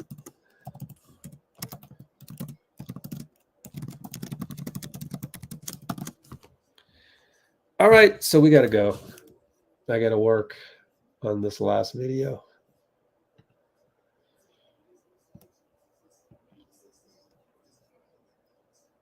Appreciate you. Yeah, I mean, you can choose. You can choose whether to look at this as some like, oh, this terrible thing. Oh my gosh, we're 10th or everything like that. But like, man, we got legitimately beat tonight by the number 6 in the East. And the way they did it was pretty impressive. Yeah, we could play better and all of that. And yeah, for sure, I think we're still beating you in a 7-game series. We'll figure it out and we'll beat you. And we'll adjust and we'll throw out things there, we would figure that out. Maybe we would, you switch it around.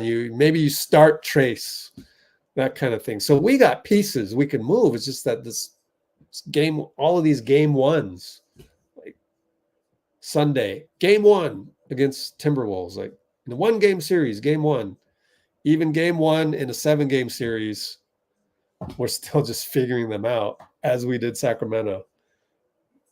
And so you get to choose. You get to choose whether you go, wow, this is actually pretty interesting, because we can beat Minnesota. Yeah, we can. If we don't, then Houston might creep up on us, and that gets scary. It does, but then again, it's just like, wow, this is crazy times. just focus on what you can focus on. Just like Brandon Podziemski said, figure out what you can control, and you would hope, JK, please, no more turnovers. Please. Just don't dribble into two guys. Just kind of have a plan out there. I would rather you take two dribbles, stop, and pop the shot rather than just try to leap over two guys, especially one of them being 6'10" or taller. And you're going to get that again. So it's kind of good that we faced Indiana and now we're going to face Minnesota, kind of similarly built teams, 2 in a row like that, rather than say suddenly we're playing OKC on Sunday. That would be go from one to the other. But then they've also got a tall guy, Holmgren and all that. I'm just talking, but like JK could do better, just a little bit better. And if everybody's just a little bit better, then suddenly we look like a way better team.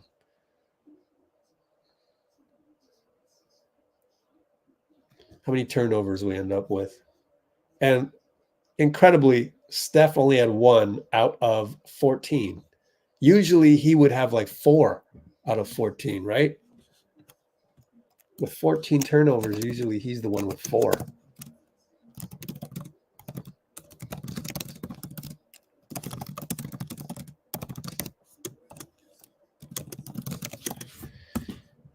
So everybody can play a little bit better. Okay, 4 hours and 41 seconds. Let's just do this. Let's get out of here. And, Minnesota can be a fun matchup. That's really one of those unpredictable, totally unpredictable. How can you guess whether we're going to beat them or not? Like, it's impossible to predict. So we'll see what happens.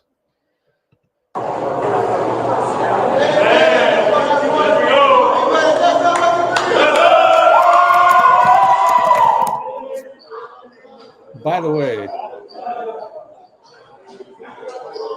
Sunday's game's at 4. So Sunday, 4 p.m., March 24th, GSW at Minnesota. Oh, man. It's going to be a tough one. That's going to be tough. Still winnable. Oops, wrong one. This is Brate. Just this 1, 2, 3. Brate. And thanks for letting me go on my sermons.